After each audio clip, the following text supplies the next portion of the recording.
Hello, ladies and gentlemen, and welcome to the NRG Invitational. My name is Will Hall, better known on the internet as the Will Hall EXP. And joining me in the booth today is none other than Devin O'Donnell, better known on the internet as Doomwake. How you doing, my friend?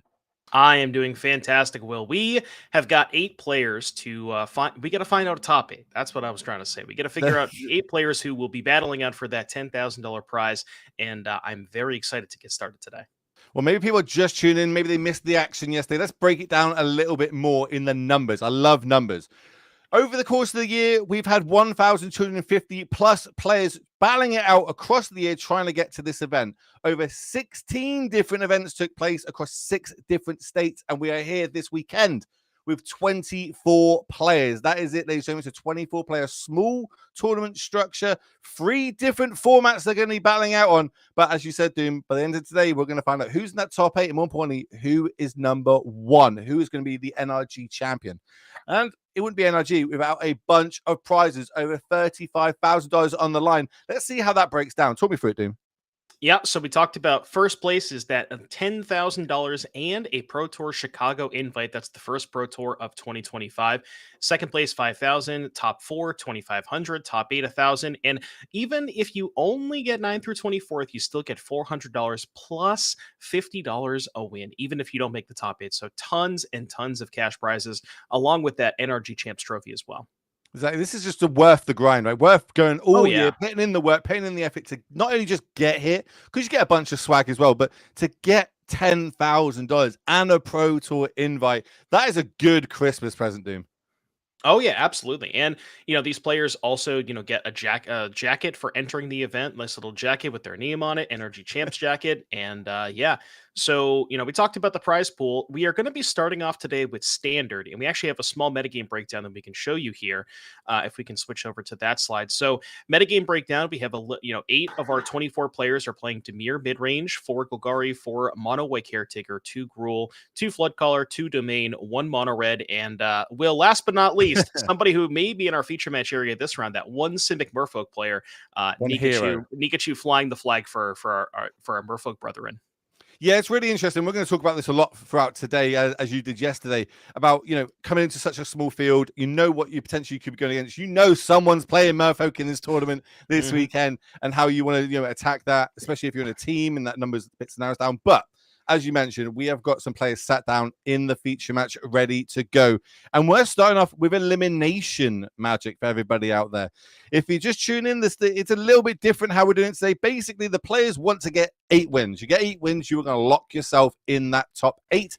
If you get yourself 6 losses, though, well, try again next year, because you are out of the tournament this weekend. So both our players that we're going to see in the feature match have got 5 losses. They've only got 1 more, and they are out of here, Doom. The amount of pressure that's got to be on their shoulders. And we're going to jump straight into it. We have got Mr. Nikachu himself, probably why he might be in the X5 bracket, on Merfolk here in Standard, up against Max, better known as Twinless Twin. And he's playing this Teamer Floodcaller, Teamer Artist deck that's been really popular in Standard recently. Talk me through it. Yeah, so we saw Max on camera yesterday. A lot of people associate this Teamer Floodcaller deck with the combo, which is Storm Chaser's talent combined with Enduring Vitality, the Valley Floodcaller, and This Town Ain't Big Enough. If you can assemble all 4 of those cards with enough otters in the battlefield, you can generate infinite mana, infinite prowess triggers, bounce all your opponent's stuff, and attack them. But to be honest with you, this deck feels the way that the games played out yesterday, at least the way that, Max had played against Dimir midrange, and the way the games played out, it kind of just was a midrange deck first and foremost, or dare I even say a beatdown deck where you're just, Storm Chaser's talent into Storm Chaser's talent, a couple of cheap prowess creatures, cast a couple of cheap spells, and you don't really have to utilize the combo until you've sort of exhausted all of your opponent's resources. Now, for Nikachu, on the left-hand side of your screen, playing Merfolk, Merfolk. This is not a deck that I will say not a deck that I'm familiar with in the standard format. But Nikachu, just decided he went to Scryfall, Control F for all the Merfolk that he could find were legal and standard, and it does turn out there's a good number of decent ones. More specifically, the Lord Vidalian Hexcatcher, which is a card that the modern versions play as well. I'll tell you the exact reason Nikachu is playing this, so he gets to play his own tokens. Like, I know Mm. Nikachu, he's all about the content. He's all about it. He got here with Merfolk. If it doesn't get him to the final, he will be leaving on it. He will not change the way that he wants. Look at him, look at the camera and talking as well. Like, he's a showman through and through, wants to see that token. Going back to what you're saying about this artist deck, though, and how it has like a bit of a combo finish to it as well. We saw that last standard before the latest set Foundations come out. There was the Gogori deck that with Vraska, right? It plays the mid-range deck, but then all of a sudden can just win out of nowhere, combos them out, gives them enough infect counters and wins the game. So really got to be on Nikachu's radar here. Face up value. I know you've been playing a lot of standard recently. Who would you give the edge to? Well, this is, like I said, a matchup that I am not necessarily the most, the most familiar with in terms of what Nikachu is up to. Now, the one thing that I want to look at is looking at Nikachu's deck list because, we mentioned the combo. There are certain pieces that need to be assembled in order for Max to execute this combo. And for Nikachu playing Simic, doesn't typically have access to good interaction. So looking at Nikachu's deck list, really the only way that he has to, I guess, quote unquote, interact with Max's creatures would be Unable to Scream, which is an enchantment and aura that makes it something into an O3 or O2 creature. But outside of that, Nikachu is really just about putting stuff onto the battlefield and utilizing those lords, like we talked about, Vidalian Hexcatcher, maybe even Mockingbird to copy the lords. So I would say I gotta give the edge to Max here because if Max is able to assemble the combo or set up the pieces he needs to do the combo, I don't really think Nikachu has a way to stop that. So you think Max's advantage isn't in the mid-range game? It's the combo element where you think Nikachu will be able to just go too wide in this instance, or maybe too wide and too big if he can grow within basically what every Merfolk deck does in every format. Right, because so Max's mid-range plan or Max's fair plan, quote unquote, is just Storm Chaser's talent, bounce it a couple of times, put a bunch of prowess otters into play. But I don't really think that those match up super well against like Nikachu's going wide board, especially if he can assemble a lord or two. So I think it's going to be difficult for Max to sort of assemble any sort of attack phase or assemble any sort of attack step in the face of a couple of lords. Now, Max does find a torch, and that can take care of a hex catcher at some point. But Nikachu has enough Merfolk on the battlefield, and what's nice about hex catcher with that deeper pilgrimage is that the tokens that Nikachu is making for free, those can just be sacrificed to eventually counter that torch. Yes, and obviously it does come with a cost. You do have to sacrifice a creature. And in this instance, Max has got more mana up, so it would cost a couple of creatures here if Nikachu was to go for it. But he knows what he's doing. If I had to put money on anybody to pilot a Merfolk deck to get the W's, it would be, of course, Mr. Nikachu himself. As we see, end of turn here, we're going to flash in another one. This is the one that puts the stun counters on a creature. Nice little 2/1. I know this because I've drafted it 1,000 times, which is basically a whole all Nikachu's deck at this point. I was like, oh, I know that. I've drafted that card. I've drafted that card. I've drafted that card. Yeah, Flood Pits Drowner, fantastic card from Duskmorn that is seeing a ton of play. It does happen to be a Merfolk, although the most of the decks that are playing it with blue white flash and blue black mid range, those decks don't really care that about the creature type. They're mainly just playing it just because it is 2/1 lock down a creature. It acts as this weird removal spell where if you utilize the Drowner on your opponent's turn, you can then untap and use the ability to shuffle it away. That card is now that I mention it, something that Nikachu actually can use to interact with Max's creatures, specifically those combo pieces. I believe that Enduring Vitality got tapped down with a stun counter for a turn with that Drowner. So if Nikachu wants to, he can just untap, activate the Drowner, shuffle away the Vitality, and that's going to be removing a combo piece for Max. Nice. Chat, more people are joining us. Yes, so the first 2 rounds today, round number 9 and round number 10, will be standard action. Round number 11, that is going to be Pioneer. And then that last round, round number 12, where we find out who is getting into today's top 8, that is going to be Modern. So if you're a fan of any of those 3 formats, or maybe you've got, a horse in the race, do let us know in chat. We love seeing all your little messages and who you're rooting for, and what you want to see and what you don't want to see, of course, as we pass the turn back to Nikachu. Yeah, and these players are 3 and 5, but remember, we want to make sure we reiterate this for the folks, the viewers at home. This is an elimination match. If you get the 6 losses, you are out of the tournament. So the loser of this match will, I'm not going to say be going home, because there is free lunch today, but the loser is going to be out of contention for the top 8. What, we're getting free lunch as well? Is that what you're saying? Well, I don't know picking up about the that. check? Uber Eats to the UK is probably a little too pricey for me.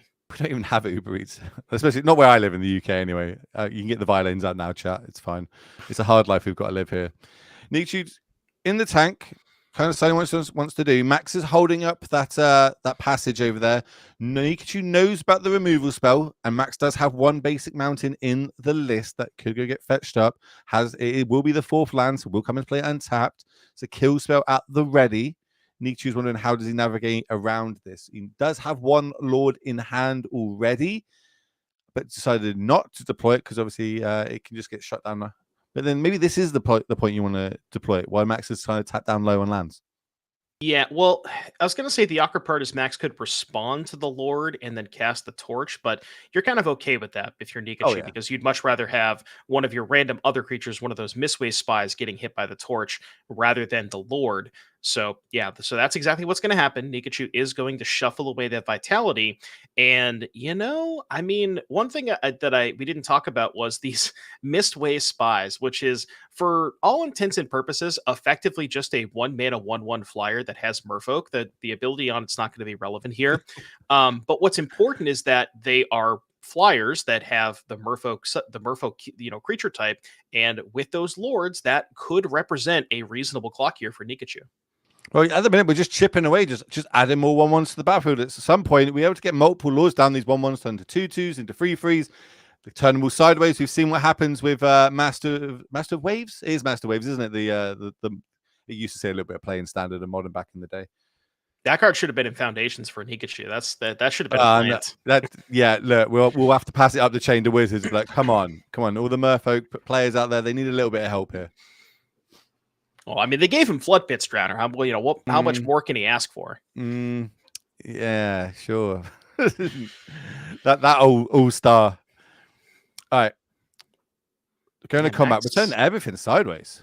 Getting in here. So the creature that's in the middle, that is the Valley Floodcaller. Now that one's very important because that's sort of, it's funny, we talk about Nikachu having lords. That's actually kind of like Max's lord, where every time Max casts a non-creature spell, all of his otters get +1/+1 and untap.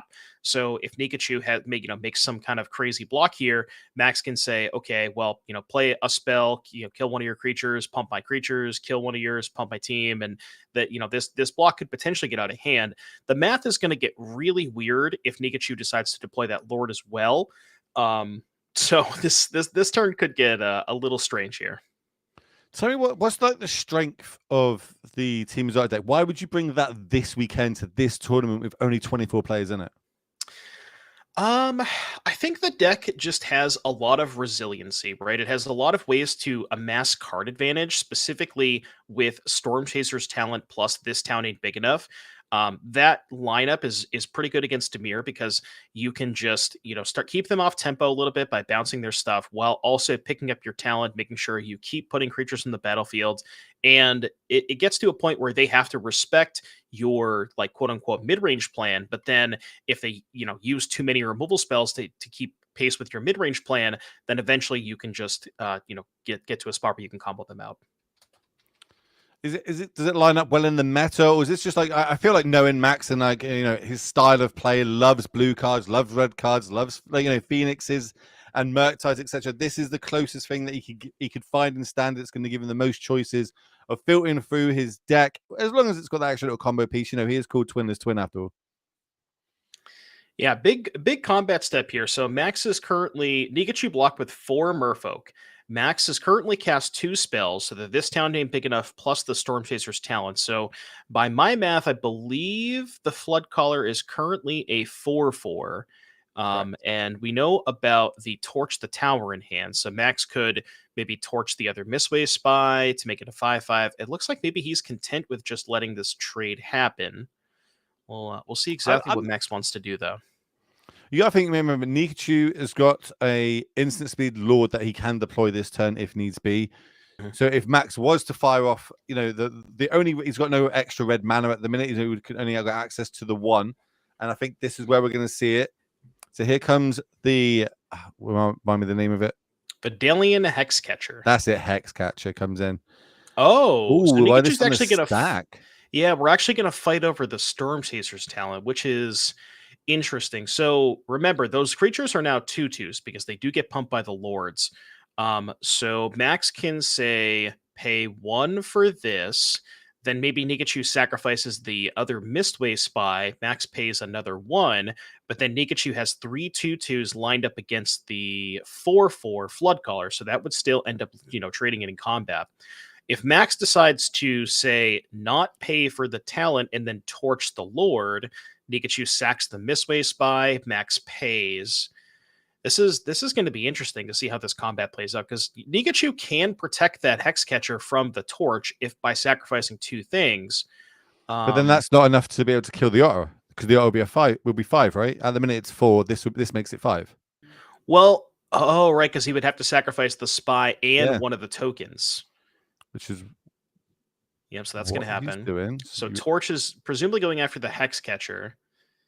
pay the extra one. So, okay, so Nick's just happy with just a chump here, but like at least at the end of this sequence, he has the hedge catcher resolved, which is ideal realistically. Like this is actually a really well thought out line of almost a trap Nikachu set in this instance. Since now he knew that removal spell was in hand here for Max, has baited it out, and by the end of the effing said and done, he will have this Lord that it looks like he's putting a lot of stock in to be able to win this game alive on the battlefield. This is a really big attack, though. I think I think I counted 10 damage. Nikachu's taking 11 actually. So Nikachu's going to fall all the way to 4, because remember that otter gets pumped twice. The otter has prowess, plus it gets pumped by the Valley Flood Caller. So the otter One, was two, three, four, 7 five, by six, itself. 7. Yeah, jeez, that's a big Yeah, hit. huge attack, and then 4 from the Thunder Trap Trainer. So Nikachu had 4. Now the nice thing about this way spy is it does have flying, so Nikachu can attack poke in with that, get a token from the Deeper Pilgrimage, and so we know about the Mistway Spy in Nikachu's hand. I believe the other 2 cards is that Subterranean Schooner and I think Unable to Scream, You are which correct, sir. lines up pretty well here, because so the really cool thing about Schooner is the crew ability on Schooner combined with Pilgrimage, you can tap your merfolk 1 at a time. So Pilgrimage is sort of gated around the fact that it only triggers once per combat. It triggers every time a merfolk attacks. But if you're tapping 1 merfolk at a time for the Schooner, you can say use the spy, crew the Schooner, trigger the Pilgrimage, and then even after that, once the Schooner is a creature, you can then use the Schooner again to tap the Hexcatcher to make another token. So this is a way for Nikachu to go really wide. Has Max got a way of getting through this? Like at the minute, it looks like Nikachu's got a way to make infinite blockers. Well, not infinite, but enough blockers that you need to not die potentially next turn or the turn after. What has Max got to go with? Nothing to give with tramp or anything like that? No, none of that. There's no like burn spells in the deck, not a ton of reach. Really, the only thing that Max has is bounce spells. But the other thing that's worth pointing out is the tokens from Deeper Pilgrimage will have hexproof. So you can't even remove the tokens Ooh. to sort of try to get through. And with that unable to scream on the Valley Flood Caller, it's going to be really difficult for Max to size the battlefield appropriately versus that Hexcatcher. I'm just reading one of the cards here. What do you need? I I'm, got I'm, you. I'm looking at Roaring Furnace here over on Max's side. Just saying, I was like, Oh yeah, does that only go creatures. face? It does. Yes, Only only creatures. creatures. All right. So it looks like Nietzsche might actually be able to stabilize a little bit here at 3 life, but is he able to turn that around and get this across the line, or is Max going to be able to find an answer? 2 cards in hand, taking a big breath in there, big sigh. That's telling me that it's going to have to do it the hard way. Well, land's not what he's going to want, especially if it comes to play tapped. here comes a few more tokens. End of turn, of course, they're the Nikachu tokens that he earned from winning his invitation to this event. If you had a token made in your likeness, what would it be? Well, it would be a Rhino token for sure. Shout out to Violent Outburst. Well, I think Nikachu may have picked up the best card in his deck. I think he drew another Vidalian Hexcatcher. Of course he did. Of course he did. Because all these Merfolk right now are getting +1/+1. So if we've got an instant wait, and this is one of those ones where you could turn everything sideways. Max makes a couple of blocks or not blocks, then all of a sudden you pump your whole team, and that's what we're going to see here. We're coming across for 1, 2, 3, 4, 5, 6, 7, 8, and does it get the creature type as well? No, the Schooner is not a Merfolk, so it's only 3. So this should be an attack for 11, I believe. So we're gonna have to do a little chump in here, but even then. Well, that's 11. That's 11 that Max knows about. Max does not know about that the other Hexcatcher that's in hand for Nikachu. I also love that the vehicle's a boat, by the way, in a Merfolk deck. Like the flavor of this deck is just absolutely on point. Oh, it's flawless. The boat also helps the Merfolk go fishing, but that's kind of weird, right? The Merfolk wouldn't fish for their friend. No, you're fishing for the Merfolk off the boat. Well, then it's anti synergy, right? Because the boat, if you're fishing for the Merfolk, then you're that you know what I mean? No, you're fishing for more friends. I don't know where I'm going with this. Okay. Anyways. All right, back to blocks. Max looks like we've got at least 2 blocks definite. Let's say it doesn't block here, so that's going to be what, 4, 5, 6, 7, 8. Max is thinking, okay, maybe I don't like that. If you've got this, is there any way to play around this Lord? You got to go 1, 2. Basically, we've got to block on everything. Is that enough? So if you block the Schooner and 1, that would be 3, 6, 9. You can block 2 and take 9 because you block because they're going to all be 3 power, right? So there's 5 3 power attackers, 2 get blocked. That's 3 coming through. 3 times 3 is 9, and go to 1 and maybe leave the Otter back in play. But from there, I don't really know if Max has any outs. He has no sweepers in the main deck. Without enough combo pieces in play, can't really, we talked about the deck can sort of just present the combo, but without enough pieces in play, can't really do that. Maybe if there's something like this town, you can go block like this, town to bounce your own trainer. We have Torch. So that could do something. I guess you just let it resolve though, right? Like there's not much. You don't want to sacrifice your board to this. Especially if he drew another one, you could theoretically sack 5, but you'd have to give up. I can't tell how many tokens. I think he has 2 tokens untapped. So if that's the case, you could sacrifice 2. Okay. Oh, maybe Max didn't play the X. Oh no, because it makes it 2/2 still. I was really getting excited then. Okay, so he's going to respond. We're going to make another token. So now if you sacrifice the 3 untapped. Oh my word. He's all right, we can make another one here too. He's just sacrifice these 5, make you pay an extra 5. And I think we've only blocked 1 at this point. So as long as we keep the Lords around, and we're just going to go through the motions here. I think Max is going to pay him all out, but Nikachu's got enough Merfolk to get this done. And he's going to be able to take down game number 1. That is a bunch of damage. Nikachu, how does this draft pile win? That's how it wins, ladies and gentlemen. It just gets there every single time. Do not count the man out. He's here to make a statement. Merfolk is still good in 2024, and it's going to be good in 2025. But let's have a look at the list. Let's get the deck list up for everybody at home. So let's start over on Max's side. Game down now, has to win 2 back-to-back to stay in it. He is playing for his tournament life. What do you like here? So Max has Pop Edge Formation. Those are no good. Disdainful Stroke, Royal Treatment, I don't think Screaming Nemesis is something where you want to be. Really, from Max's side, you want more things that interact early. So Unsummon, Lithomantic Barrage, Volcanic Spite, those are all slam dunks. Past that, I don't really know if there's a ton that Max wants, like maybe Dissection Tools, because you figure that the lifelink body is relevant. Maybe you want some sort of just like big lifelink blocker / attacker. That could be something. It really all kind of depends on what Max wants to remove from his deck. Maybe trim a little bit on the combo. Maybe you want to trim maybe a cantrip or 2, but it feels like there's not a ton here for Max. Yeah, it doesn't look great, and I'm trying to find an explanation of why that fell down for Max. It was even on the play, which is where you want to be against the aggro decks. But Let's have a look over at Nikachu's Hole 75, because this is an open decklist tournament for all players taking part this weekend. Looking at that sideboard, what'd you like? I think this might be the Pioneer version. Yeah, because I saw Smuggler's Copter. Copter. Oh yeah. Smuggler's Copter is definitely not legal. Definitely not legal in standard. Let's. I don't know if we can get the. We may not have the deck list available, but I'll read Nikachu's sideboard off here for you. 4 Minor Misstep, 4 Pick Your Poison, 4 Snakeskin Veil, and 3 Witness Protection. Now, I mean, that looked pretty good for Nikachu. I don't think he has to do a ton. Maybe Pick Your Poison to go after those the Storm Chasers talents. Maybe Snakeskin Veil if he expects Max to have a lot of removal spells. Same thing with Witness Protection to break up those combo pieces. But I mean, honestly, that looked kind of clinical from Nikachu. He really showed us the ability, like his ability to just go wide with that Deep Root Pilgrimage plus Subterranean Scooter combo. And it looked kind of clean from Nikachu. You've seen it once, you've seen it 1,000 times. Right? Nikachu finding a W with Merfolk.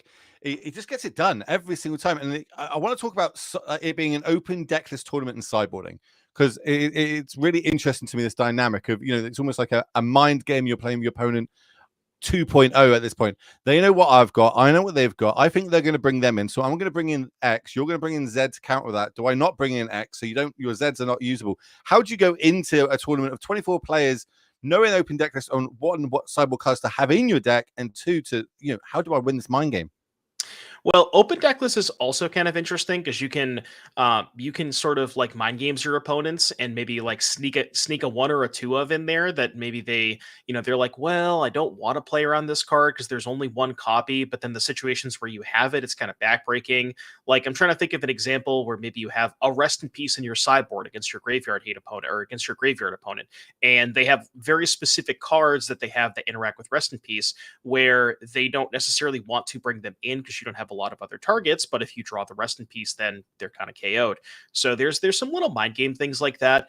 And the other important thing is like one really good thing about like this matchup in particular is that Nikachu's deck is pretty weak to sweepers, right? Let's be honest here. But with open deck lists, Nikachu knows there's no sweepers, there's no Pyroclasm, there's no Brotherhood's End. So Nikachu doesn't even have to play around any of that stuff and can just go as wide as he wants without any care in the world.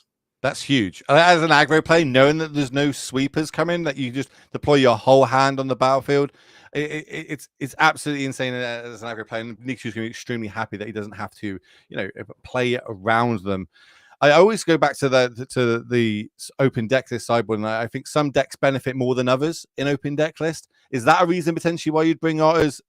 Merfolk, we knew Nikachu was bringing good or bad. It doesn't matter if it's going to be great in this tournament or not. He was bringing it. But let's over on Max's side, like, is that another reason maybe we bring Otters this weekend?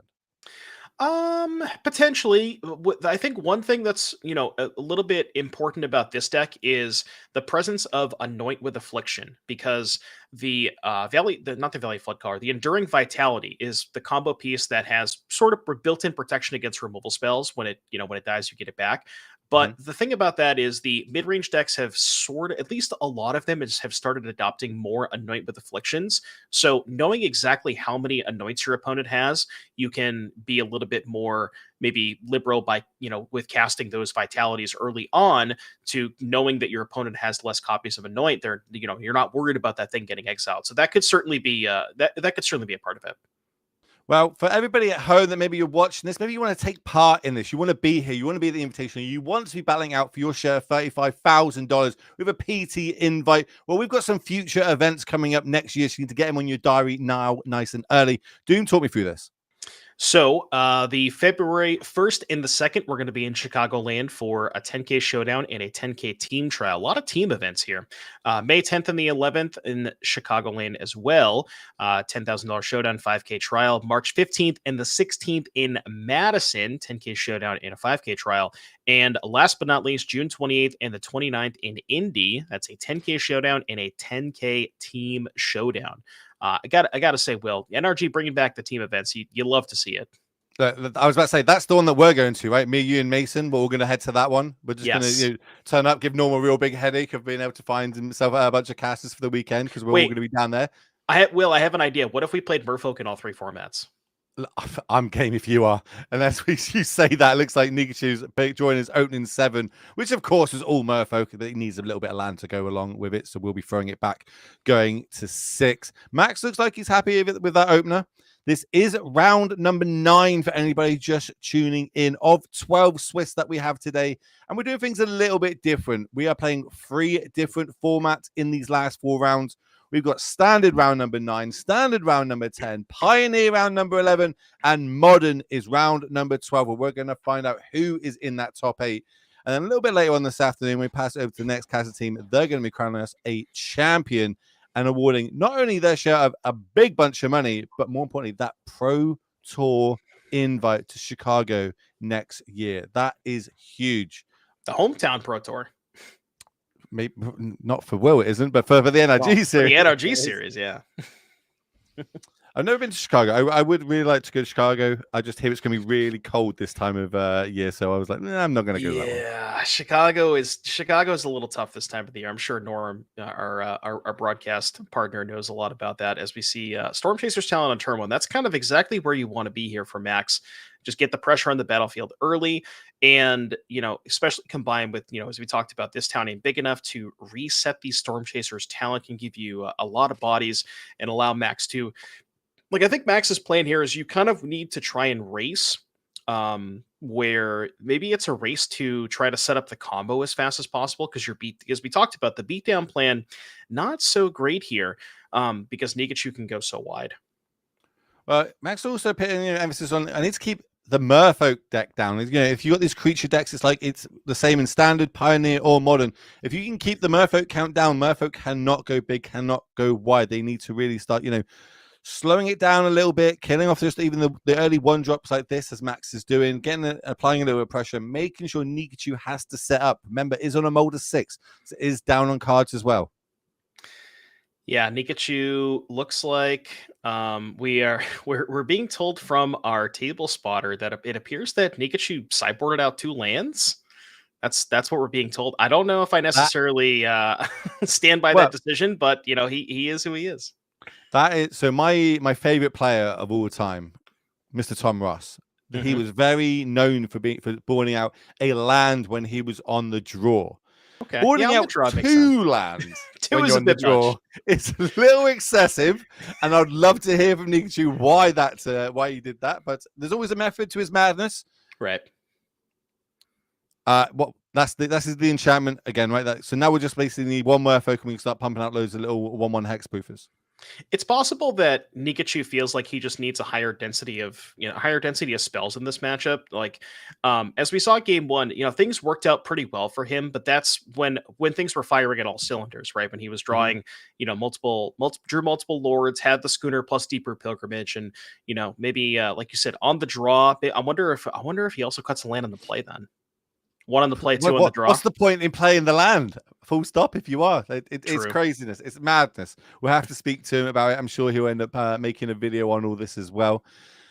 But this is the camaraderie. This is why we play Magic, right? Not only are they playing at such a high level with so much on the line, you can see them both having a smile on their face. They've played multiple times online against each other, I'm sure, and they're having fun now. At least Max is, because he's got all the answers far enough on his side of the board.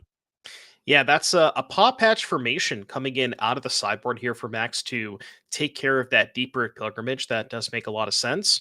And, just because we saw how well that deeper pilgrimage was for Jonathan in game 1, just being able to go so wide. And now that Max doesn't have to worry about that, I mean, Jonathan just doesn't have a lot of stuff in the battlefield. Has a schooner, doesn't have anybody to crew it. And I think I got to look at Jonathan's hand. There's 2 Snakeskin Veils.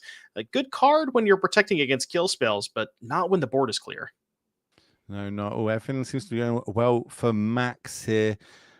Able to get this bit of chip damage in. It might just turn into this race that you were speaking about. You know what I mean? Just getting it done, being able to get the combat in first, and then using the advantage of, we're going to go to level 2. This is where I'm going to look at you, Doom, and be like, what does level 2 do?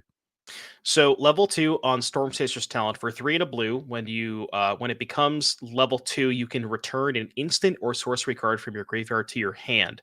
So Max able to pick up that paw patch formation, and that is something that can clear a second copy of Deeper Pilgrimage if that is If that's something that comes up. And I think Jonathan drew a minor misstep as well. So a lot of reactive cards here for Nikachu, which, if he was on the battlefield, that would make a lot of sense. You get to sort of Mhm. make sure that you maintain your presence on the battlefield. But, when he's far behind like this, not the cards you're looking to draw.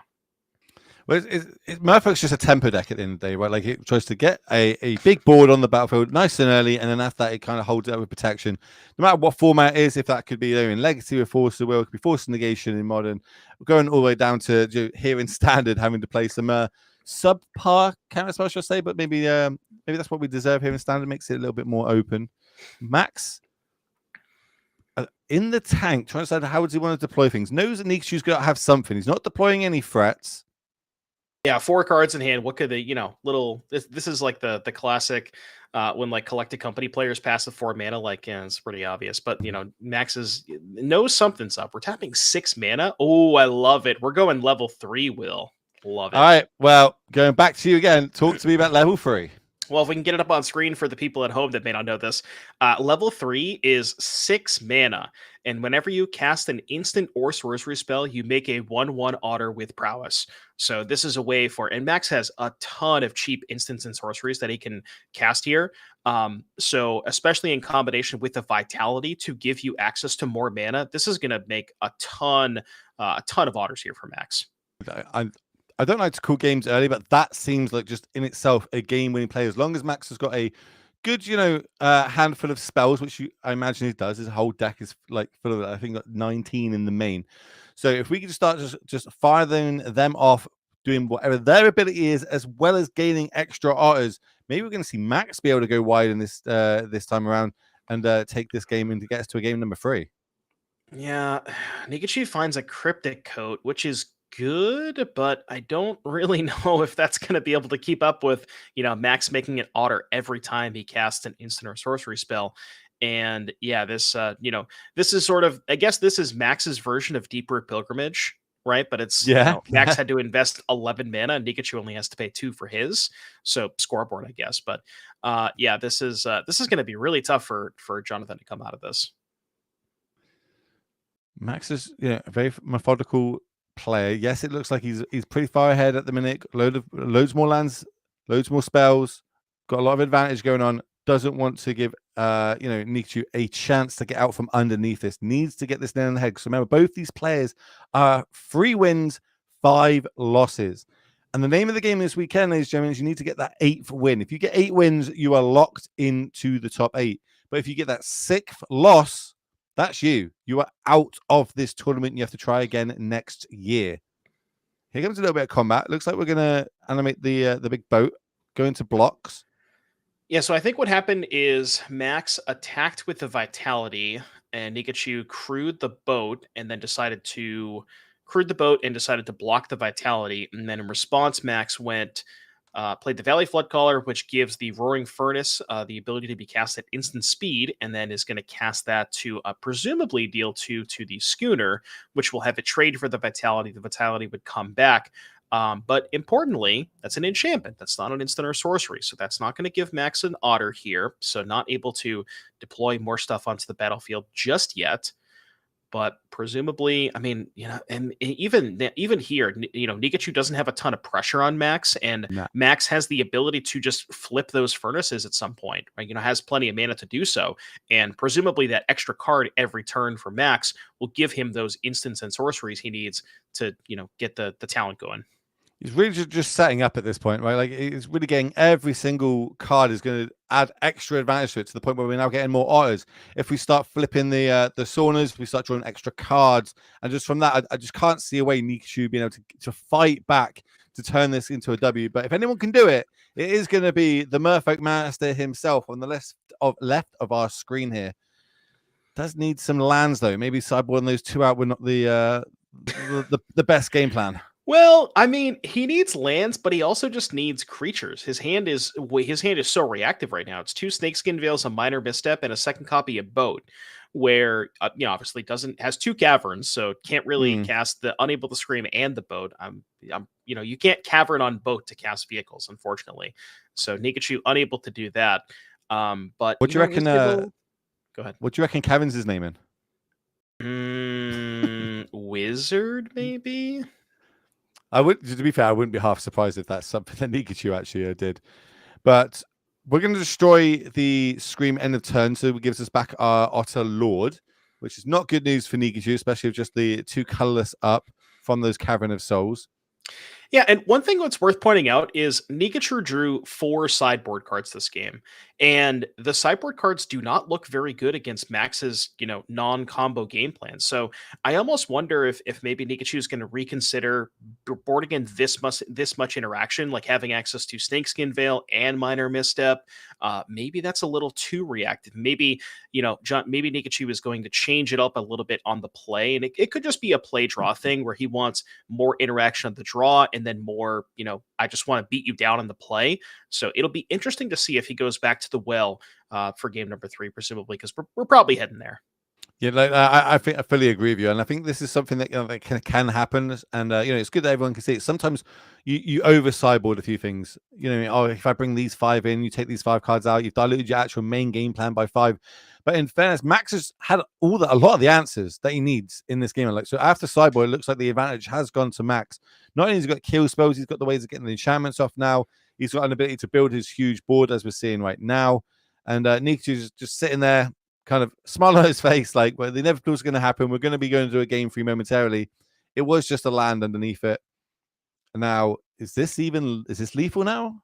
Yeah, it should be, because these, remember, they get pumped from the prowess and they get pumped from the flood collar. So I believe this is an attack for 10, because I think two spells per cast. Just the one, but yeah, Nietzsche says that's enough. Cool. Let's go to game number 3 and let's see if that sideboarding, if he mixes it up a little bit more. I understand about the screams coming in, that makes sense. You can hit the Lord, etc. But some of the others, maybe he wants to bring some of those lands back in on the play. If you stumble on mana, then you just can't win the game full stop. But that means we've get to get and game number 3, which is what I really enjoy. But we've got player profiles that we can have a little look at. We can see what the players' thoughts were coming into this event, have a little bit of insight into their mind, their lifestyle, see what they got going on. Because it interests me how players want to approach these sort of tournaments, but also just I like to know a little bit more about them and what they've got going on. I know a lot about Nikachu. I'm not gonna lie to you. John, I know a lot about him. Last time I actually saw him face to face, we were in Las Vegas, sitting outside, playing some Modern against each other, and then I forgot I was British and got completely sunburnt. It was a joy though. But you see here, it was able to win one of the NRG Series tournaments to get himself here. Hometowns Canada. He is a Canada native. What is this, Will? What is this non-magic hot take? Oh, this is for the youngers. They're called Zoomers these days. Zoomer slang is low key, buzzing, no cap. If you're a streamer, you should know all about this. Also, that's a sentence I don't think I've ever said in my life. Well, you just said it, so you said it on a broadcast too. Nikachu gets the best out of me. What can I say? This man, there's not much I wouldn't do for him. What I always forget about him, out of all the accomplishments he's done, he is a chess master. I fully fact checked him on this once. Absolutely scored me at chess. He is extremely, extremely good at chess. But let's have a little look over Max's, see what's going on over Max's life, should we say. Starting off, great pitcher, great flex, love that. It's winning. What else we got over it? Was able to get best finish, 2 top 8s, love to see it. San Francisco, that's California for everybody not in America. You're welcome, says the English guy. Wait, CA is California, not Canada? I don't know. I'm not gonna lie to you. Is that Canada? I don't know. I think it's California. Look at you smiling. I think no one can see your face smiling right now, just toying with me, teasing me. The best part is I can't tell if you're trolling, but yeah, cool. He's got so shout out to Max Komanowski as well. Cool Patreon that makes Murktide content. This is better known as Twinless Twin on the internet, if you're familiar with that name. Plays a lot of Murktide, and that is what he's good at. And favorite hobby outside of Magic, hanging out with my girlfriend. He's got the girlfriend flex as well as the literal flex in the picture as well. It's just absolutely flexing us one time after, but he wants to flex one more time, and he wants to do it on Nikachu. He wants to be sending him home as we are going to game number 3 here in round number 9 of the NRG Invitational. Records are 3 and 5. Once they get that 6th loss, they are out of here. So that's why we've got them here as our feature match this round. It's not winning in Magic. It's win and stay alive Magic at this point, because there is so much on the line. $35,000 divided amongst our players, depending on where they come. There's a PT invite on the line as well. So much to play for, Doom. Yeah, and I don't know if coverage can, if we can get the table spotter to take a look at Nikachu's sideboard. I'm very curious to see if he, given that how many of those sort of interactive sideboard cards he drew in the last game, I'm very curious to see if all of those stayed in. So I don't know if that's something we can have the table spotters check out. I know sometimes we look at sideboards during games, but in any case, I see 2 snakeskin veils in hand, so at least those stayed in. Well, I saw, so it looks like we're going to go down to 5 here. Feels extremely low. We had a couple of lands, we had a couple of spells. Sometimes you just got to tap top of your deck and hope that you get there. But Nikachu's like, no, I need a vast majority of creatures or one of my enablers to make tokens to be able to win this game, and is more than happy going down to 5. Max looks a little puzzled, a little troubled, but is going to be keeping 7 here. Yeah, I'm not. It'll be interesting. I'd love to talk to Nikachu about those snakeskin veils and kind of where his head's at with those. That's not a card that I would necessarily associate with being good against the Teamer Otters deck. But it is a card that he does have access to 4 copies in the board. It's possible that maybe he only boarded in 2 and is just getting unlucky and drawing 2 both games or something like that. But yeah, in any case. It's only a mold of 6, it looks like. I'm about to say, it looks like it's a mold of 6. I'm sure we've done pick it up twice, but it is what it is. This is a lot less worse for him. The whole reason he's got these veils is because he knows that I'm doing commentary and I'm an Infect player, and he's basically doing a homage to me. He's like, I'll give Will 1 card to speak about so he can mention Infect at least 1 time today on the broadcast. Well, I mean, he's also got Pick Your Poisons in his sideboard, and I'm sure you got those in your Infect sideboard. I'm gonna nod and smile like I do, like I've picked up that deck in the last 5 years. Starting off on the other side, that's we're gonna find ourselves a basic and get that pit to the grip over on Max's side. So just setting up a few of the earlier turns. He's trying to decide which one it is, so it can be a little bit of shortcut in here as we pass the turn back to Nietzsche on the left. That's just a land off the top, getting a little flooded here already. But does have the turn 1 spy and a turn 2 pilgrimage. This is the draw that helped him win game 1. Just able to get a ton of stuff on the battlefield. We'll have to see if Max has maybe a turn 2 removal spell for that Mistway Spy. But we joked about Mistway Spy being a 1/1 with no text, but when it's a 1/1 that makes another 1/1 when it attacks, that's pretty good for 1 mana. Especially in standards, quote unquote, one of the least powerful of all the formats that we've got going on.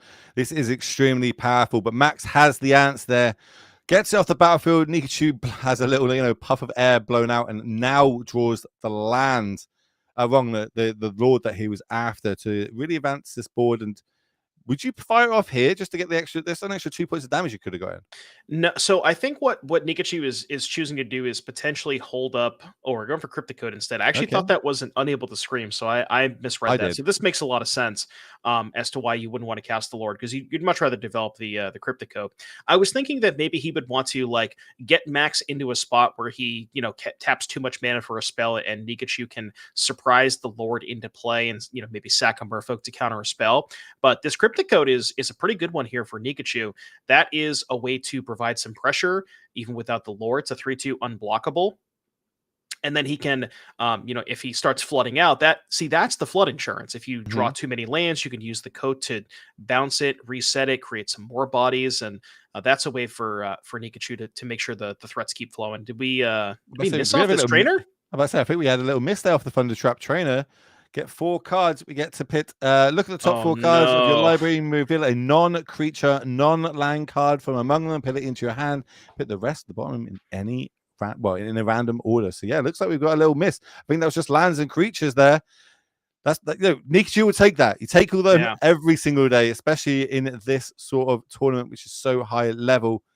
Here is are we using the fight mode here? Oh yeah, we're fighting that 1/1 is get out of here. Get out of here with that 1/1. We call this this is plan B with the Bushwhack, although sometimes it is plan A, maybe especially in this kind of matchup.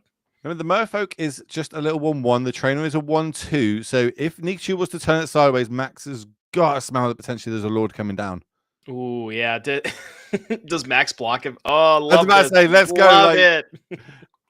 Look at the little smile there on Nikachu's face as well. He's like, oh, why would I attack with my 1/1? Oh, no. Oopsie daisy.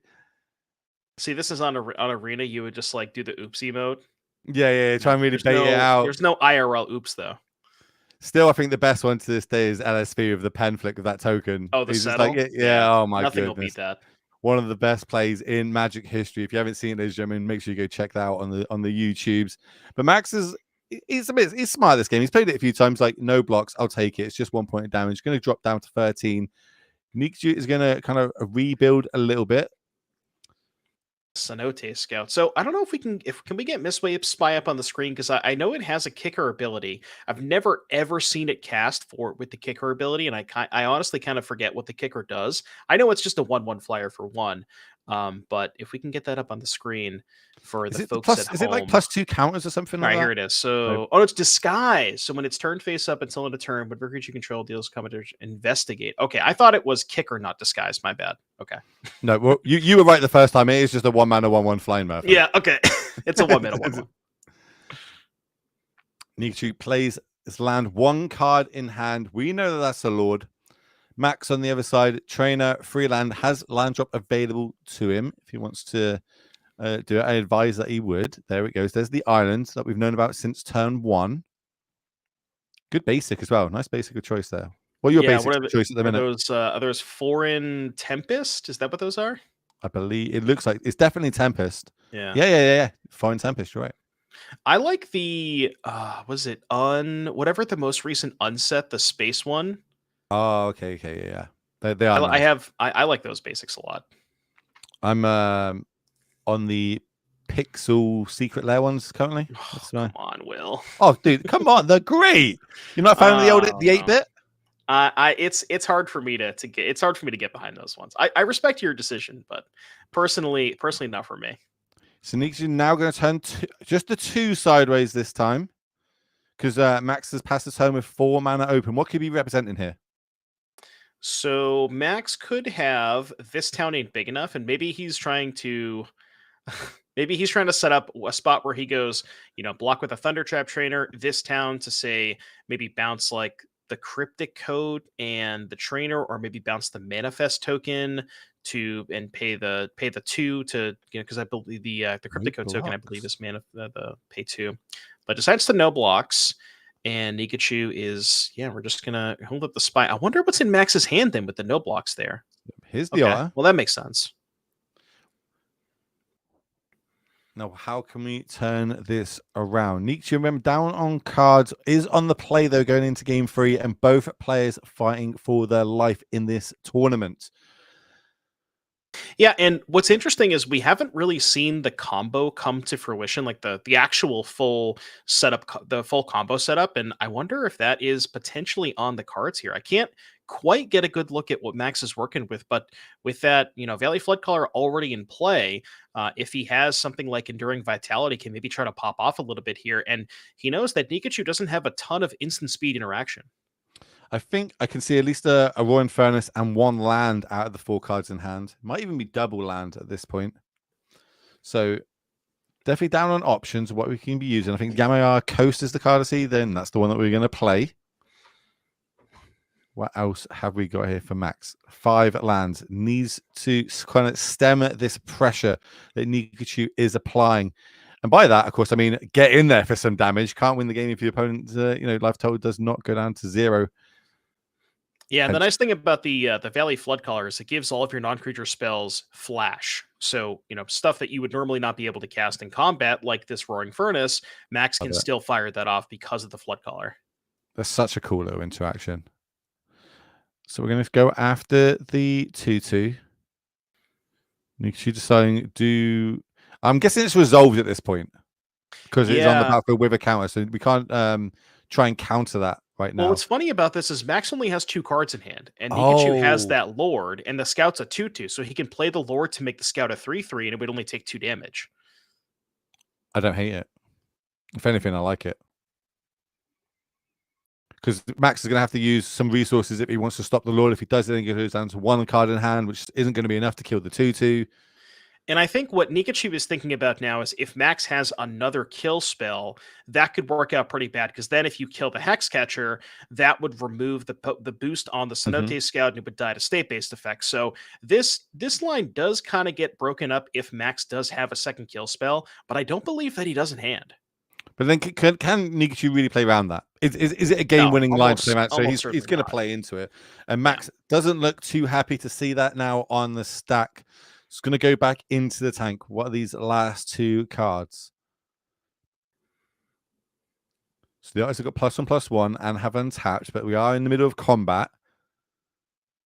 Currently 5 points damage. If Max does have the torch, you could let the Hex Catcher resolve, let the Furnace resolve, the Scout would take 2, and then after that happens, then you could torch the Hex Catcher.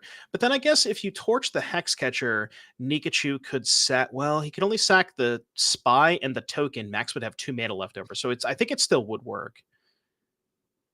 I think Max said okay there. She gives it a shrug like, okay, great. That's great news for me. And then he taps it, says that this resolves, can do its 2 points of damage. Yeah, I can't quite get a good look at what Max has. Maybe something like this town. You could go this town to bounce the Lord and something else. Yeah, so town, maybe bounce the Lord, bounce Furnace. Bouncing the Lord would remove the bonus from the Cenote Scout. The Scout would die to state-based effects, and you could pick up the Furnace. Nikachu can fight over this. Okay, curious to see what the targets were. So now with no blocks, there's been 2 spells cast. So this is 4, 5, 6, 7 damage being dealt here. 1 card in hand left for Max. Okay, so it's interesting that nothing from Nikachu's side got bounced. So they got counted, right? Nikachu sacrificed the creature so he couldn't pay. Well, no, Max paid, and then I'm not entirely sure what happened that turn. I just want to make sure that the token was not targeted by this town because that token does have hexproof and pilgrimage. So, I'm guessing the players have maybe are okay with that. But yeah, I'm not exactly sure what happened that last turn. I feel like he sacrificed. Oh, and then he sacked the Scout to counter it. Okay, right. Yeah. So he sacked the token and then the Scout, then it got countered. Okay, I see. Here comes Snakeskin Veil on top of the deck. Now Max is going to know about that. Maybe the damage has been done. So this is a really complex game. There's a lot of interesting decisions from both players, a lot of weird interactions that we don't see before, and this is a very, very good testament to this Merfolk deck. If life totals are correct, is Max not just dead? Isn't that a 3/2 unblockable attacking him right now? I think we've already gone to damage. Okay, so damage has already happened, right? Because now Max is at freeze after damage, which is really scary when Nikachu's got a way to equip a creature to give it +1/+0 and unblockable already on the battlefield. Snakeskin Veil on top. Remember that gives a +1/+1 counter as well as hexproof. Remember though, the code can't get moved. You can bounce the code and then replay it, but he can't. That one doesn't have any equip cost. Oh, does it not? Yeah, so that one is when it enters the battlefield, manifest or the disguise the top, cloak the top card, I think is the correct term. But you can't actually equip it. You can pay 2 to return it to your hand, but you can't actually move the code. Do you know why I'm thinking that? Because of in Hammer Time modding, you can move it across. That's why I'm thinking Pure in Steel my head. Paladin, that's what you're thinking. We found a removal spell here for Max. That's huge. Yeah.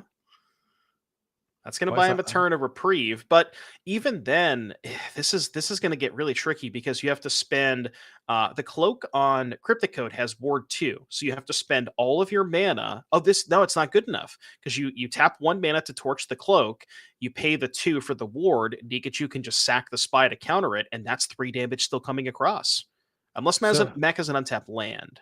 Can we win through damage here? I think it's just another land in hand, unfortunately. This has been a heck of a game. So we're getting in there. Wasn't that one just played? Yeah, I was going to say, okay. That one just played. Yeah, so yeah, you're right. I think Max might just be dead on board to that Cryptic Code and maybe is trying to, make get Nikachu to make some sort of bad block. Maybe in Max's head, if Nikachu trades off or loses enough Merfolk in combat, maybe he doesn't have enough to sacrifice to the Hex Catcher. But the torch is face up, and Nikachu is aware. Basically all the information.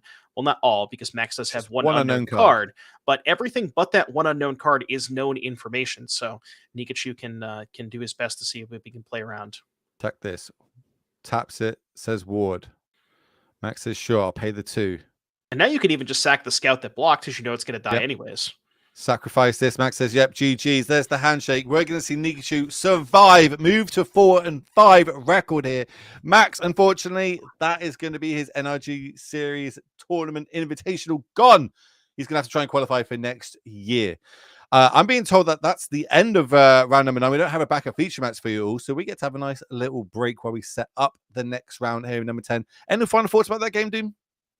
That was just an absolute masterclass from Nikachu. There was both of those games that he won, just very, very well played, very well executed, very well navigated, and showing us why he brought Merfolk in all 3 formats.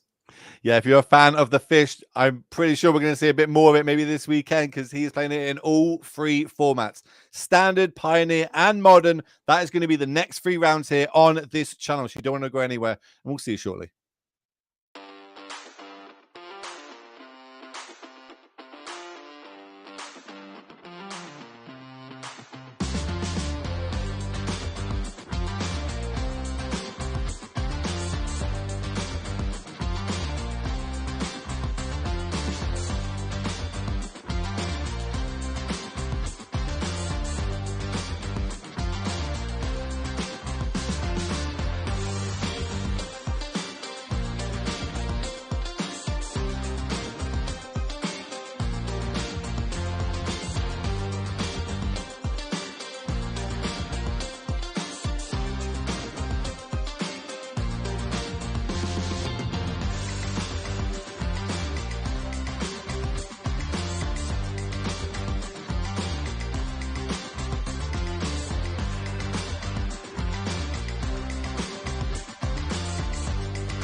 Hello, ladies and gentlemen. Welcome back to the NRG Invitational, where we've got 24 players battling out for their share of $35,000, as well as, of course, that Pro Tour invite to Chicago next year. So let's see how the players are getting on. We've got some standings. Let's see who's doing well, who's quite close, because looks like one player might be one game away from locking the first top 8 spot, Devin. Yeah, so unfortunately, shout out to Max Komanowski, Charles Dusterberg, Sean Gallagher, Zoe Reederman, and Kamari Bolger. Those players have all been eliminated. We saw Max last round lose on camera to Nikachu, who was still fighting for his tournament life. Charles and Sean also took their 6th loss last round, so they are out of the event. But Theo Jung at the top of our leaderboard to probably the surprise of nobody in the event. I think Theo was maybe the favorite going in, and he is proving that he is capable of holding that title, and we're going to maybe see him on our backup feature match in a win-in. But yeah, this is Grayson, Wesley, Steven, Andrew, Harrison, and Dominic, all six wins. They're getting closer. It's interesting when you look at those. We've been kind of tailored over the years to look at this, and we're like, 4 and 5. Why are they still here? Why you still got them on the leaderboard? Because it's such a small tournament, only 24 players. 4 and 5 can still at this point get into the top 8. They need to win out. That 6th loss is the nail in the coffin. So everyone's still in that you can see right now highlighted for a chance of getting into the top 8, and we've only got 3 more rounds left. The next one is going to be standard. Round 11 is going to be Pioneer. Round 12 is going to be Modern. So I think the players are ready. Doom, are you ready? I am 100% ready to get down to our feature match. We have 2 players here who are 4 and or actually we have a little bit of a mismatch here. 4 and 5 on the side of Connor Mullally playing against May French, who is 5 and 4. These players may have different records, but they have very similar deck lists. This is a Demir mid-range mirror match. I took a look at the deck list. Will, there's only a 2-card difference. So Connor has a 4th Go for the Throat and a Shielder the Apocalypse, where May has 1 Anoint with Affliction and 1 Fey Bloom Trick. Other than that, these lists are completely identical. Is there anything else that can break this mirror a little bit? Is it a play draw dependent, or is it normally just we're going to get into the late game, see who can get the most 2-for-1s?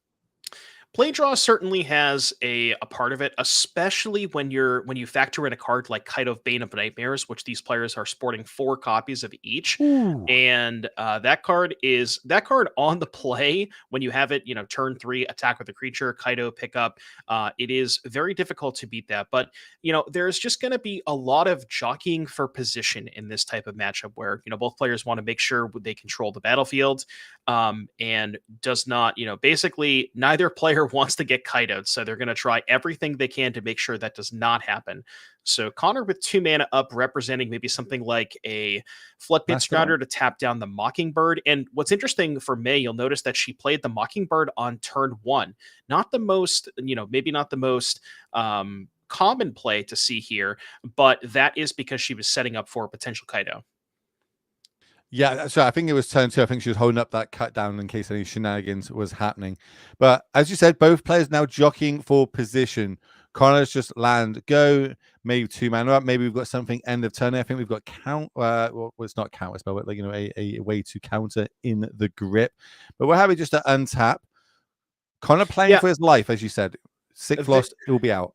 Very, very cheeky play there from May. She actually had Floodpit Drowner and Fairy Mastermind with, you'll notice she had 2 mana up last turn, chose not to play either of those because she doesn't want to play into the counter magic from Connor, and she maybe wants to hold up a counter spell of her own, because maybe if she plays a creature, then say Connor, or if she plays a creature, Connor can then, play his own creature, resolve a creature there, and she wants to make sure she holds up the counter spell. And with 4 mana available, can also do something like tap down the Fairy Mastermind with Floodpit Drowner and still hold up that counter spell if Connor goes for a 4 mana Kaido. What do you reckon? I'm going to take Kaido out of this equation, but what's the other sort of MVP cards in this matchup? What are the big ones that both players are trying to dig and find? Other than Kaido, I mean, it's really a lot of these cards will just end up sort of trading, like the creatures, Mastermind trade for Mastermind, or maybe Mastermind trade for a kill spell, things like that. The big heavy hitters, there's 4 Kaidos and 4 Enduring Curiosity. Curiosity is a little bit of an awkward though one because you'll see Connor has that fairy mastermind in place. So maybe if May were to go, if May were to go for something like a curiosity to draw an extra card, Connor would also get the card off of the mastermind as well. So curiosity is good, but it does line up kind of awkwardly against the opposing fairy masterminds. The main thing I'm taking away from this is we need to get comfy because this is not going to be a quick game at all. Yes, this is going to be a long one. Honestly, I think a big part of this matchup too is the creature lands, right? Restless Reef, Fountain Port, Soulstone Sanctuary, things of that nature, because both decks are so good at trading one for one, where you have enough cut downs and go for the throws to trade for opposing creatures. And if all of that ends up happening, the game goes a little bit longer. Then it gets kind of okay. Well, who has more creature lands? Right now, Connor has 2 sanctuaries. May only has 1 reef. The other thing I wanted to point out is the mana base. There is a slight difference in the mana base. Connor has an extra Fountain Port, where May has an extra Soulstone Sanctuary.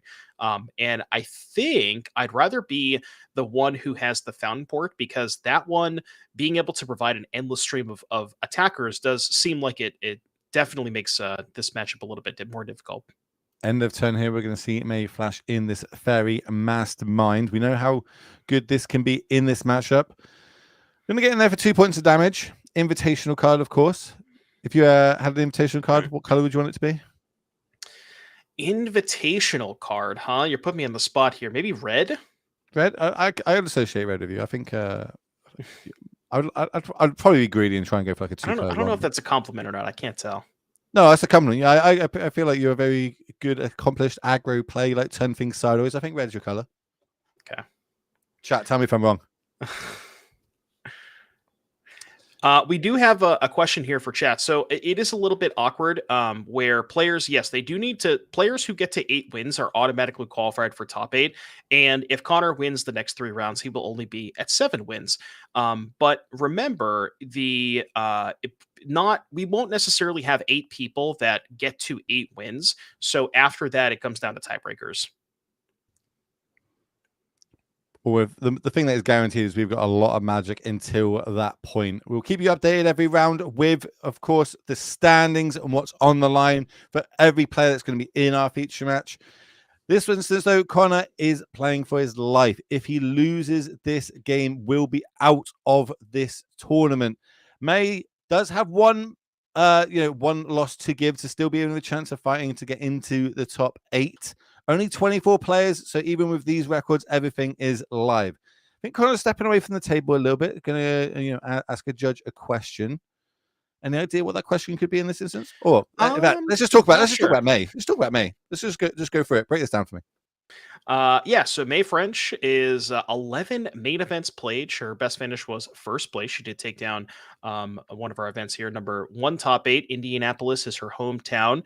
She got some pretty lofty non-NRG Series Magic accomplishments. 6 RCQ wins. Day 2 of an SCG event, and 10 FNM top 8s. My goodness. Flex. What flex? What an absolute flex. It looks like we've finished. Now there's a counter on it. I think that's the only thing I've seen changed, and Kaito is now on top of the deck. Okay, that was not. What a lie. That was a map. From the map token. Got you right. Yep. So I'm not curious. I'm curious as to what the judge question was about. Looking at the battlefield and looking at Connor's hand, I assume it was something regarding Tishana's Tidebinder. Maybe it was something along the lines of, is ninjutsu an activated ability? And to the best of my knowledge, I believe it is. So I think the way that would work is if May goes attack with Mastermind, declare ninjutsu. Jack can correct me if I'm wrong, but I think that ninjutsu is activated ability, pay the mana, return the creature. That's part of the cost. So that would happen, and then you could Tidebinder the ninjutsu, and that would mean that May would keep the creature in hand and the Kaito in hand. Well, how about 3 masterminds? May go into the skies here. 6 points of damage. I guarantee you kind of does not want to be drawing any extra cards here at this point. Yeah, I mean, this is just sort of the classic, like, both players have some creatures, but May has a bunch of flyers and Connor has a bunch of ground creatures.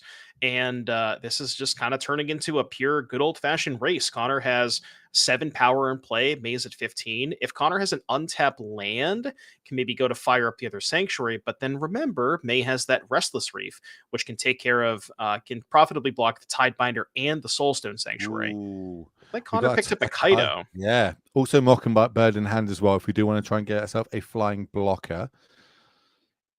How would you navigate this? This is like it feels like a really complicated turn. Like this might be the turn that decides this match. Maybe it's 2 Kaitos in hand, which would make sense why we put the third copy into the graveyard.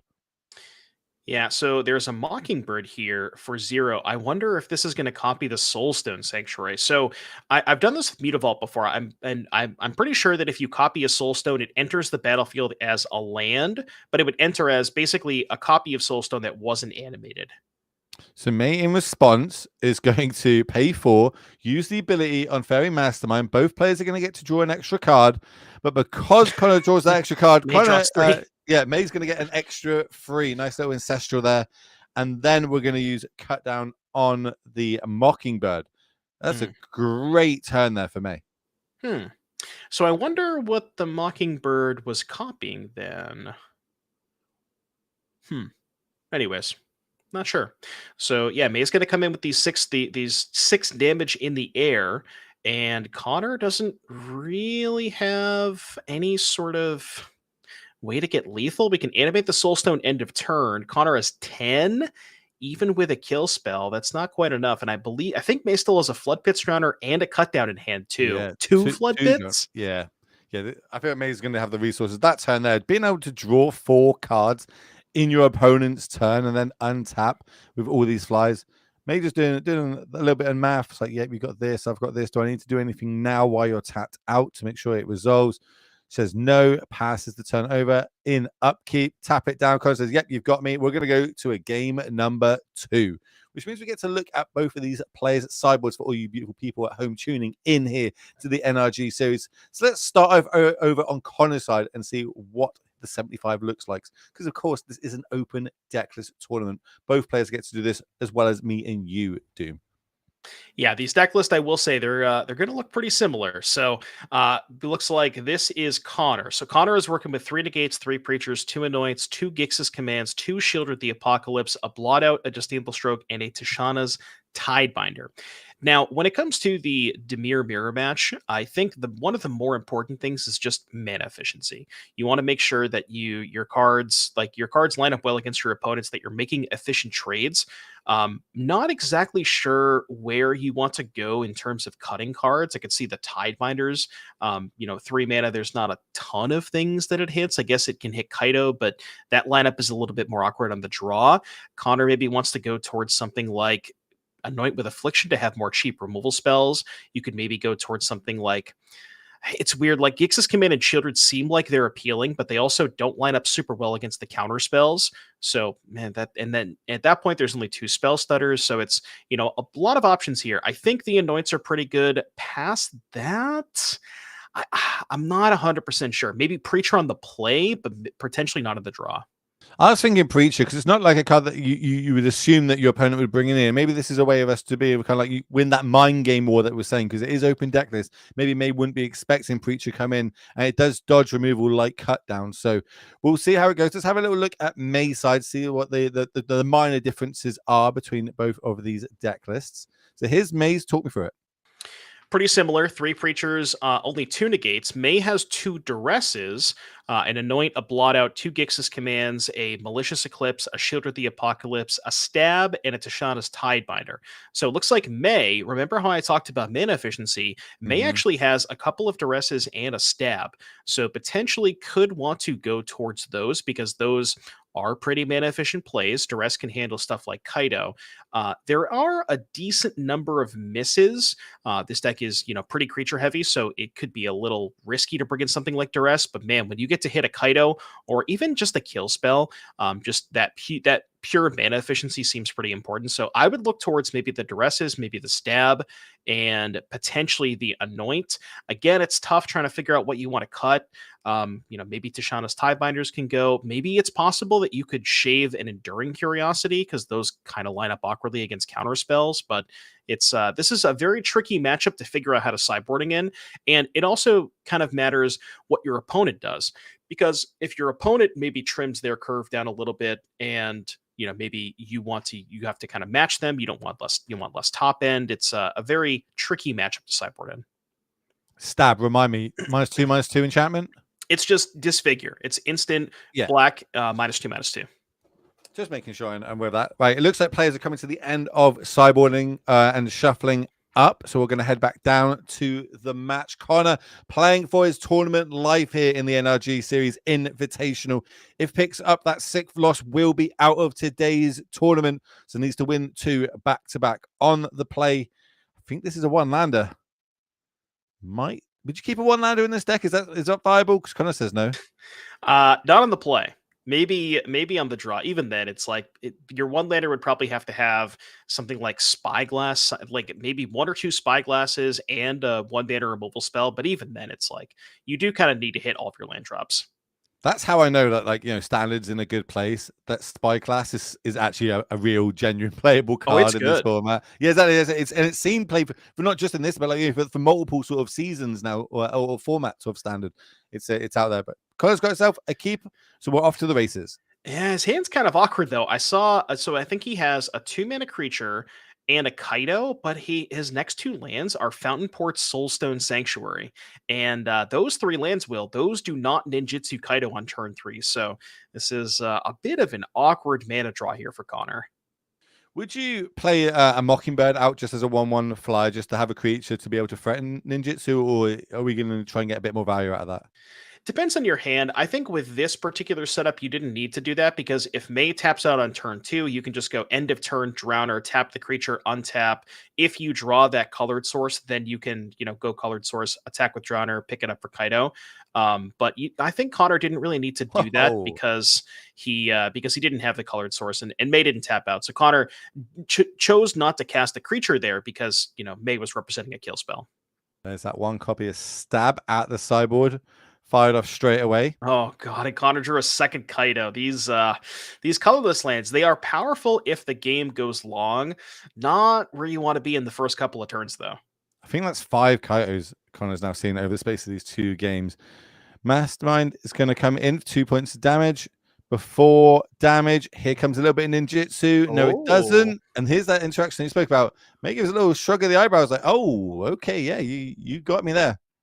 Yeah, that is a massive tempo exchange. So May spent 3 mana. She lost the creature on the battlefield, and she doesn't get to have the Kaido in play. Thankfully for her, she does have the cut down for the Tidebinder, because Connor, if he drew a colored source, would have been able to deploy his own Kaido. Although if it's an untapped land, he can just tap out for Kaido, which is what he drew. So Connor's mana draw was a little bit awkward, but he's the one that gets to stick the first threat. Maybe we can get that up on the screen so everybody can have a little look at this card. Full 4 copies in both deck lists here. Do you know the reason that this card came on my radar is because of Mason. Mason had I think a little bit of a rant online about this card, and I was like, okay, I need to check this out. You know what I mean? If the founder of Flage is not happy with it, I need to have a little look what this card can do. There is everybody at home to have a look at. We can make emblems with it. We can surveil. We can draw cards. And what was that? Tap type creature. Put 2 stun counters. That's a lot. Yeah, no, Kaido is fantastic, and it kind of just does everything. Where it is a constant source of damage. It's a 3/4 on your turn, but if you plus it the turn you played, it's immediately a 4/5. It has hexproof on your turn, so it doesn't die to any traditional kill spells. No go for the throats. It's hard to kill. It has a lot of It has a lot of loyalty. It's big. It taps creatures. It draws cards. It kind of just does everything. So what sort of answers do these decks actually have to get this off the battlefield? Or once it sticks, it is just like, you've got a 1 or 2 outer. Sometimes people play Shieldred's Edict. There is, I believe both players have 1 blot out in the sideboard. So that is potentially, that's potentially a way to get it off the battlefield. But there's not a ton of answers. their the no edicts for these players here. Yeah, I was having a look to see if there's any edicts, and there isn't. Of course, both players also know that because it is an open deckless tournament. We're going to be doing a little bit of shenanigans. A lot of instant speed play you'll notice in both of these decks. We see the Drowner come in and put a counter on the Enduring. So that ain't going to be able to get in, ain't going to be able to draw any more cards from me, at least not this turn. Yeah, and yeah, May has to cut down the Flood Pits Drowner, because if she doesn't, Connor can just go untap with the Drowner, then use the Drowner to shuffle away that Curiosity. So May really on the back foot here. Connor is the one who is providing a ton of pressure. And we'll see if there is a way for her to kind of get back into this. Looks like Mockingbird's going to come down. What's that? Do you know what that alternate art card is in hand here for Connor? I believe it might be a second copy of Kaido. Yeah, it's a second copy of Kaido. I didn't even know they made a fancy copy of Kaido like that. And there's me, and I'm going to know all these fancy different arts. But what I do know is that an Enduring Curiosity was found there from Connor. So getting in there with this Kaido, which is now what, a 5/6? That sounds about right. Yeah, 2 emblems, originally a 3/4, so +2/+2. Faye Mastermind's going to come in. Cutdown's going to deal with that. Yeah, so I believe, looks like Connor had hit May for 5, went to 0 the Kaido in second main phase. May went for a Mastermind. Connor answered that. So maybe Connor, I was going to say find land 4 to hold up the Curiosity, but it was a swamp. So again, still a little bit of mana issues, but still doing kind of fine with a Kaido on the battlefield. Just kind of keep ticking up and keep providing a bunch of pressure here. May already down to 11, so theoretically that Kaido is almost a 2-turn clock. Do you think we're getting a little bit too greedy with our 2-color decks? Playing a few of these colorless ones, that makes it basically a 3-color deck. Are we getting too greedy in standard? No. No? Okay. No, both of these decks only have 3 colorless lands. I mean, it definitely is awkward when you draw 2 of them, but with only 3 in the deck, I think on average you're more likely to draw 1 per game than 2. Just kind of a little unfortunate here that Connor started with those were for 2 of his first 3 lands. Well, Connor in the turn there was trying to make the Sanctuary a free. May had the answer to it though. Went for go for the throat, get it off the battlefield. Does leave it with just 1 land up though. How can Connor kind of turn? Well, it's Connor behind. It feels like he's a little bit behind, but then he does have a Kaido on the battlefield. Well, I don't think so, because worst case scenario for Connor, he can say hit for 5, use the Kaido to tap down the Curiosity for a couple of turns, which it looks like that's what he's doing. And that was kind of May's main source of pressure. That Curiosity, because it's not untapping for the next couple of turns, that, May really only has 1 power on the battlefield. She can't really threaten the Kaido in any meaningful way. I don't know if we can get I was going to say remove one of those counters. Here we go. So, yeah, I think May is in kind of a tricky spot. Now, she does have her own Kaido, I believe, but it's awkward because Kaido is not a creature on your opponent's turn. So May can't use her Kaido to tap down Connor's Kaido for a turn or 2. So, yeah, I think Connor is in a pretty commanding position. And you see May has to attack Connor instead of May has to attack Connor instead of Kaido because she needs to just keep finding cards. We're going to stop the trigger here with the Tiebinder coming down. Now, if any cards caught me out more in not only the booth or playing it is Tiebinder. This card, every single time I get it wrong what it's done, just so everybody's aware at home, and remind me, it is stopping the draw trigger now, so we won't be able to draw any more, or we'll be able to draw moving forward. Right. So the Mockingbird attacked Connor. That would trigger the Curiosity. The Tidebinder is going to target the stop the Curiosity from happening, and that'll also mean that if Connor ends up killing the Curiosity later on, it won't come back because it doesn't have the ability to come back. And I think May is going to Tidebinder Connor's Tidebinder. Maybe. No, a little bit of ninjutsu here. So we're going to see the Kaito come in here for May, bringing the Mockingbird back to hand.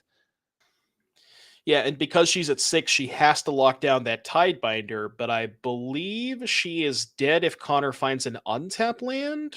No, we have a blocker. Okay. So now we can, even if Connor finds an untapped land, we can at least chump block either the Reef or the Kaido. Draw step. We find a cut down.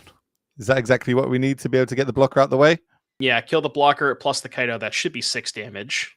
Yep, Yep. go across. That's 6 damage. That means Connor's going to level this one up and take us into a game 3. There's a lot of game 3s you're going to find this weekend, ladies and gentlemen, because everybody is on top of their game. Every single win counts. Maybe you're not even going to count to get you into that top 8. You get an extra $50 for every win past a certain points. They're all playing for their share of $35,000. So let's get down and have a little look at the players. Let's get into their minds a little bit. We got them to fill out some, questionnaires before this tournament, and we gave them their nice little packs. You'll see them all wearing the same jackets. They get a nice little frame of the cards that got them here to this tournament. But on top of that, we were like, well, we need a little bit more. We need to find out a little bit about them and what's going on in their heads. So starting over on Connor's side, talk me through it. Connor, 2024, played 15 main events, 5 top 8s with the best finish for 3rd. Just a very consistent player on the NRG Series, hometown Brighton, Michigan. And then our non-NRG Magic accomplishments: 1 SCG Open top 8, 6 MTGO Showcase top 8s. I know you're familiar with the MTGO Showcase program, Will. And then 40th place at Pro Tour Amsterdam. And, Connor, favorite hobbies outside of Magic: triathlons and NBA basketball. I will say, I personally am not, I don't know a lot about basketball. I don't know if you do, Will. Michael Jordan played in it or something, I think. Once, That maybe. sounds about right. I think he was quite good. Shaquille O'Neal, that's the really tall guy that I keep seeing buy kids' bicycles on the socials. That's what I know about him. Triathlons, though, I know a little bit about triathlons. To be fair, if Connor's doing triathlons, I'll tip my hat to him. That is a hard sport to be a part of. So it's a good mental break as well, I guess. Go away from Magic, getting in the zone, just go for a few long runs, etc. So pretty good. But it looks like players are ready, shuffled up, and firing off here. Game number 3, round number 10, the last standard round here in Swiss. Connor needs to win this, or others will be out of the tournament. May does have 1 loss to give, but does not want to give it. She wants to find herself into today's top 8 as just a land on both sides and a pass. Yeah, and game 2 was a very good showcase of why Kaido is so good in this matchup. Connor was the first one. May had the ability to go for a Kaido. She thought the coast was clear. Connor had the Tidebinder. Untap resolved his own, and I mean the game was not necessarily over, but it sure felt like it was pretty close to over. It was just very hard for May to kind of come back and keep up with the pressure that Kaido was able to provide. And we'll see if we'll see if either of these players, but it's kind of a race to who Kaido is first almost. Well, we went for a mastermind and a turn there. Connor had the answer, was tapped out, but May did not deploy anything while Connor was tapped out. Now going to deploy his 3rd land. And he want to try and deploy something, or do you want to hold up? You'll notice these decks are very instant speed, flash kind of orientated. Yeah, and I did, looking at Connor's hand, I think I did see a Preacher. So it looks like those did come in for Connor here. So interesting to see. Okay, well, May went for a Kaido. Connor has the counter. Does he have his own Kaido? Well, I'm focused on that stab that's still. I love that there's 1 copy of stab and we're seeing it. And yes, you are going to see Kaito coming down on the other side. That's huge here. Connor being able to the one to resolve the first Kaito. Yeah, and I almost wonder if it's maybe a show of weakness from May's hand that she was willing to just jam the Kaido into the open mana that Connor had. Now, granted, Connor did already use a spell stutter, and players do have open deck lists. She knows that Connor only has 2 spell stutters, and you would imagine that the gates probably didn't come in, so that you're maybe a little bit safe from those. But yeah, Connor having the 2nd spell stutter into the Kaido and also having the cut down for the mastermind, everything is coming up Connor here. I was about to say, having all the answers. Sees another copy of Kaito, sees a land in these top 2. Does want to keep him, does want to put him to the grave, does want to keep the land, doesn't want to keep the extra copy of Kaito for obvious reasons. That's going to be the land. And then, yeah, here we go. Here comes a Preacher on the battlefield. Have a little bit more pressure. Nice, powerful 2/4 Death Toucher that's got a couple extra abilities depending on what your life total is. We'll talk through them in a second if that does get to be turned sideways. Another land for Main, just a pass of the turn. Yeah, May's in a really rough spot here. Connor having the Kaido and the emblem, so that's going to be 4 power plus the Preacher. That's 6 with May at 16. Does have go for the throw for the Preacher, but remember that Kaido having hexproof is going to be basically unkillable on Connor's turn. The only way that she's going to be able to kill it is dealing with it, maybe essentially dealing damage to it in combat on her turn. And yeah, Connor's just going to be drawing extra cards off the Kaido and just, firing on all cylinders at this point. That was a tie binder added to the hand. Yeah, this is going to be really hard in a resource battle matchup where, every single card counts. When Connor's been able to draw 2 a turn on the back foot here for me, something's got to go real right and real quickly, not just to pass the turn. Yeah, and even here, both players having 6 lands in play, but Connor having that Restless Reef and May doesn't. So even Connor even advantaged in that front as well. This is what Connor's going to need. Because remember, needs to get to that 5-5 record. Needs to win out now to give the best possible chance of getting into today's top 8. And we are only 2 rounds after this of finding out who will be in it. Curiosity is going to come down. That's going to get a go for the throw. Tie binder the trigger for it so it doesn't come back. Yeah, this is a rough spot here for May. It just looks like I don't think there was any mulligans this game, but it seems like the top of her deck has not been super kind to her. Drawing quite a few lands here. And here's a Kaido for May, but it's a little bit too late. And this is exactly what we saw in game 2, where Connor was just able to resolve the first Kaido. Countered May's Kaido, untapped, had his own, and just easily able to run away with the game from here. And you kind of see why these decks are playing 4 copies. You might not necessarily associate legend card like being a legendary card and wanting to play 4 copies, but you just want to have it every single game, and you want to have more than your opponent. And this is, you're kind of seeing exactly why.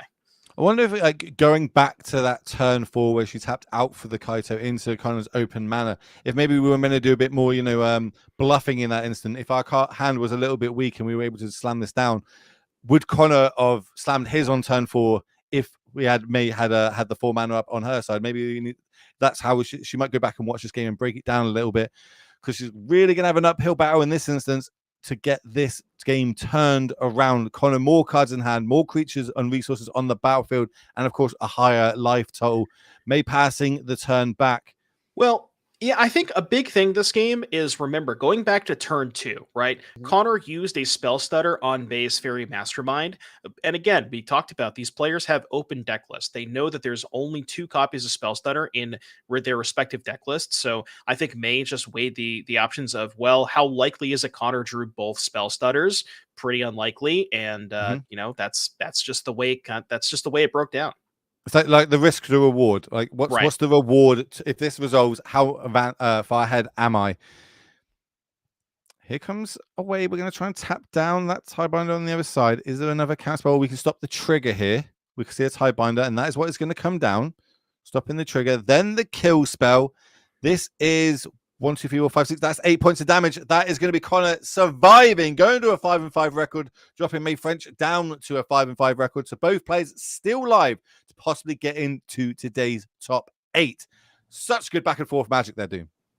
Yeah, I mean, that was just an absolute masterclass of just showing you why Kaido is the best card of these Dimir decks. Yeah, if you are the first person to play Kaido in the mirror match, it's really, really hard to lose. And, Connor just being able to, both games, was able to be the first person to stick a Kaido and kind of just easily ran away with the game with it from there.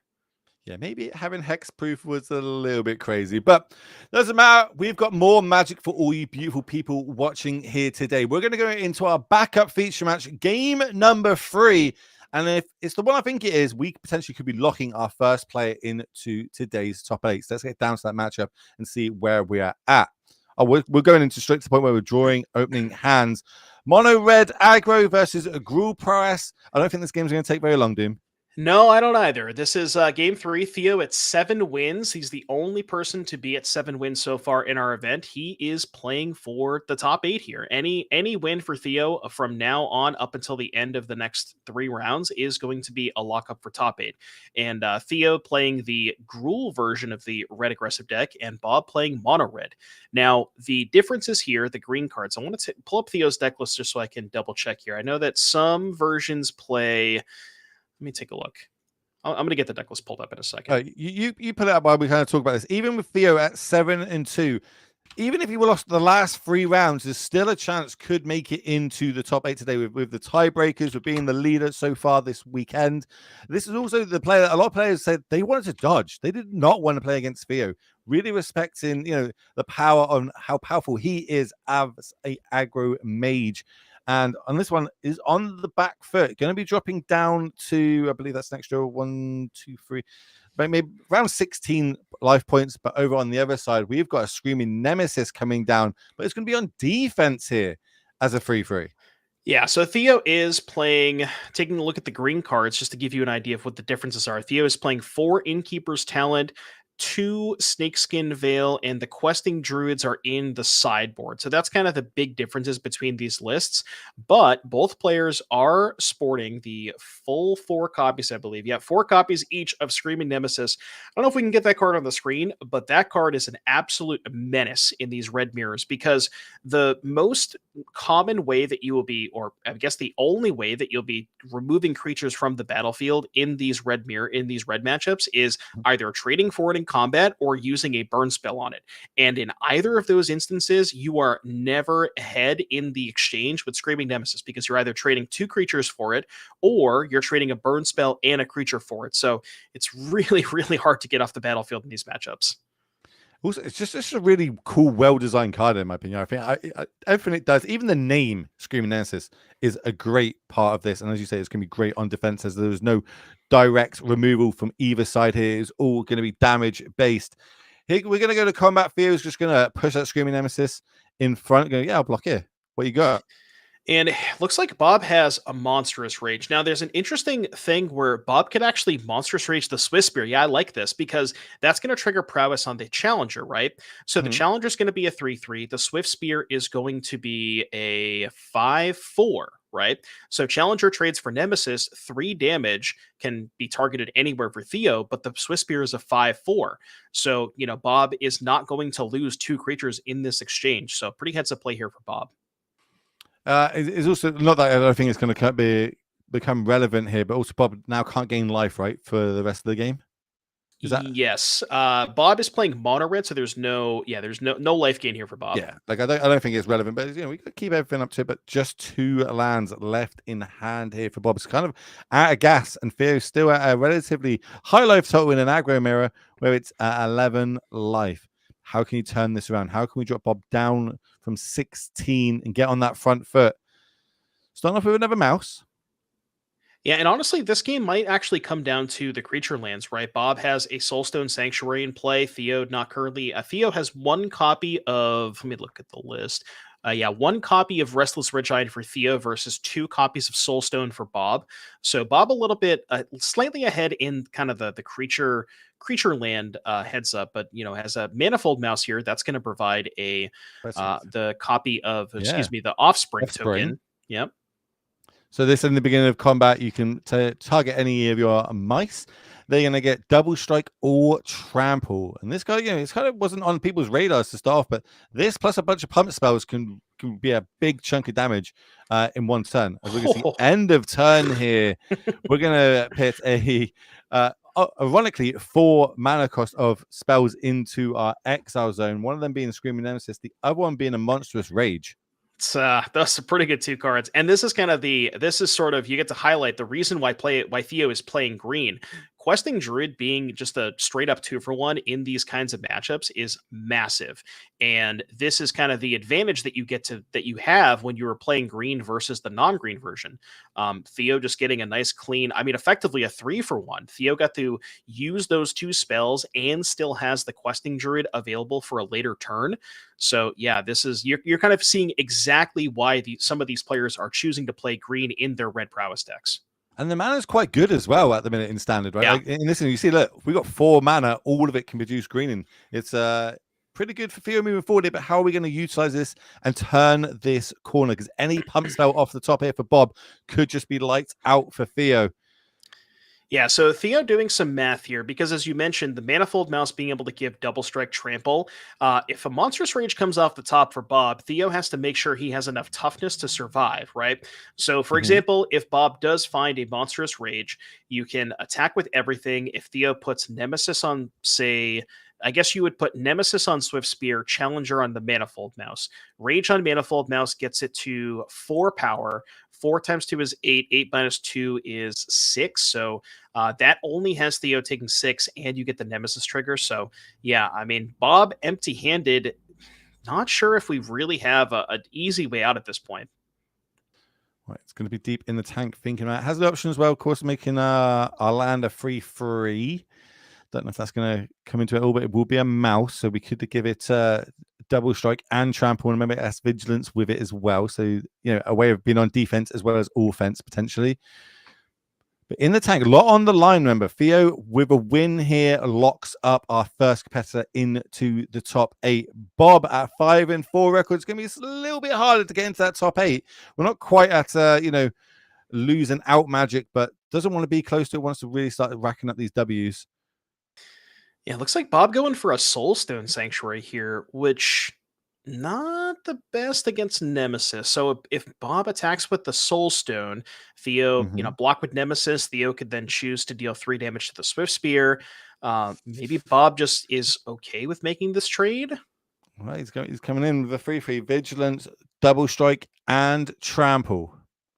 Oh, the Soulstone's a mouse. I forgot about that. Oh, that is the first time I've seen this. Okay, this makes a lot more sense. Right, I forgot you could just target the Soulstone with both of the manifolds. But it still works the same way that you kind of said, though, right? Because if you drop out the Scream Nemesis, the 3 damage still going to happen, and we can potentially target it again. So because it would go first strike damage, deal 3 to Nemesis. You could then redirect the 3 to the Soulstone, and you would still end up taking 0. But then it's only a 1-for-1 trade, which is not as bad for Bob. It's also taking all Bob's turn up as well. You remember we had to tap the 4 mana to make this into the 3/3. See a monstrous rage in hand here for Theo as well. Are you happy just taking the 6 here? If you take 6, you go to 5. I think Theo's trying to line up to see if he has lethal next turn guaranteed. Yeah. So with Bob at 11, the Hardfire Hero is currently a 3/3. If you Monstrous Rage the Hardfire Hero, that would get it to 4/4 plus 2, so it'd be a 6/4. 6, assuming that doesn't get blocked, that would be 6 guaranteed coming through. Then Bob could chump block the Nemesis. That's only 7 damage. So yeah, looks like Theo is just content with taking that trade. And I like that too, because the Soulstone Sanctuary with double Manifold Mouse in play is certainly Bob's best threat. So just, Theo, I think Theo realizes that maybe he's slightly ahead on the battlefield and just wants to make sure that he, takes these efficient and good trades while he can before Bob has the ability to make, because say Bob makes that attack next turn with mana untapped, Theo then has to think about something like Monstrous Rage. So a lot more scary. And we're going to fire off with a Monstrous Rage here. We're going to exile that top card and have a little look at it. So a little bit of a dig in here, Theo. Give himself the best options. Another Screaming Nemesis. Really good at drawing that card. Yeah, look at the sigh from Bob. Bob just shaking the head. He nothing but smile here. That's Screaming Nemesis number 3, right? So, yeah, number 3 so far in this matchup. Remember, we've got the Question Druid as well on an adventure. So this is 1, 2, 3, 4, 5, 6, 7, 8, 9 damage, 10, 11, 12. Now the Scream Nemesis comes down. Gonna get in there with the Challenger. So this is gonna be what? 1, 2, 3, 4. This is 6 damage. So setting up to potentially try and win over 2 turns here. Maybe not. Kind of doing a little bit of the math. And with Trample, Bob doesn't really have any good blocks. I mean, you could soak up 3 damage from the Swift Spear, but I mean, I couldn't quite get a good look at what Bob drew last turn. But maybe if Bob drew something like Monstrous Rage and draws another Monstrous Rage, maybe that's enough, where you can go double strike on both of the mice, and then Rage would be +5. That's 6 times 2 is 12. Definitely one Monstrous Rage in hand at least. Okay, that's something. What's the other one? The other one might be the that lands that gives the target creature +1/+0 and haste. I think maybe sandbagging that for any potential mice we could have drawn for the turn. It looks like Bob has no copies of that card. No Might of the Meeks. Yeah, we got 4. The other spells that Bob looking to draw here: 4 Burst Lightning, 4 Monstrous Rage, 2 Obliterating Bolt wouldn't be the worst here. 2 Torch the Tower, 2 Witchstalker Frenzy. Those are what Bob is looking to draw here. I mean, obviously, would rather have 2 Rages, but Oh, yeah, I'm trying to work out what that extra card was from the art, but we'll find out nonetheless. Bob in the tank. Oh, the village. Okay. So village plus rage. Yeah, that's So what I you said. can. Oh, I thought you meant the spell that gives +1/+1. You draw a card. I thought that's what you No, the meant. village. Okay. Look at me. I'm on the ball. Come on, dude. I Come on. gotcha. We've got this. Right. We're going for this feels like just outswing. Hope Theo does some sort of bad blocks and you're able to sneak this game out. This is game 3. Remember, ladies and gentlemen, and if Theo wins this, we'll be the first player in our top 8 today. Okay, so I assume that Theo is putting the Heartfire, or do you know which one that Bob motioned to pump? Was it the token or the original? Or they could just target the other one. Oh, you mean I think it's the original one. It's the one that got the +1/+0. Okay. I guess it doesn't matter because they're both 3/3s on defense, so the math doesn't change. So let's say 1, 2, because it's 2 power plus 3 from the rage. That's 5. 5 times 2 is 10. 10 minus 3 is 7. Will 7 plus 3, that's only 10 damage. That has Theo going to 1. That is some quick math there by our expert Devin Donnelly. Tune in next week for more math tips. But no, I believe. 11. I did my math right. I think your math checks out, especially in this instance. So that means Theo will go down to 1. 1 is not nothing, which means on the crackback would Theo have lethal to be able to win this game. I believe so, because Bob would also end up taking 2 from the combat because the Nemesis would get hit twice. So Bob would go to 9, the hero would die, Bob would go to 6, and then you have the Nemesis plus the Challenger, that is 6 damage. So Bob may actually have to rage. Okay, unless I did my math wrong. Do we have to rage the Nemesis here just to get it off the battlefield? Yeah. But then you also you end up in spots where, so if you rage the Manifold Mouse, you first strike down the Nemesis, then the Nemesis can shoot the Manifold Mouse. Yeah, I think Bob has decided that. We're getting a little fun. Yeah, Theo is going to lock it up. He's going to be our first player into the NRG Series Invitational. So we will be seeing more from that gentleman later on. And it's going to get spicy later on, ladies and gentlemen. Let me tell you, once we get into that top 8 and we start talking about how it's going to be working, we've got some spice. And if you're a fan of Standard, Pioneer, and Modern, this is the channel you want to be on. I'm being told we're going to get an interview with Theo, and he's already sat down ready to go. So let's move straight down to it. Theo, Will, and Devin in the booth. First off, congratulations on being the first player into today's top 8. How are you feeling? I'm feeling great, thanks. Yeah, I mean, a lot of things went right. I got really lucky and, avoided making any, pretty horrible errors, so, yeah. That's the main thing, right? Don't make any errors. You're going to find yourself in the top 8. Yeah, so again, Theo, congratulations. As far as the standard deck list, you decided to play the Gruul deck, and talk to me about that last match. I saw we only got to see that third game there, but I saw the look on Bob's face when you flipped that third Screaming Nemesis was maybe not the look of somebody who's very happy. Oh yeah, I'm sure Bob was very sad to see that. Yeah, so I decided to play Gruul. I just it's the deck I've been winning with the most, and I really wanted to play 4 Innkeeper's Talent because I thought it was the best card against Dimir. As far as the mono red matchup goes, I think you're slightly behind. Because Innkeeper's Talent isn't great there. Your mana is a little less clean than the mono red deck, but yeah, I got pretty lucky. Flipped my Nemesis off Heartfire Hero, and yeah. Sometimes you just need that extra bit of luck, though, right? You get that extra bit of luck, gets you across the line. So we're playing Standard, Pioneer, and Modern this weekend. Which format have you enjoyed the most? Which format one would you wish you get to play every round in the top 8? Yeah, so personally, I enjoy Standard the most. The games of Standard have been really fun and decision intensive. Playing this red deck has been a lot more fun than I thought it would be, and yeah, I'm not sure if I have any matchups that I would really hate to play with the Gruul deck, so that's a good position to be in. Yeah. Well, the other important thing is now that you're locked up for top 8, you get a little bit of a break, Theo. So, what are you going to spend the next couple of hours on doing? You get some time to maybe practice a little bit, maybe just take a little bit of time off. Yeah, I think I'm just gonna take some time off. I think whatever prep I do magic wise isn't really gonna outweigh taking a nap before That's playing fair. more Magic. So, yeah. And That's the right, plan. one last question before we let you get off to your nap. A lot of players this weekend were asked, like, who do they want to dodge? Your name came up the most. Who do you want to dodge in that top 8?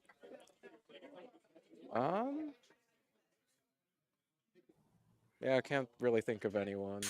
I'm Perfect good against answer. all of them, Will. It doesn't matter. Perfect Line them up, answer. I'll knock them down. All right, Theo, we're going to let you get off and, enjoy getting into today's topic. So, again, congratulations yet again.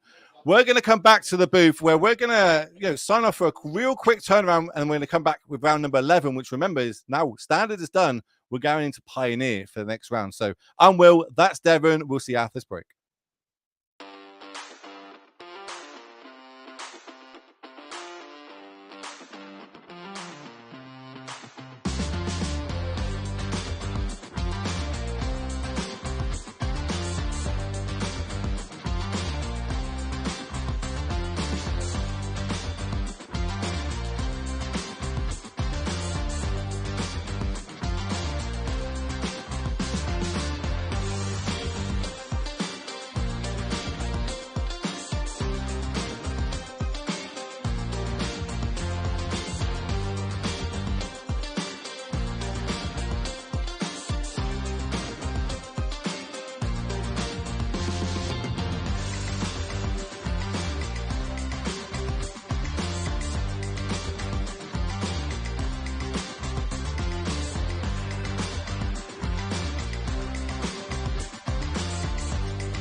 Hello, ladies and gentlemen, and welcome back to the NRG Series Invitational, where we've got 24 players battling out for their share of $35,000 plus that Pro Tour invite to Chicago next year. My name, though, is Will Hall, better known on the internet as the Will Hall EXP, and I'm joined by Mr. Devin O'Donnell, better known as Doomwake. How are you finding it so far, my friend?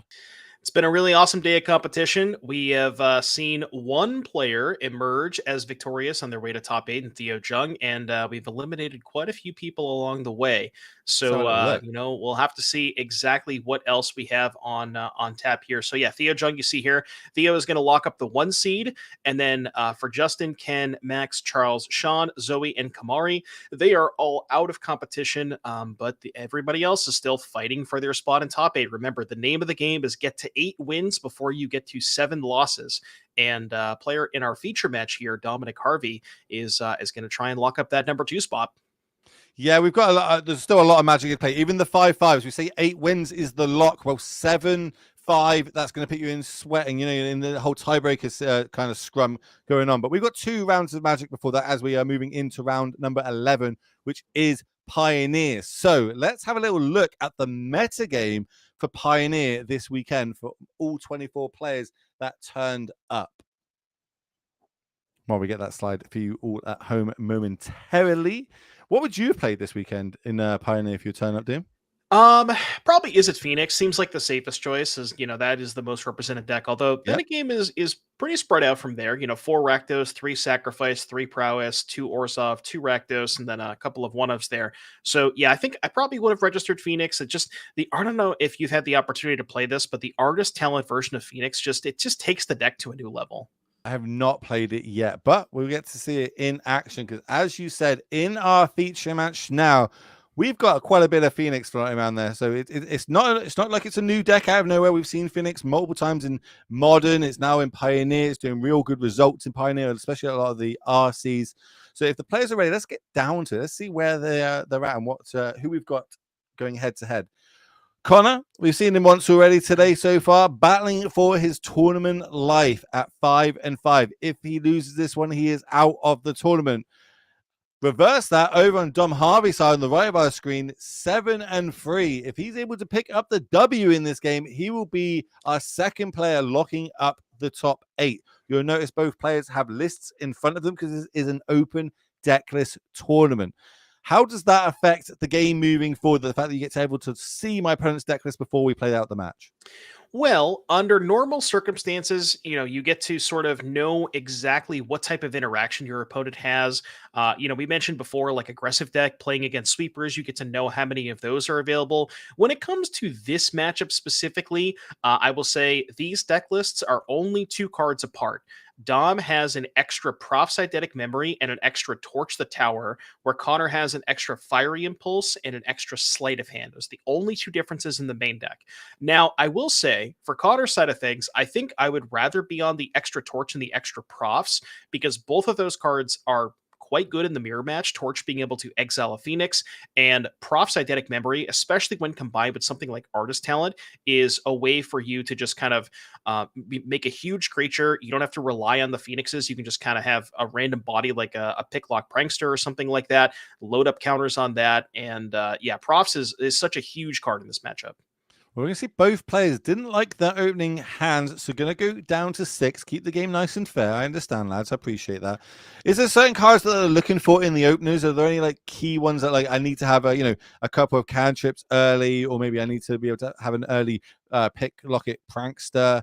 Is there any sort of real key cards that they need? Because I'm guessing they don't want to see Treasure Cruisers in the opener. Well, I mean, the games typically, it's weird. The games can either like sort of end in very quickly, where like just one player just doesn't draw enough removal spells and the other player finds a couple of Phoenixes early. But I think for the most part, the games tend to go a little bit longer. And ideally the card that they're looking for the most in their opening hand is that copy of Artist Talent. If you can cast that card on turn 2, as an Is It deck, there's no ways to destroy that card, no disenchants or anything like that. So if you can resolve that card through, if your opponent doesn't have a Spell Pierce or anything, then that is a huge way to gain a bit of advantage, because you can just churn through your deck, discard Phoenixes, fill the graveyard for crews. That is probably the most important card in this matchup.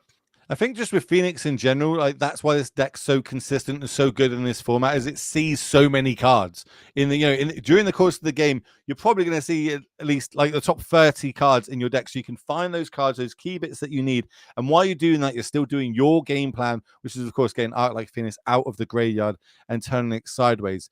Starting off though, Dom's going to shock in at that Steam Vents. We're going to opt. We're going to decide if we want to keep that card or not. We don't. We're just going to go to the bottom, fresh new one. And he's going to untap for his turn. That was a Steam Vents off the top. So and here's the talent. Does Connor have the Pierce? Boom. Does. Exactly what he needs. How many Pierces in the main? Is it 2? They both have 2 copies of Spell Pierce. Now the question is, does Connor have his own talent? I don't think I saw one in hand. No, I don't think it is. I think we're going to go sleight of hand. Look at the top 2. Put 1 into a hand, 1 into the bottom. I think it was double land. Which is good, because I don't think Connor had a second land in hand. So, yeah, this is kind of the exact thing we were talking about. Dom had the turn 2 talent. If, Connor did have the Spell Pierce for it, now does Dom have the backup talent? Or maybe even a Profs, because remember, Dom, there's the second talent. Dom has 4 talents, 2 Profs. Connor has 4 talent, 1 Profs. So having that extra copy of the enchantment, those cards are very important in this matchup. As we see, these players kind of just, you're going to see a lot of this in the opening turns, just cantrips. And, well, Connor does find his own talent, so. Well, Connor found the talent off that consider end of turn. It's left it on top, drew it for the turn. Looks like it's going to resolve because we're tapping out over on Dom's side for another op. So just sculpting the hand a little bit more. Arc Like Phoenix does go to the graveyard, though. So that's, first bird to Dominic. And I think I saw a second copy of talent in Dom's hand. So Dom can just go second talent trigger and then second calm down, Dom. My goodness.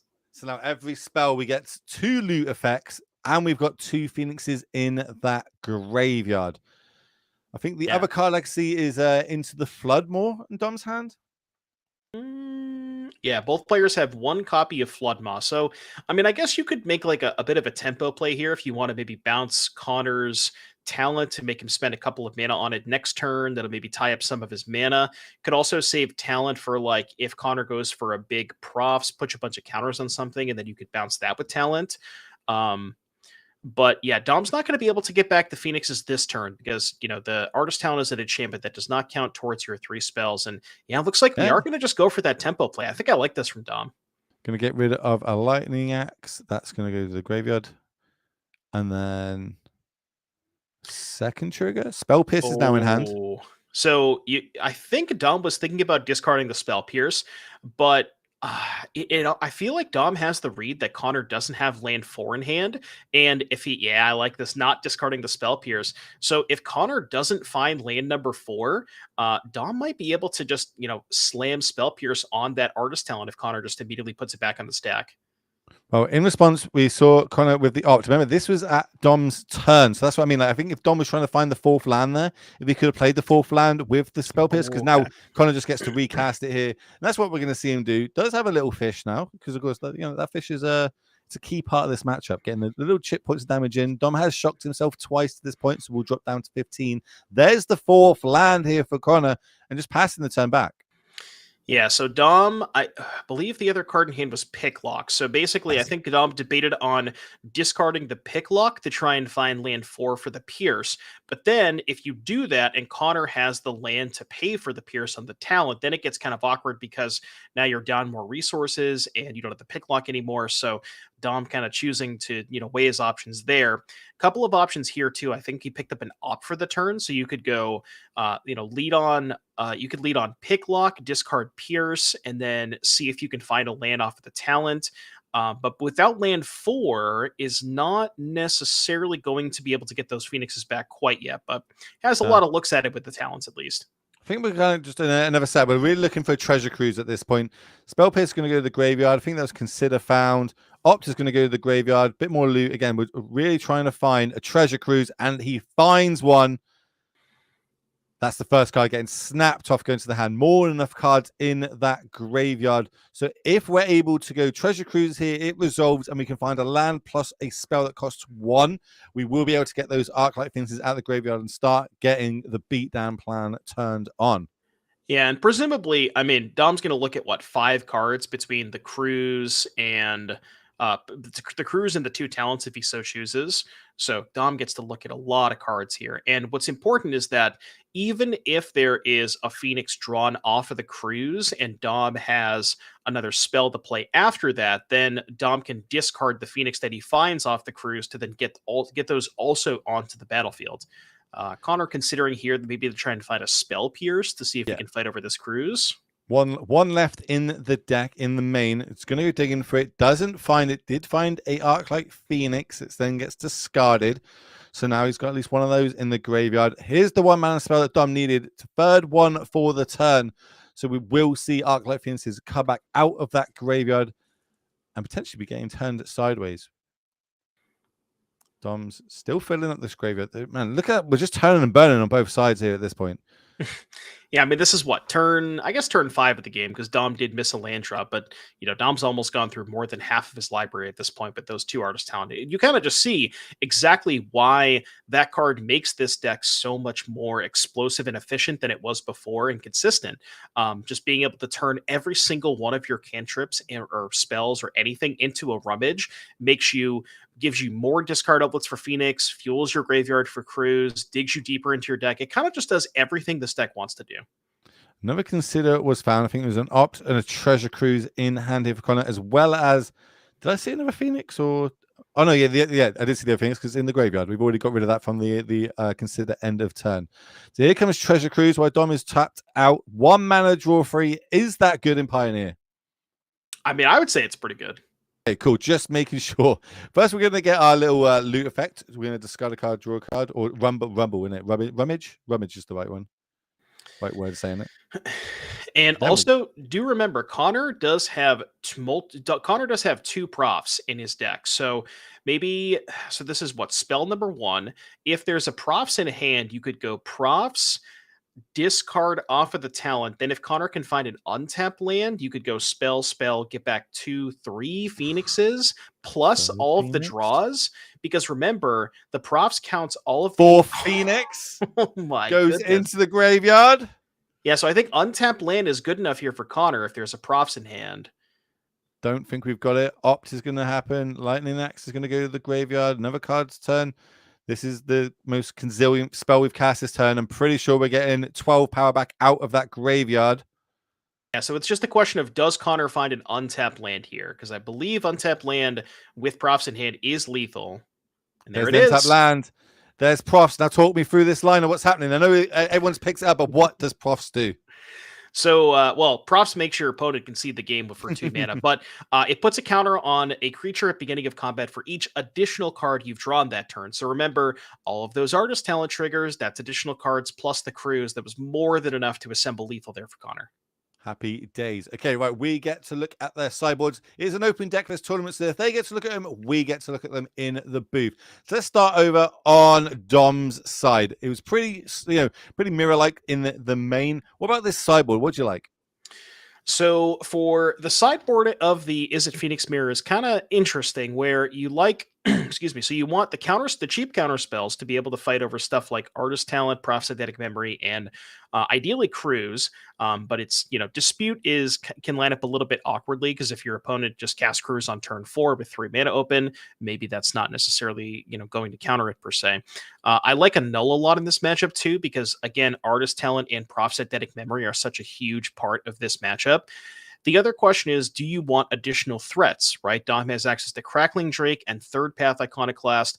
Both of those maybe line up a little bit poorly against the spot removal spells, but it's sort of like this mind game thing that we go back to. If you expect your opponent to board out the kill spells, maybe your additional threats get better post board.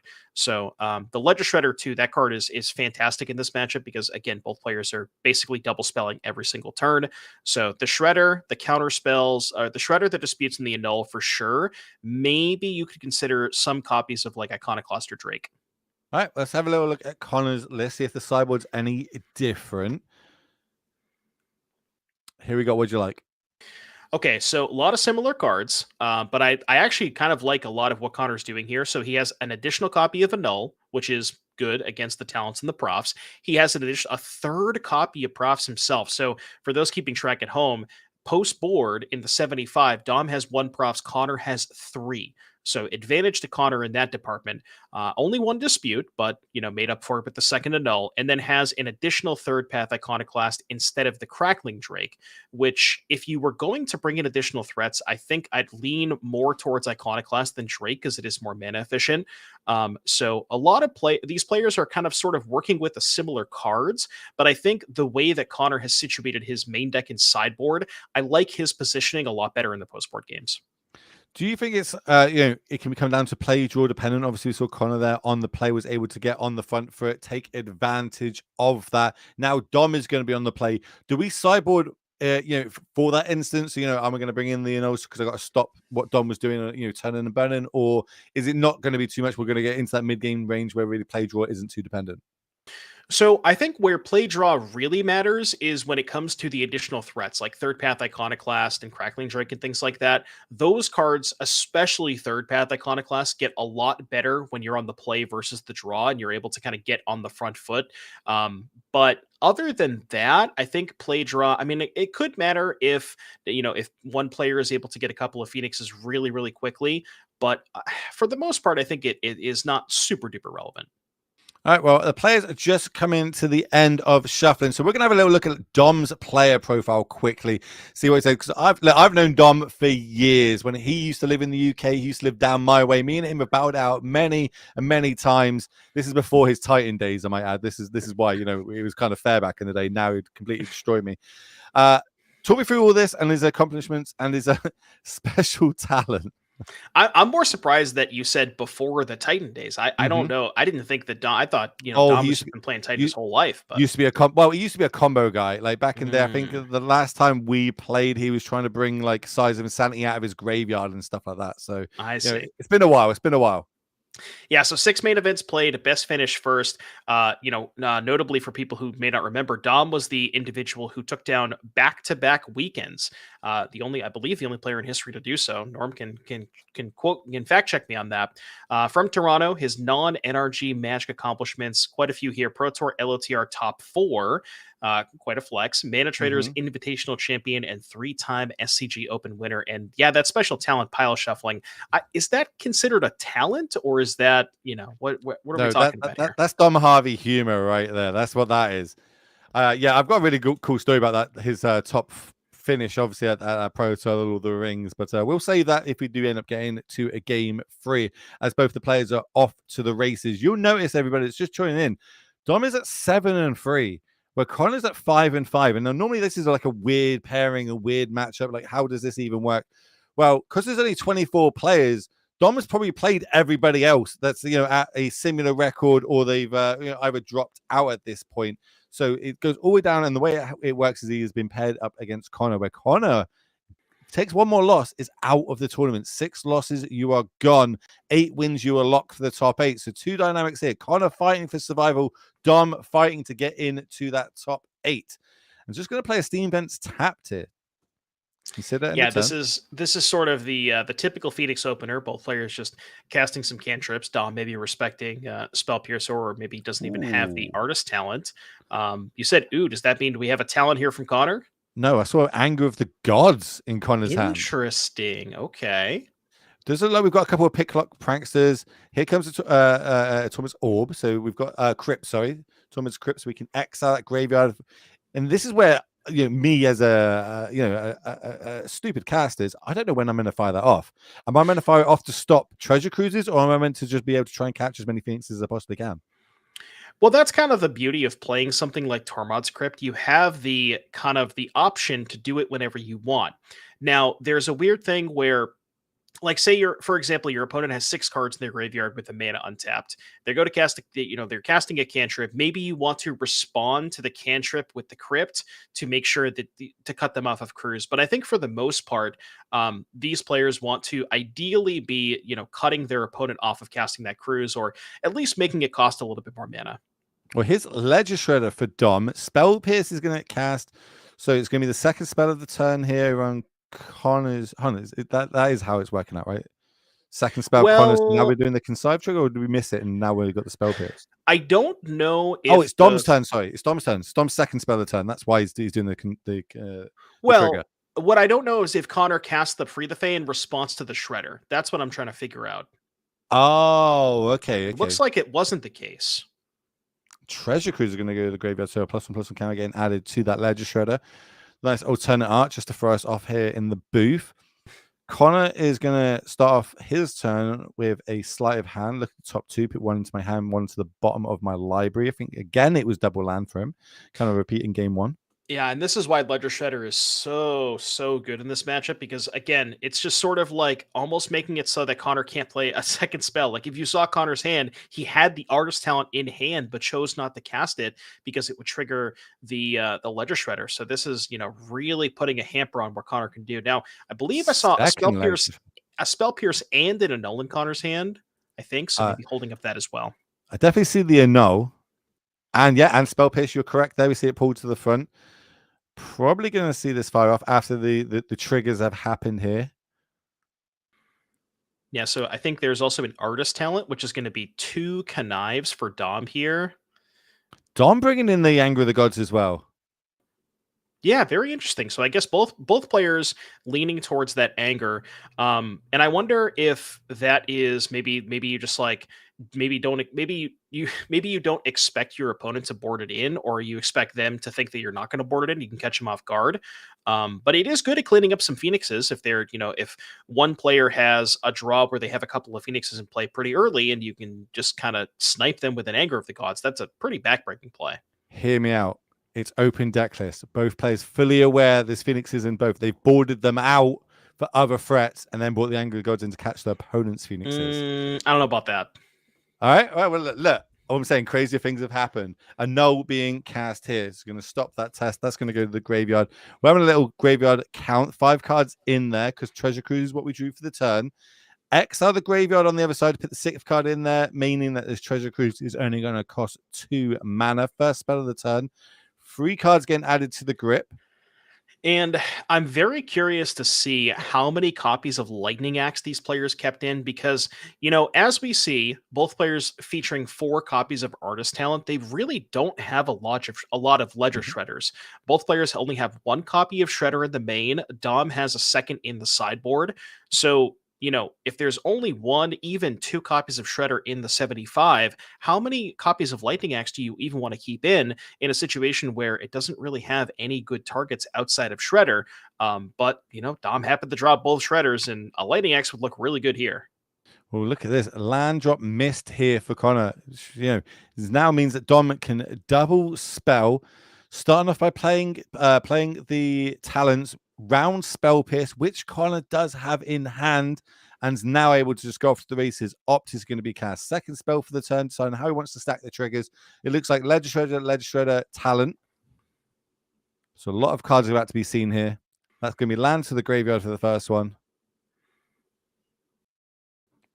How many cards has Dom got in hand? That's what I can't see just yet. I think 3 or 4, somewhere in that range. I would guess 3.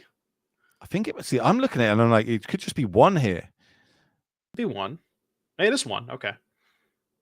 And then we're going to get in there with a little bit of damage. That's going to be 5 points, dropping Connor down to 11. Phoenix now drawn, which means that players did keep Arclight Phoenix in. Who would have thought? I know, I'm shocked. Shock. Talent's coming in. Is it going to resolve? Such a rough spot here for Connor. Like, Connor has a decent number of stuff here. Has Torch the Tower, has Phoenix, but just doesn't really have any way to remove these Shredders from the battlefield. And, this is kind of... I wonder if, going back to sideboarding, I wonder if maybe Connor, if Connor did board out all 4 of his axes, maybe considering keeping in 1 or 2. Again, not sure exactly how they sideboarded, but this is, again, a spot where you really, really would like a Lightning Axe, and none of your other removal spells is going to do it against these Shredders. That's a really good talking point. I hope that if we get to a game 3, I want to talk through about that sideboarding part with Ledger Shredder. Remind me, as we're going to see Picklock Prankster being, or the other half of Picklock Prankster being cast, which is Free the Fae. So top 4, there's a Phoenix. It looks like we're going to pick the Opt in hand though. We're going on a little adventure. Another nice NRG token there. Who made the adventure token? I can't remember. I'm sure Norm will tell Norm will us in a tell second. us. Yeah, Norm Norm will tells tell them. us. Norm is our producer behind the scenes, ladies and gentlemen. So if you ever hear us talk about Norm, it's he's the mastermind behind this beautiful production that hopefully you're all enjoying right now. So if you haven't, make sure you do hit that follow button to be up to date on every time this channel goes live, because it will only be bringing you amazing MTG content across multiple different formats. Dom's now stacking those triggers yet again. Crackling Drake looks like it came in at the sideboard. That's going to go to the graveyard, though, adding another counter to that Ledger Shredder, making it extremely big. And Crypt is the other one. importantly here for Connor. So now, if you're in Connor's side of things, you're probably going to lose this game. Mhm. But Connor has now seen both Shredders, which you kind of expect you were going to stay in, and the Crackling Drake. That is 3 premium targets for Lightning Axe. And I wonder, now that you've seen all 3 of those, you're more likely to keep in at least 1, maybe 2 Lightning Axes, because in these situations where Dom has the Shredder, it's just so hard for you to come back from. Here's a treasure cruise as well.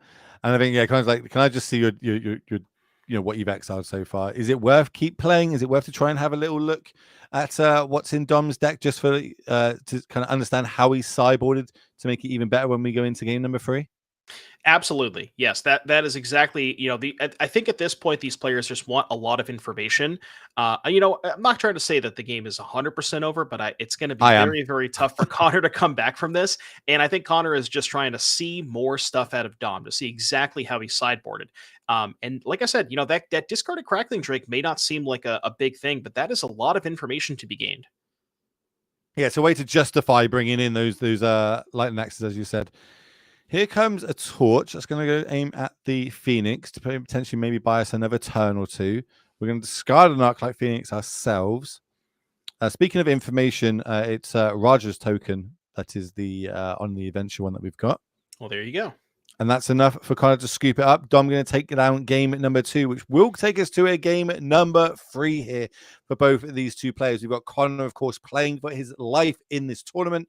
Well, we've got Dom on the other side playing to be our second player, locking themselves up into today's top 8, which is kind of a special format of how it goes through. We're not going to talk about that. The casters later on are going to inform all you beautiful people of it. But if you're a fan of Standard, Pioneer, and Modern, I'm going to go on a limb and say you're probably going to see one of those formats at least in the top 8.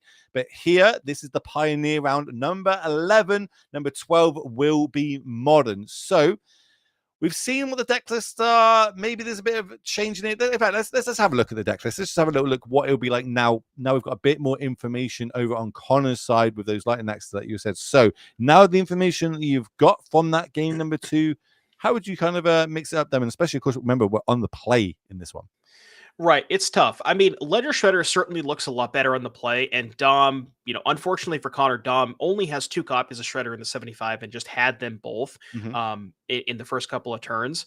But even, just still now that you've also seen the Crackling Drake out of Dom, 3, like I said, premium targets for those axes, I think you want at least 1 to find, but maybe even a second copy, because if you look at the kill spells, I mean, I guess you can keep in Fiery Impulse, because on the play you can put 2 cards in the graveyard before you give your opponent the opportunity to trigger Connive. But Axe also being able to kill the Drakes, I think Connor may want to reach towards a couple of those.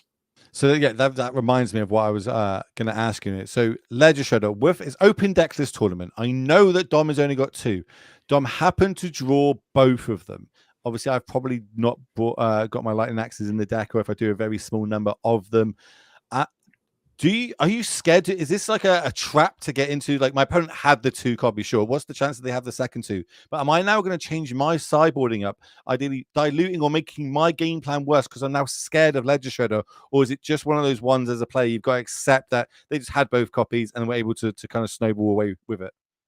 Well, the nice thing about that is, because you're playing 4 copies of Artist Talent, if you happen to draw, like, let's say you board in a Lightning Axe, assuming that you want it as insurance against your opponent's turn 2 Shredder, if you happen to draw an Axe later and you don't have a target for it, you can just loot it away with the Artist Talent. So I think that because of the presence of Artist Talent, it makes it more likely that you want to have those situational cards, or if you feel less bad about having those situational cards in your deck post board. Okay, it looks like we're coming to the end of the sideboard in here. Players shuffling up. So I'm going to quickly tell you my Dom Harvey story because I think someone in chat asked.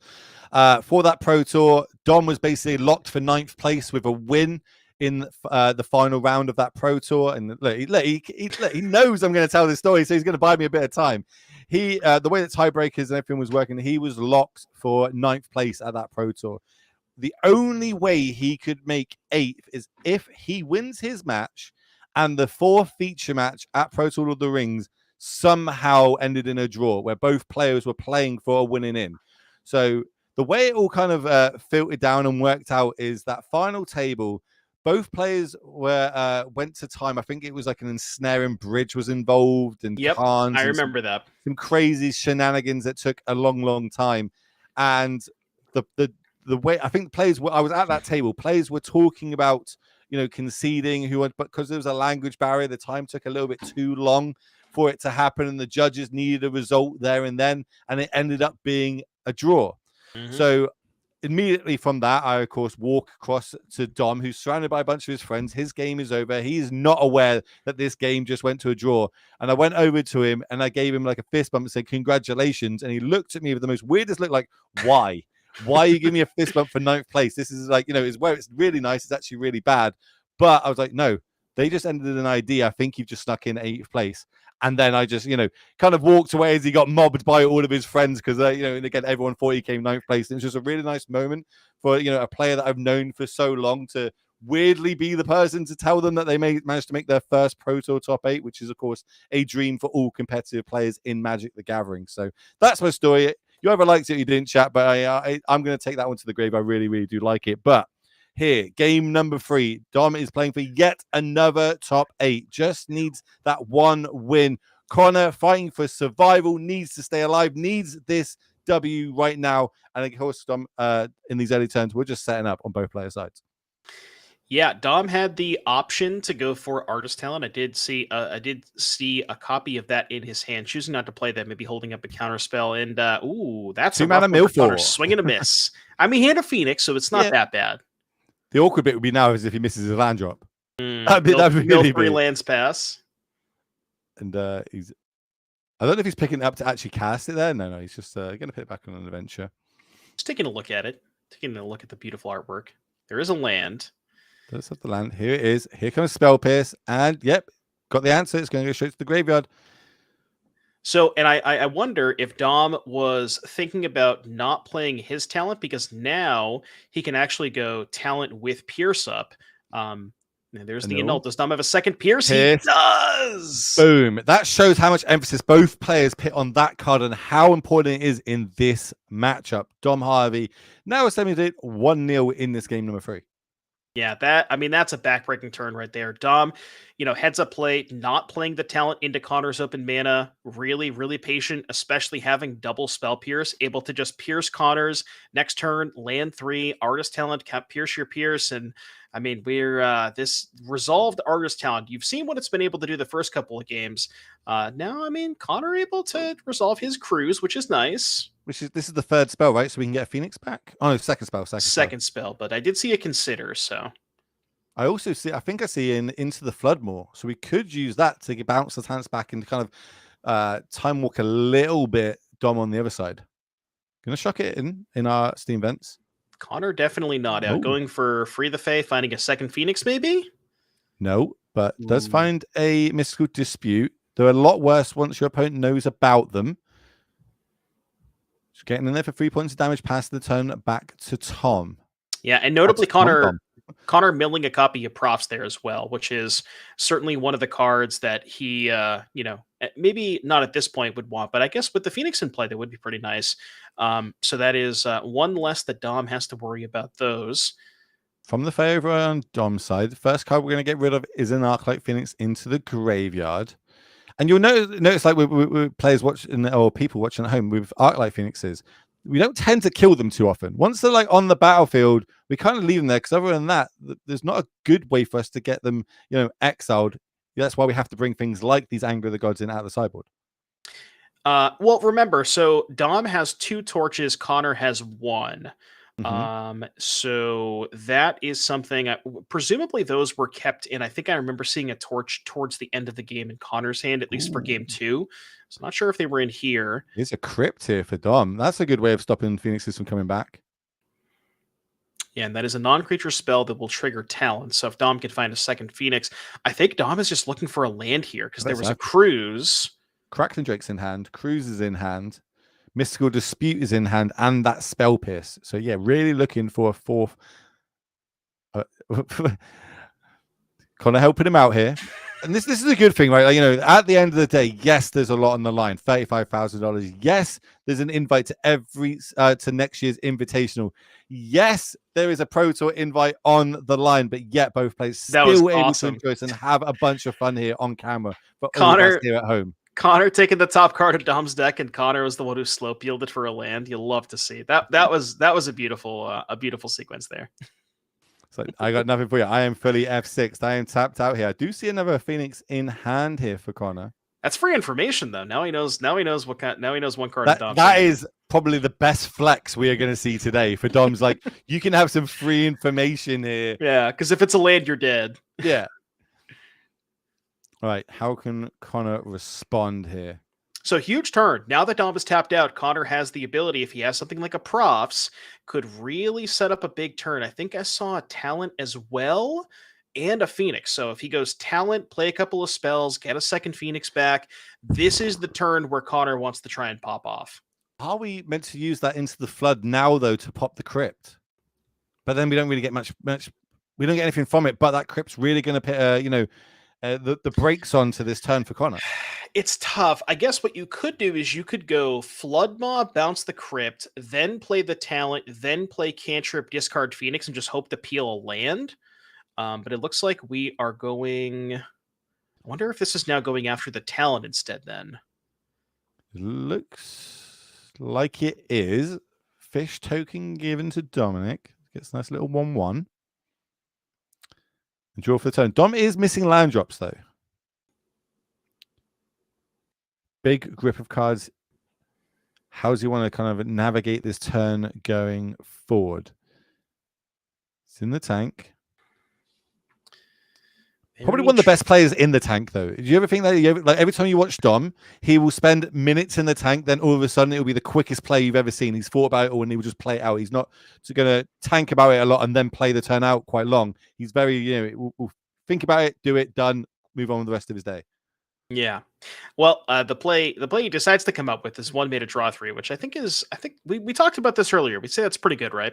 I think it's all right. And heads up play here for Dom. Connor representing Mystical Dispute, so decides to actually go for the cruise before playing the talent. It's also possible he doesn't even want to deploy the talent this turn. Has maybe other ways to get a Phoenix into the graveyard. So yeah, just interesting sequencing here for Dom. And curious to see if he is even going to deploy the talent this turn. Maybe we're just going to play some cantrips and just try to find, get a Phoenix into play that way. But very, really interesting to see the way that this game played out based on Dom just kind of having the perfect sequence early with, the counter your talent, untap, play my talent, counter your counter. And very, very, we'll see how this game plays out. Yeah, Torch stays in. Torch target Phoenix, kills Phoenix, exiles Phoenix, is the third card. So Phoenix goes back out of the graveyard for Dom. He's going to turn it sideways. That's 4 more points of damage done to Connor's face. Can have a little look at the graveyard.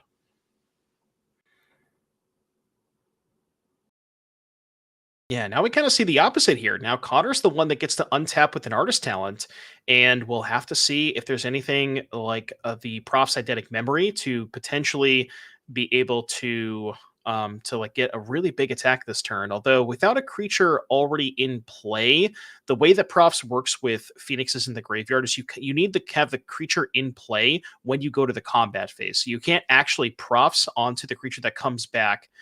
So that's something to keep in mind as well. Dom being disciplined here, not cracking that crypt to stop anything like a treasure cruise. Is, I imagine I'm getting the read that he's waiting for Phoenixes to be in there to gain a little bit more advantage. Here comes Consider. That's going to be Steam Vents to the graveyard, filling up a little bit more. Unknown card to hand. Is that a talent on a braid? There's a talent, and we don't even want it. It's going to go to the graveyard from this Yeah. opt. Doesn't What are we want the digging for then? What are we trying to find?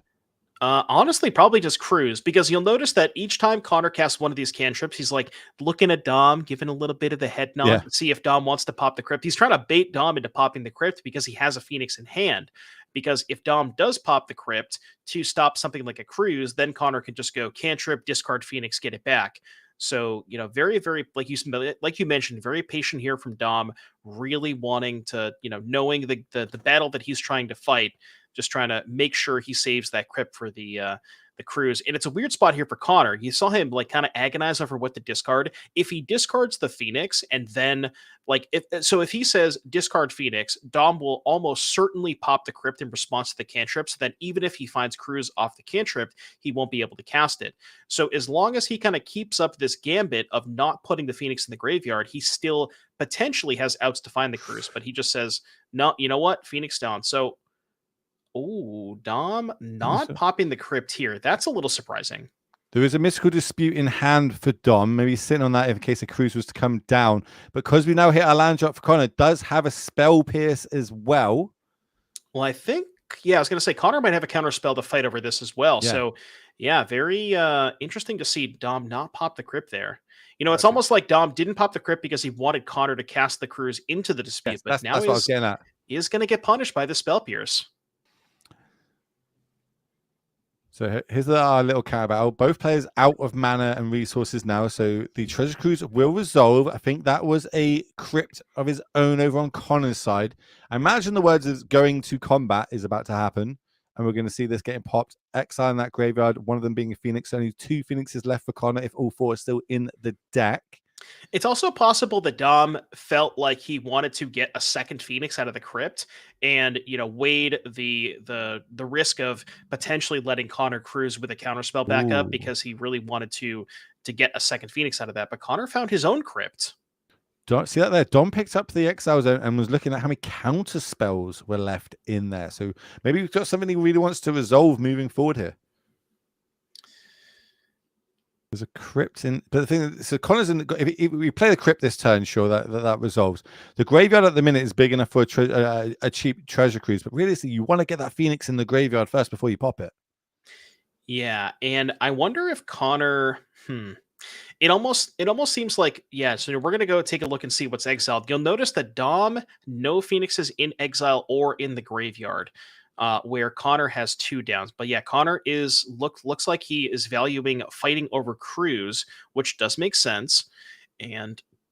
But again, Dom with the battlefield, right? Connor at 11. Dom's got 4 power in play. That's a 3-turn clock. And Dom found a Shredder. That's big.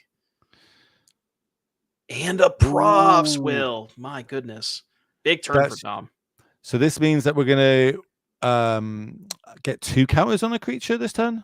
That's right? Correct. Yep. So we can grow this Phoenix up to a 5/4 if it needs to be. We can turn this fish into a 3/3. Or we could even make this Ledger Shredder bigger if we would like. Well, and what you mentioned there, a very good point, because getting the Phoenix to 4 toughness means that even Torch with Bargain cannot kill it. So that 4th point of toughness on Phoenix matters a ton. So Connor was really going to hope he's bringing in those lightning axes back in to be able to get it off the battlefield. This is a really well masterful game for both players. I think where Dom had the early start and the early lead, so to speak, of getting cards in the graveyard with the talents, and then Connor was able to answer that, play his own talents. He's kind of like doing the phase that Dom was doing before. Now Dom's been able to switch gears onto the offense here, being able to potentially do a bunch of damage. And I think if you look at the life totals now, dropping Connor down to 5. Right. Remember I said 3-turn clock. Well, that Profs makes it a 2-turn clock because there's 6 points coming in here. It doesn't really matter where the counters go. Presumably the 6 is going to come in unless he decides to put the counters on the Shredder, which I think wouldn't make a ton of sense because the only thing you're playing around there is Axe. But, Axe, the Shredder would still be 5 toughness, so it would still die to Axe. Unless you don't want the Shredder to die to Torch plus Bargain. So maybe that's what Dom's thinking about. Is he setting up potentially just to have lethal over 2 turns no matter what, but really saying this Ledger Shredder, even though I'm missing out 2 points of damage right now, this is the key card. This card is going to get me across the line. You've got the least amount of answers to it, especially as we've already seen Into the Floodmoor has already been used. And let me just double check over on Connor's side. how many of those he's got? One. Just the one copy, and Just Dom the one knows that. Flood Maw, yep. Yeah, both players only having access to one Flood Maw. And the Otawara is now in the lands as well, so know that that's not an option. The Borrower could have come in off the sideboard, right? So let's look at Borrower. So Dom has one Borrower, and Connor got one also in the has main. one. Okay. Oh, Connor has one Borrower in the... Oh, they both have one in the main and the board. Okay, so they both have potentially two after sideboard. Something to keep in mind as well. Maybe we could go find it with a, Into the Fae. But then does that do it? It just resets, right? Don't just go, great, I'm just going to play it again and give you the same headache the turn after. Right, and also bouncing it is kind of awkward because that guarantees, or that gives Dom one spell. So Dom can just go Shredder, play a spell, trigger. That's another card for Profs. So Connor deploying a Profs of his own, but again, with no creature on the battlefield. Lightning Axe. Okay, those did come back in, or maybe they were in the whole time at least. But that axe is huge because that's going to be able... Oh, it's not going to kill the Shredder. It's a second trigger. If Dom discards... Is there a point that he can, once he's looted, and does it loot then the counter added, or is it all one motion? Like, could we respond to kill that Ledger Shredder? So what Connor can do is Connor can play the Shredder, respond to the Connive trigger, then cast the axe because it won't trigger off the third spell. So very heads up play here for Connor. So that is exactly what's going to happen. And then he's also going to get to load up the Picklock Prankster because the talent plus the Profs. So right. 3 counters. And then his Picklock, I believe, is going to be a 4/6, which even if Dom kept in his own lightning axes, the 4/6 would be out of range of Dom's lightning axes. So it's got vigilance as well, which is going to be huge. A very complicated situation here. So now we've got a big blocker and a big attacker here in this Picklock Prankster.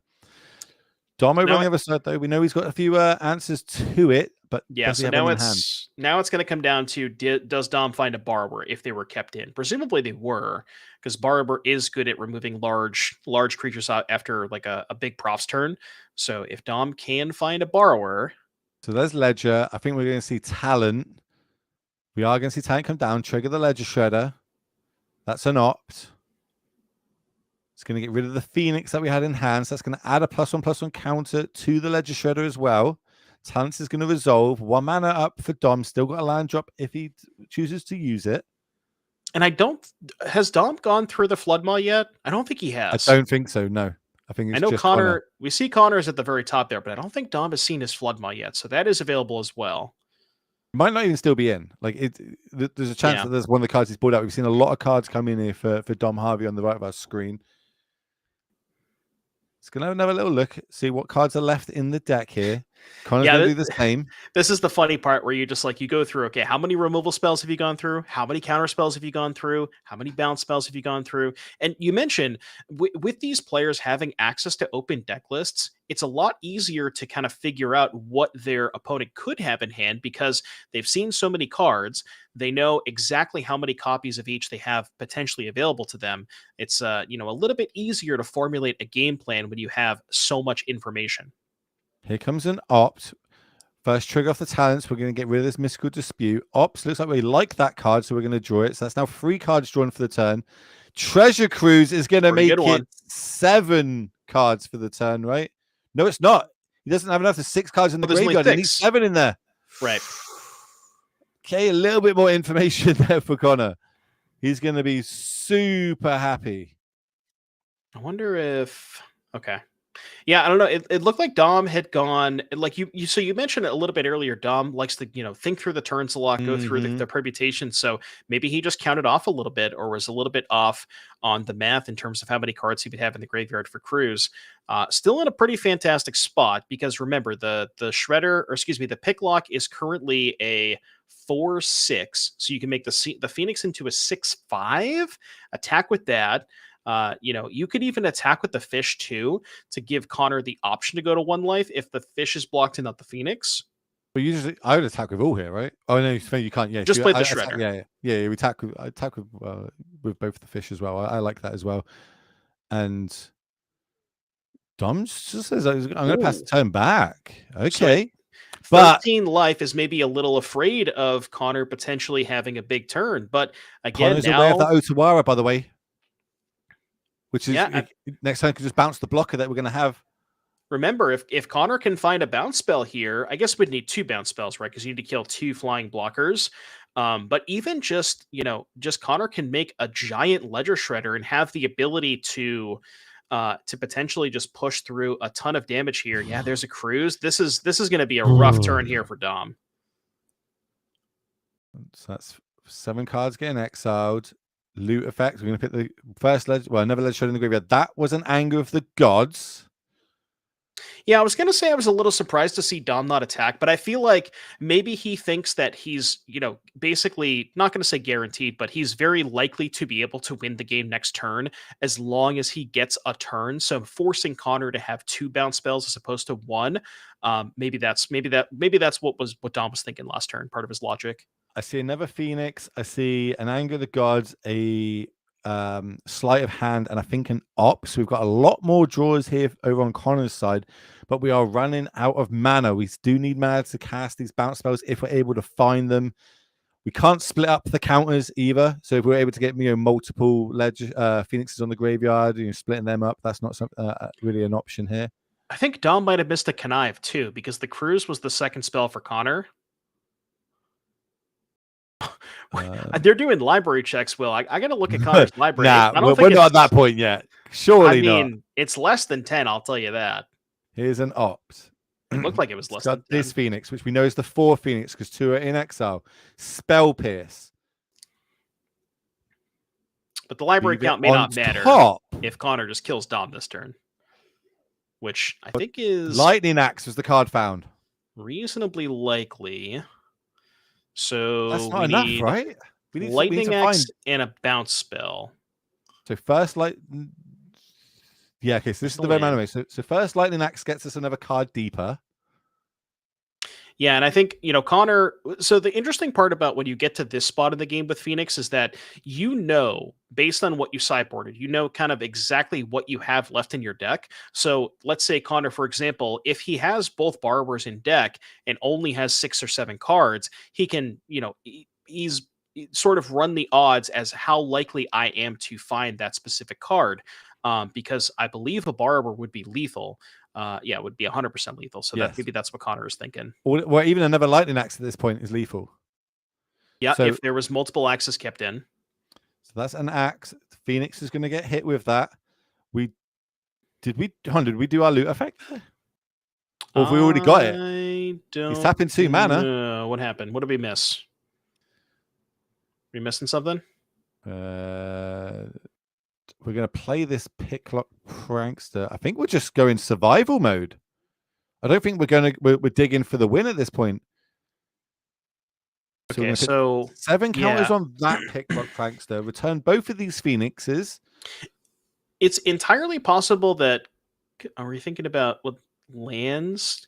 No, played 1 land for turn. Yeah, we've definitely only played 1. It's the Sokenzan. I can never pronounce that card. Yeah, so it looks to me like Connor does not have enough for lethal this turn, but he's just going to present a battlefield that Dom cannot simply fight through, or make sure he has enough large blockers to force Dom to have just a million different answers, because he might even just leave the Phoenixes on defense, to be honest with you. I feel like we've missed the talent trigger off the axe. It's a May. It is, yeah, it's a May, but is there a reason you wouldn't? I guess we are getting low life size. Deck size. That's the reason you wouldn't. So talent's going to add 9 counters to that Picklock Prankster, the one that's now got Summoning Sickness. 2 Phoenixes come out of the graveyard. Yeah, free attack. Now we're going to move to combat. Free attack with the Prankster, because that one's got Vigilance. I wonder if Connor's thinking about also attacking with Phoenixes. Well, remember last turn, we were thinking Dom basically just, he's set up ready for lethal for next turn. Connor just literally this turn went, nope. Yeah. Well, and so remember, going back to the point that I was saying earlier, remember, Dom had the option to attack with that 6-power Phoenix to put Connor to 1. Had Dom made that attack, Connor would have won this turn, because he would have just removed the Shredder as the blocker, put the counters on the Picklock, and that would have been 13 damage. Exactly 9, 12. Yeah, it would have been 13, I guess 19 from the Phoenixes. But so had Dom made that attack, he would have lost this turn. Now, granted, he's still in a pretty rough position here. And Dom's going to take 7 damage, go to 6. But again, we're in the same spot. If if Dom can find a couple of bounce spells, 7 life with that shredder, maybe not the hardest to come up with that much damage. We know about the Otawara, and we also know about the Treasure Cruise. Yeah, Otawara is pricey though. I think that requires too much mana, because you would need, like, I guess you could go Otawara, Cruise in, or I guess you would lead Cruise, Otawara into Floodmaw, and maybe that would do it. Well, maybe I'm thinking about it wrong. I'm looking over at Dom's side of how do I not die? There's a 10 free vigilance creature, 10-13 vigilance creature on the other side of the battlefield, which is, I guess, Phoenixes can block if we can keep getting them back out of our graveyard and we're able to turn and burn and set up. But Dom definitely is going to be in the tank in this turn and trying to think, what's my best line here to not only stay alive, but also turn this game around and win. Connor is only at 7. Yeah, this is going to be another. These turns just go like the swings are so crazy back and forth on these turns, where like both players just when you both have artist talent and prophetic memory, there's just a lot of permutations. I think I saw the Flood Mine hand. Does have the Flood Maw. Huge. So that's 1 spell. That's 1 bounce spell. So wait, Floodmaw Otawara Cruise might be enough, because that's 1. The Cruise is +4, right? So that's 1. I think this is enough because of the 2, 3, fish 4, 5, token. 6, 7. I think that's enough. I think literally that fish token is enough. Attacking with both of those Arclight Phoenixes might cost Connor this game. I don't know if it was the right math to hold one back or not. Obviously, he did the math here. So Ledger Shredder is going to go up to the 3rd power with the 2nd count here. Otawara is going to go to the graveyard. That's a sleight of hand drawn. So now there's 3 counters. That's another Phoenix. That's another Phoenix. Don't mind if I miss on this. If I'm adding 2 more in there. Right, we need spells here. Just 1 more spell. Like Treasure Cruise. There's the handsheet. Connor, unfortunately, picks up that 2nd loss. But more importantly, Dom Harvey on the right of our screen advances to 8-3 and is the 2nd person today to lock up the top 8 slot here at the NRG Invitational. That was a lot. That blows my head. That was a lot to watch. Well, both just masterclass from both players. A really, really fun game to watch. There's so many decisions back and point, especially towards those last 3 or 4 turns. That just crazy, crazy game all around. That we're gonna get Dom in the booth. We're gonna give him a little interview there because that was so back and forth. It looked like he was going to lose the turn before. Maybe Connor overextended a little bit too much with those Phoenixes, but Dom taking full advantage of it and locking up that 2nd slot, which is, let's be honest at this point. If Dom's in the tournament, you're like, oh, cool, great. So we're only playing for 7 other slots here in this top 8. He just always finds a way, and this time it was with no green mana in sight. I know. Yeah, where's the amulets? Where are the Lotus Fields? Where I don't really see Dom play these cards very often. I don't know what to think. It's like, oh, we call him the Titan guy. Maybe we should just call him a good Magic player at this point. He can just get it done with anything. And in the mirror, which, it was so swingy. And I think you kind of expect that in when you're playing any sort of mirror match, if your opponent just draws cards better than you. But getting to that point in the game, the late game, where we're kind of utilizing which cards we're able to use in what situations, maybe Dom was literally setting up for that. Because, we saw he had the flood in hand, which you were able to identify early that, Dom hasn't fired his off yet. Maybe he was able to find it and just turn it into a W. I can see him putting that headset on. So if Dom is ready, we're ready. Let's get down to Dominic, who's now our 2nd player in the top 8 here at the Invitational. Hello, gamers. Hello, Dominic. Will and Devin in the booth. First off, congratulations. Another top 8. And I'm saying that with rolled eyes because it just seems like every single event we see you in, you're in the top 8, my friend. How's it feel? Feels good. Yeah. I mean, these smaller exclusive tournaments, they always have like this really unique and interesting vibe. And I mean, the vibes have been great, but this versus some cavernous convention hall with 2,000 people in it, it's like night and day, but the fundamentals are still the same, right? Like just you play these high stakes matches of Magic, and the emotional swings are pretty big. Yeah, I mean, speaking of emotional swings, we got to talk about that very, very last game there. Towards the very, very end, I mean, there was just so much going on. There's so many things to think about. You both are looking through the exile piles, trying to figure out what you have left for bounce spells. What was going through your head towards that? Walk me through those last couple turns. Yeah, so I basically registered Phoenix in the dark. I spent a lot of time trying to find Pioneer decks and more up my alley. Eventually decided I'm just going to play the broken Phoenix deck.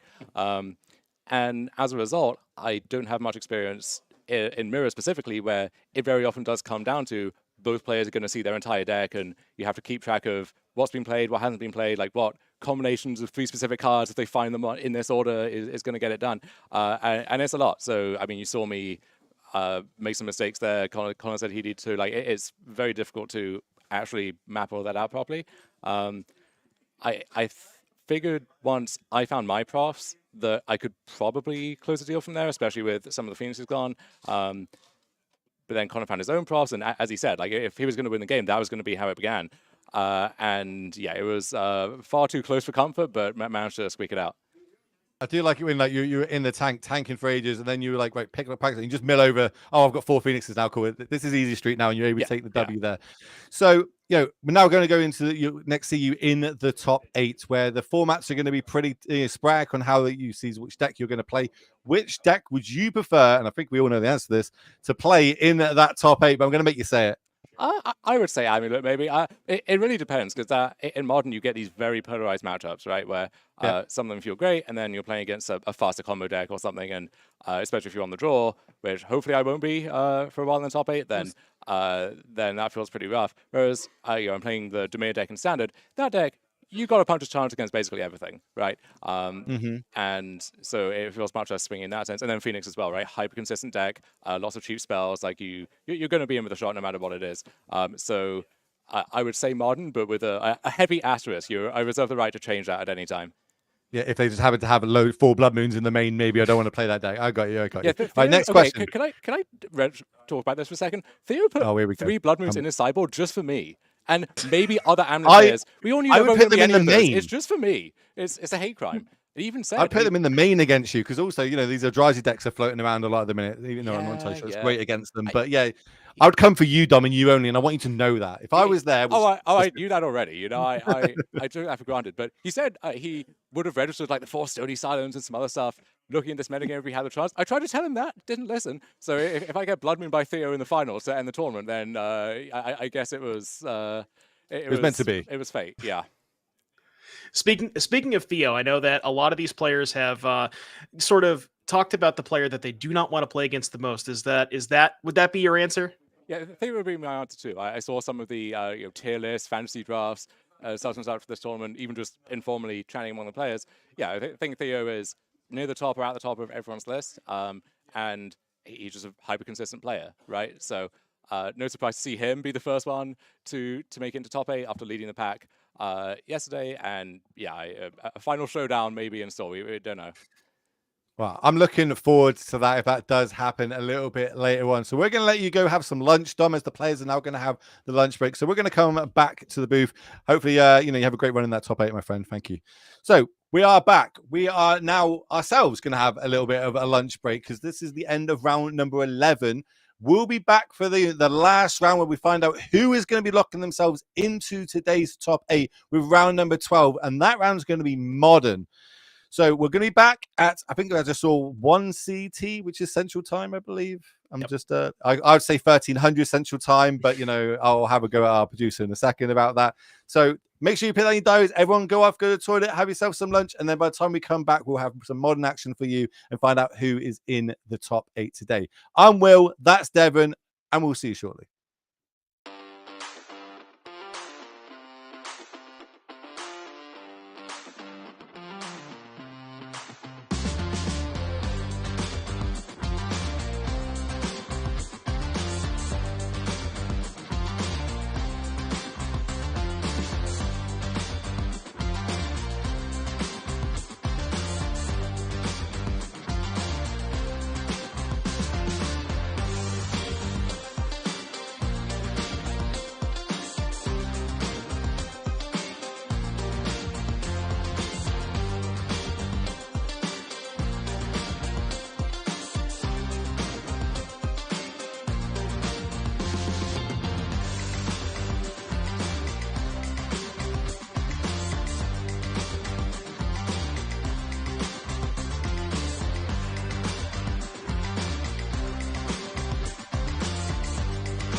Hello, ladies and gentlemen. Welcome back to the NRG Invitational. My name is Will Hall, better on the internet as the Will Hall EXP. That's Devin O'Donnell, better known as Doomwake, and you have to say that way every single time. It's the rules.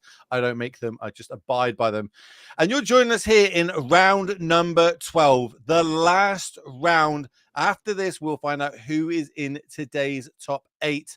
And I love numbers, Devin, so bear with me while I break it down. We've had over 1,200 players turn up to NRG this year, trying to battle out to get to where they are today. They did it across 16 different events, across 6 different states, which is basically 6 different UKs at this point, because your states are huge over there.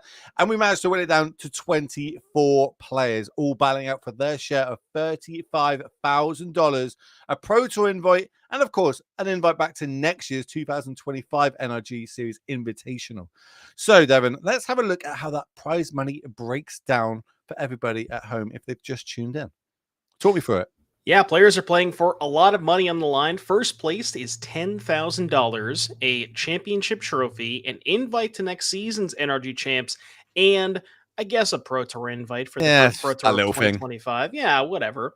Second place, 5,000. Top 4, 2,500. Top 8, 1,000. And then 9 through 24, you get $400 guaranteed plus an additional $50 to win. So even if you are 2 and 5 or whatever, you are still playing for money. Yeah, and it all adds up. If you were to win $10,000 this weekend, what would you be spending it on? You can't put me on the spot like that. I would NRG shirt? An NRG shirt? Well, yeah, that's first and foremost. I'd probably buy a lot of Nando's too. Oh, you are, man. Look, I'll treat you to it. You get the flight to the UK. I'll treat you to that Nando's. But as I did say, this is round number 12. It is winning in magic. So let's have a little look at the standings going into this round. Who's still in with a chance and who are outsiders? Talk me through it. So, this is basically 4, 8, 12. I'm good at math. Half of our field is currently eliminated. We have 2 players locked up, and we got some win-ins. So, Grayson, Steven, Andrew, and Wesley at 7 wins apiece. If they win their match, simple. They're in. Easy enough. Now it gets a little bit dicey when we get down to 7 and 5s, which Garrick, Cliff, Fletcher, May, Frederick, and Harrison all have the potential to get to, where it's all going to come down to tiebreakers potentially. So we actually have 2 of our 7 and 4 players playing. That means one of those is guaranteed. If the other 2 win, right, that's 1, 2, 3, 4, 5 slots. That would be a clean cut because then you have 3 matches playing for 3 spots. Now, what gets a little interesting is that if one of the other 7-4s loses to a 6-5, then I think it's going to end up coming down to, well, actually, no, it wouldn't, because you would have 1, 2, and then there would be the other person would be 6-5, and there would be 3 other spots. So I think it's going to come down to a clean cut regardless. All right, well, this is the sort of moment where I'd call up my good friend Matei, a big Z himself, and be like, how does this work? What do I need to do? Do I need to play? Do I need to draw? You know what I mean? Like, he's very good at this tiebreaker math. And, we're just going to let it find out. If it's a clean cut, it'll be a clean cut one way or another for all you beautiful people at home. But we're going to be playing round number 12, and it's going to be modern. We've seen standard so far today. We've seen pioneer, and the round there all comes down to find out who's going to be in today's top 8 is, of course, everyone's favorite format. It's going to be modern. So let's have a little look at the meta game of what the players brought this weekend. And I would not have guessed Brood Scale to be at the top like that, and so far at the top with 7 copies. Doom. Yeah, I mean, smaller event, so you have a bit of kind of a better idea of, or better understanding of what the other players are going to bring. I also think that might have been a team dynamic where there was one particular team who decided to bring Brood Scale. I'm not entirely sure, who worked with who in terms of this particular event. But yeah, it's a little staggering to see, 7 Brood Scale and only almost less than half of that to be, or a little bit more than half of that be Boros/Mardu Energy. Also 4 Azorius Control. I was seeing some things in the chat earlier. I believe that might have been one whole team that decided to bring control. So the team dynamic, especially when it comes to these smaller events, has a very, very huge influence on what the metagame ends up looking like. I love like the small tournaments and the meta games and being able to break it down, because this is where I really get an enjoyment from, is trying to beat a meta.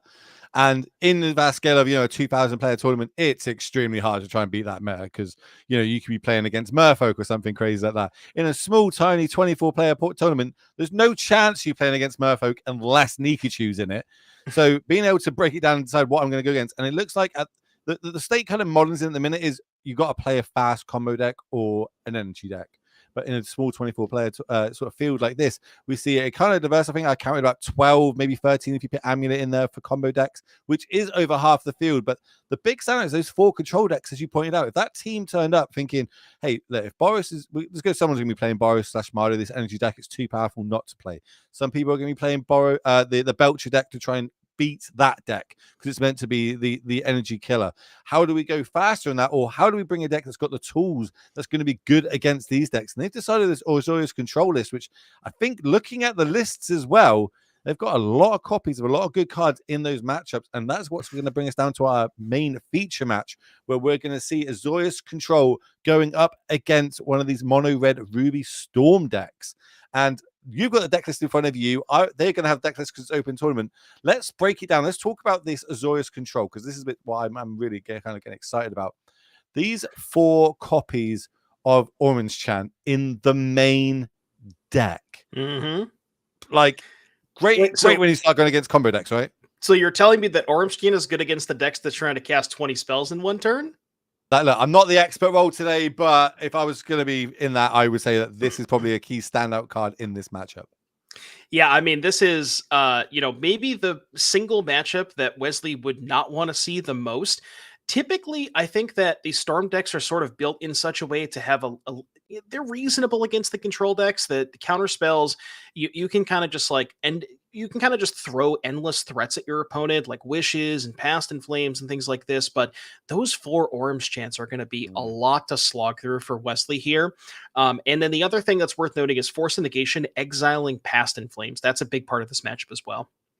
Yeah, that we've even got prismatic endings that are even just like 2-minute answers to some of the enablers as well in the early game. So I think we're either going to see this game end extremely quickly, or it's going to end extremely, we're going to be going into the later turns today. I think the players are drawing their opening hands. So let's get down to the match. Winning in Magic by the end of this round number 12, we will find out who is in today's top 8. As it looks like Wesley on the mono red Storm deck is going to be on the play, just starting off with a fetch. We're going to crack it end of turn, and we're going to see what I'm going to say had one of the biggest impacts in Modern or any format that's got fetch lands is these Surveil lands, dude. Oh, yeah, for sure. I mean, Surveil lands just allow these decks to have just that extra card. It doesn't seem like it's a lot at first, but especially with the Storm deck as well, specifically, where you kind of want cards in your graveyard for Past in Flames anyways. So even if you say graveyard a spell, you may have access to that spell later on. And specifically, the Storm deck also needs to have a very, a very precise number of lands and spells, and being able to bin extra lands, as we see Wesley do here, is pretty big. The other thing that I wanted to mention about this matchup is the presence of Narset in Steven's deck list. There are 3 copies of Narset in the main deck. Now, you would normally think that Wesley is like Storm decks. You typically want a cantrip with stuff like Opt and sometimes way back in the day Serum Visions. But these Storm decks, their cantrips are actually not real cantrips in terms of drawing cards. There's stuff like Reckless Impulse and Ren's Resolve, which exile 2 cards. They don't actually draw cards. So, the good news is for Wesley is that his quote-unquote cantrips do still work in the face of a Narset. Yeah, I've played a lot of Bowmasters against this deck, and unfortunately, they do not draw the cards. So when you get a lot of damage to the face, but these early turns are going to be set up turns where Steven's going to be trying to slow the brakes over on Wesley's side, stopped him sculpturing that hand too much, and it looks like we're going to generate a treasure token, just play our land drop, and kind of set up for maybe a turn 4.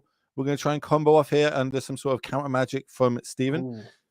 Well, Steven may have a lot of counter magic in his hand, but what he doesn't have is lands. There is no third land in hand for Steven, so he's in kind of a bit of a bind here where you could prismatic ending the treasure token to sort of maybe keep Wesley off mana, but then he's going shields down for a turn. Mm. So this is, I guess at that point, maybe you'd rather Wrath for 0 to get rid of the treasure, use your mana more efficiently. But yeah, a bit of an awkward spot here for Steven. Had, Counterspell, Narset, Teferi, a bunch of good cards, but missing that third land drop is going to be really tough here for Steven.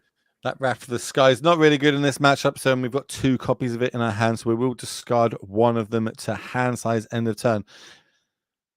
How can I'm spelling weakness here on Wesley's side. I'm like, I could fight through one sort of counter spell here. At least I think I could, but something against it, setting up again, gonna generate a second treasure token and play my land. This is I like interesting, this. slow and disciplined.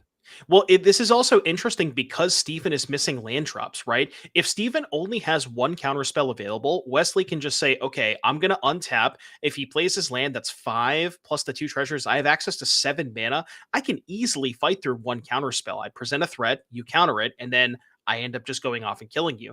So that's kind of what is going through Wesley's head here.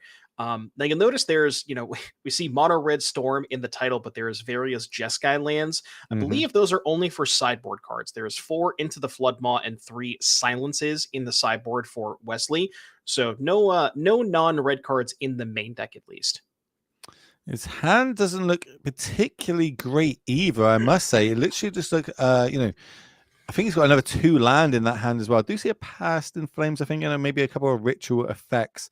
Definitely wants to try and find one of the mana reducing cards he's got in the shape of either a Ruby Medallion or maybe even just a Ral itself. Maybe wants to try and find some more like glimmering impulses, so he can really start digging through their deck and finding some of the key cards they're going to need to go off, because now we've got Steven is hitting the land drops up to 4 lands now. Can I decide, do I tap out? Do I go down? Do I play a Teferi here?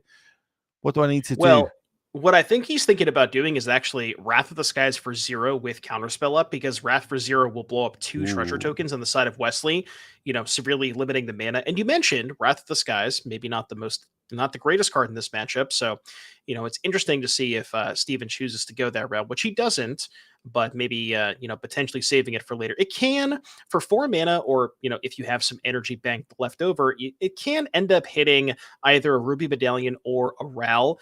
But yeah, not exactly the card you're looking for in this matchup. And there's a Ral off the top of the deck. Maybe that's double Ral. Yeah, double Ral in hand right now. Giganta, we know, got picked up last turn. Where's I'm just going to go old school. How about I just add a 5/5 to the battlefield? I mean, that's a 4-turn clock. Steven's got to answer it at some point. It's also a bunch of mana if that was ever to come, be relevant in this matchup. Steven's kind of deciding. Maybe he's only got like 1 counter spell in hand. Do I fire off on this?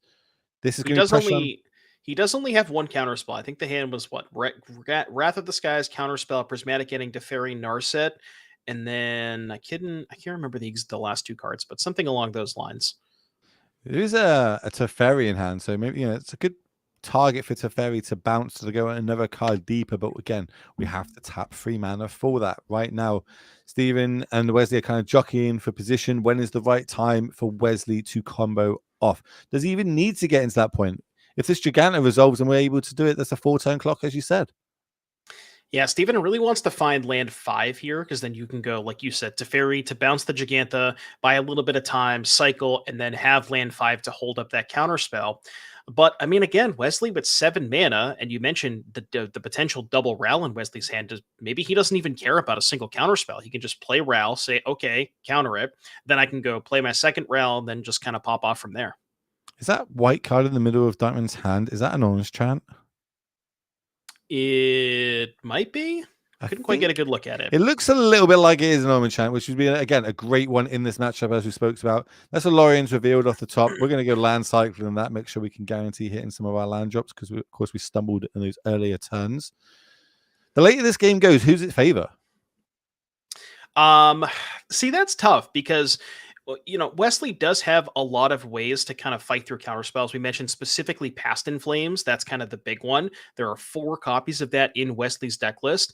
So, if Wesley gets into a fight with counter spells, specifically ones that aren't named Force of Negation, then, there might be a spot where Wesley can just say, okay, well, burn through your counter magic. Then here's Past in Flames. Oh, you have a counter spell. Well, I can just flash it back next turn and kind of go from there. So, I think Wesley, because Dykeman doesn't have a very clean way to kind of close out the game. Like as far as we kind of talk about these control decks turning the corner. I get realistically, it's just Solitude, which there are 4 copies, but there's not a ton of ways for Dykeman to kind of like close the clock and give Wesley less turns. In the tank, 4 mana available to him and a lot of free drop spells, but maybe just like, the chant and counter spell is good enough.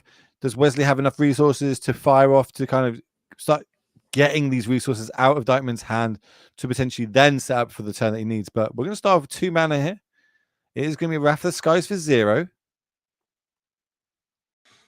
Yeah, so that'll cut Wesley off of a little bit of mana. So now the other thing that's interesting is, with the Orm's Chant in hand, Dykeman does feel pretty safe, right? Because if Wesley goes, say, Ral, and then maybe after the Ral plays, I don't know, something like a cantrip, like a Glimpse, then Dykeman could just respond, Orm's Chant, and then you wouldn't be able to play the cards off Glimpse. So I wonder if Dykeman's actually thinking about firing off the Orm's Chant now, which would prevent Wesley from playing the spells off of the Glimpse. Now, the upside for Wesley is that would give him 3 Scion tokens. So, it's something to consider here for Dykeman. See, counter spell brought to the front of the hand. And here it is getting fired off. Now, with the shields down, do we have enough mana? Remember, we've got land drop for the turn, 2 lands, and a Giganta that can generate mana. Yeah, you don't even need a land drop for Wesley because the Giganta can make red. You could just go Ral, then use the Giganta to play a ritual. And if there's enough rituals and cantrips, Wesley, this is your opportunity. You've got Steven tapped out. There's no Orm's Chant. The only card you have to worry about is Force of Negation. That one's kind of hard to play around regardless because Dykeman can hold it up the whole game. But there's a chance, depending on Wesley's hand, that we might see some fireworks this turn. Having a look. 3 Force Negations in the main here for Dykeman.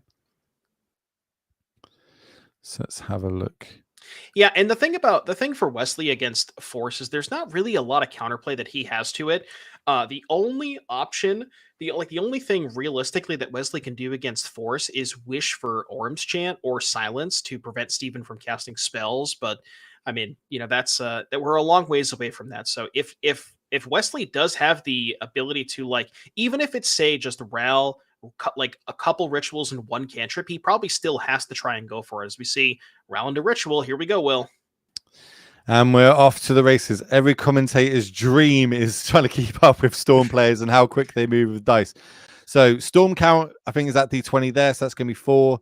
I don't know if evens or odds are damage. It looks like that was a point of damage. So we're looking at evens is probably damage, or maybe 4 to 5, 6 being damage. Yep. So Storm count for 3 mana. Is that a breach in hand?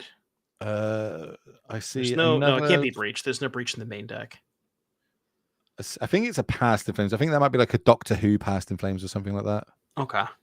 Yeah, I get a little confused with some of these alternate arts. Oh, mate, don't. it's a nightmare at times. And all they do is keep putting in the secret layers, which makes our life a lot harder. So I know that's ritual. That is ritual confirmed. And it looks like we're happy to flip it. And I think the other card in hand is another Ral, right? So we can Ral. Yeah. One of those Storm count is the Ral being cast itself, so it's only going to get the 4 extra counters or 3 extra counters in this instance. Yeah, interesting. We would decide to flip there because we can't ultimate the Ral quite yet. So I guess maybe the plan is flip this Ral plus and then use the next Ral to get an even bigger discount because then you would get double discounted. Here we go. Here's the past. And now we get access to all the spells that are in our graveyard as long as... Is that Past in Flames? Yes, well, he's casting spells from the graveyard, so it is. Yeah, it's the... I think it's a Doctor Who one or a promo one that came out. Chat will let us know. Sounds about right. So he went from 3 to 5. 5 minus 3 is 1. And then, yep. Okay, so this is all working out. That's never passed. 2 more Past in Flames.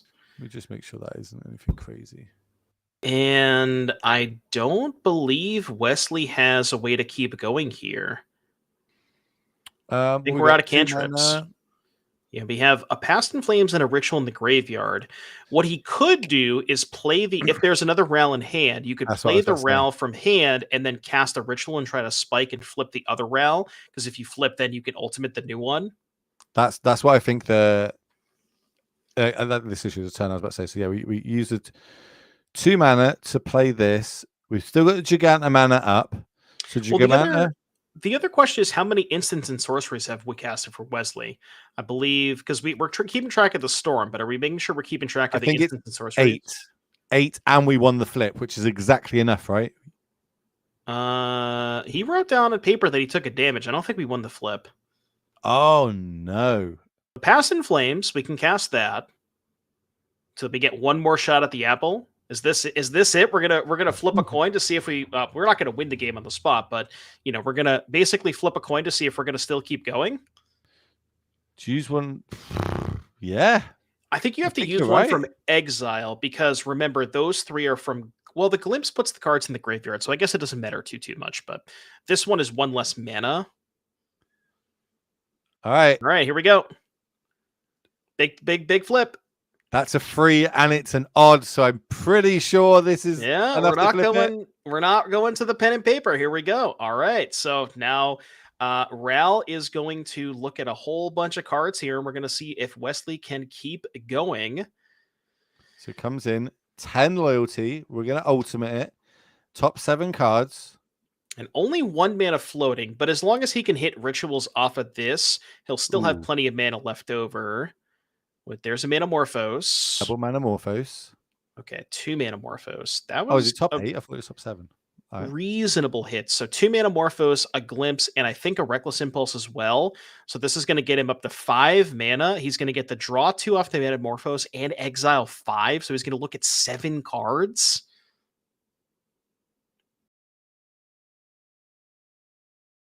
Orange Chant is looking pretty good right now. Over the I know, right?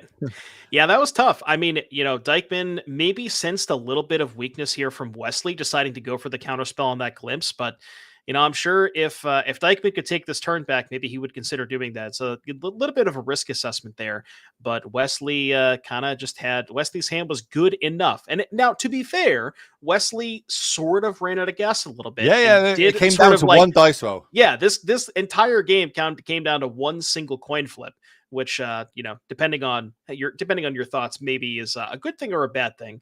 But yeah, I don't know. Dykeman definitely took a risk there encountering the Glimpse, and Wesley is going to make him pay for it. So we've got 2 mana. Spell counts like 16, 17 now. Loads away of reduced mana. There's a bunch of mana floating, of course, off that Giganta still. But it looks like odds even. So odds, it's going to flip. We get a new one. That's going to come in with a gazillion loyalty. 8 more cards. I'm about to say probably instantly ultimate. Yeah. Take 8 counters off that. Get another 8 cards. These are still in exile. 1, 2, 3. Oh yeah. To get just for Wesley's kill condition, there is no Grape Shot in the main deck, but there is 2 Wish to go and find the Grape Shot in the sideboard. Go more cards deeper. Spell count 19. Top 2. Are we doing this for the camera? Because we don't even need to do it for information at this point. Well, he's just waiting to find the wish, right? There's the wish right there. That's the first wish he's seen, so. And I think, it seems like, cool. Right, you've got me. Like the chances of whiffing in that spot have got to be extremely low to none. So we're going to see Wesley taking that game 1 down, which means we get to look at the sideboards because it is an open deck this tournament for both of our players. So we get to show you all you beautiful people here at home. Starting off on Steven's side. We are down a game. We need to win 2 back-to-back to lock in our top 8 position. What do you like at the sideboard, Doom? I mean, normally here's where I would probably say that, oh, hey, Dykeman has some Ormschant in the sideboard. He can bring those in. But we're kind of already pre-boarded for the Storm matchup with these 4 Ormschants. I'd be interesting to see if Dykeman decides to go towards those Isochron Scepters. Because, for maybe our old school players out there, or for people under the age of 40 years old, maybe, or people over the age of 40, maybe you have seen Isochron Scepter Ormschant in the past. So that is, I'm not sure if those are specifically for this matchup. It'll be interesting to see if they will come in. Other than that, the Dovin's vetoes seem pretty good. Just, hard counter, being able to fight over the Past in Flames and things like that. Narset, we kind of talked about a little awkward against Wesley's cantrips because they don't actually draw cards, they exile. So interesting to see if maybe he wants to go towards like Narset Dazen doing. Feel like that plan is too slow against Storm. Yeah. And you kind of want to just lean on like the vetoes and the scepters and the chants. Yeah, the problem I feel with the Zorius deck is it's very good at stopping my opponent doing what they're doing, but then they just go off, and if they don't use all their resources, they're just going to go off again the turn after, and you don't have enough resources to stop it. But there are definitely some cards that can come out and in. Let's have a look on the other side for the Storm deck, which plays a lot like the like Khan type lists, ways to go and tutor up different cards. What do you like in this sideboard and why? Yeah, this is really only a 7-card sideboard when you think about it. The 4 Floodmoss and the 3 Silences. Presumably the other one-ofs are there specifically for wish targets: Brotherhood's End, Relay, Grapeshot, Mind Collapse, Ormschant, Oracle, and Breach. So I kind of like Silence in this matchup, specifically where, Dykeman is trying to fight on the stack a lot. Dykeman has his own Ormschants, counter spells, Force Negations. We talked about how Wesley doesn't have a ton of counterplay for Force Negation because even if Dykeman is tapped out, Wesley always still has to have that in his mind. Silence is a pretty good way to stop that, where you can say, okay, well, you have no mana up, I'm worried about Force, I'll just silence you. And then it's also going to be interesting to see how this dynamic plays out, where, Steven has Ormschant, Wesley has Silence. So if Wesley goes, okay, silence you to try to kill, Dykeman Ormschant in response, and it's kind of just a 1-for-1 trade. So it'll be interesting to see how that dynamic shapes out. Well, we'll see how that does go. But what we can do while the players are still finishing up the shuffling is we can remind everybody what the standings looked like going into this round. Remember, we started with 24 players. We started yesterday. We worked it down 8 rounds of Swiss yesterday. This is the last round of Swiss today, and we will find out who is in that top 8. This was the standings going into it. Trying to break this down is a bit, a bit crazy in math, right? But we do have 2 people already locked in. Theo and Dom did it the easy way. Everyone else is trying to get there here in this last round. You got any insight in this? Is there any sort of favorites going on here? Well, I mean, Theo and Dom, those were probably the 1 and 2. If you asked a lot of people who they didn't want to play against, I'm sure that those names were at the top of the list, and not surprising to see those 2 as the first players qualified. I mean, Steven Dykeman is our 2023 champion. He's trying to run it back here, making his trying to play for top 8. All these players have had a fantastic season. Ellen Bogan, Garrick Alford, our season MVP, Harrison Canfer, May French, Fletcher Johnson, just a who's who of the best of NRG. And maybe people at home also want to take part in this and try and qualify for next year. Well, you're in luck because the dates for next year has already come out. We're going to sort out what the formats are going to be. But talk us through these quickly, Dean. Yeah, so season 1 of the NRG Series 2025, if you want to have your chance in punching your ticket to next year's NRG Champs, this is the place to do it. February 1st and the 2nd in Chicagoland, May 10th and 11th in Chicagoland as well, the other Chicagoland, March 15th and the 16th in Madison, and June 28th and the 29th. Will, that is the event that we're going to be at, right? But the team event. Exactly, team event. Norma's going to fly us out there. We're all going to have fun. It's going to be great. I'm now just in disbelief that there's 2 Chicagolands. I didn't even think Chicagoland was a real place. I thought it was like a theme park or something. Let alone that you now just blow my mind that there's 2 of them. What the? Okay, that's it. I don't think I can carry on today. This is shenanigans. You could also just be making this up, and I have no idea. I mean, I don't live in Chicago, so that's up to them. Like, to me, in my stupid British head, there's Chicagoland in Chicago, and it's a theme park that's like roller coasters and stuff. But maybe that's just mine, me being stupid. It's definitely me being stupid. Players to finish shuffling it up. Let's get down to that match where we're going to go into game number 2 of round number 12 here at the NRG Invitational. That's called Disneyland. Yeah, I've just got back from Florida about a week ago. I'm fully aware what Disneyland is. Wait, so there's not a Disneyland in Chicago? I thought there was. I'm not in this conversation. I have The no idea if real- that's a real question or not. 'cause it So could be. the real question we had to ask Norm is there Nando's in Chicago? Because that's how we can there get Will isn't. out there. You know? I would know if there was. I think there's one somewhere on the East Coast. Someone was telling me about at some point. We're getting a big no. No, we need to get Norm to the UK so I can show Norm. It's like my thing. I like Charlotte, but the last person I took was Arcade Post. Anyway, back to the game. It looks like turn 0 effects here. Gemstone Cavern getting rid of that stolen card is going to give Wesley the mana advantage, kind of breaking that breaking serve, so to speak. So where Dykeman maybe have kept a bit of a slower hand, going, oh, I'm on the play, this is going to be great. This Gemstone's really going to kind of change that map for him, as here comes Wesley firing off one of the ways to gain kind of advantage. Now, which one is that? Is that the impulse or is that the resolve? That's resolve, right? Ren's resolve. Now, to be fair, they do have the exact same text. So Yeah. But that one's Ren's resolve. And then end the turn, we're going to go surveilling here for Steven. Steven, of course, needs to win 2 games, which Azorius Control is known. It's doesn't really known for its clock of being able to win a game. Yeah, and as you mentioned here, Wesley, with that Gemstone Caverns allowing the Ren's Resolve to be played on the first turn, although hitting Wish off of Ren's Resolve is maybe not where Wesley wanted to be, because, I mean, you can cast that next turn, but what are you even casting off of that? There's no free spells in Wesley's sideboard that he can even wish into after playing a land. So, I mean, I guess maybe you could go like Ritual, Wish, and yeah, there's really not much here. So that Wish off of the Ren's Resolve is mostly a brick. Look at Diamond's hand. A bunch of land, 1 ring, 1 orange chant. And other than that, it doesn't look like there's too much in there. I think it might be also Lorien's Revealed, which in this instance is basically land in the early stages. Yeah, a couple of Loriens in Dykeman's hand, maybe keeping his hand just based on the strength of that Orm's Chant. And Wesley looking at, I think, a Glimpse, a Ritual, a Manamorphose, a Past in Flames, and I can't quite tell what that 5th card is. But notably, at least from what I can tell, no cost reducer. That's the big part here. I'd fire off the Wish here. Well, the thing is, you're not getting value out of it, but you kind of do need it in the graveyard, or that's you'd what I mean. rather have it in the graveyard. Yeah. Having it in the graveyard, plus it can just go get me a silence. Or, I imagine I've kept one of my sort of effects, maybe my own orange chant or something like that. Because we do have the 1 copy of it in the sideboard. So I imagine the silences come in the main and the orange chant stays in the board.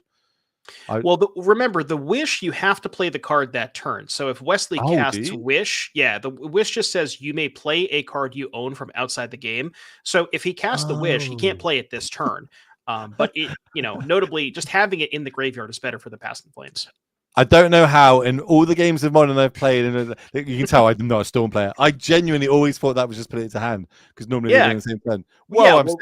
Usually when they cast the Wish, you're dead, right? Yeah, that's why I've got it in my head that's just the thing. And as I say it, we're going to cast it just so it goes to the graveyard. So in future turns, if we are to cast spells in our graveyard, we've got the option of casting that.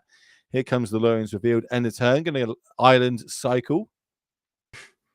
Tap 3 mana, put Wish in my graveyard, pass. Value.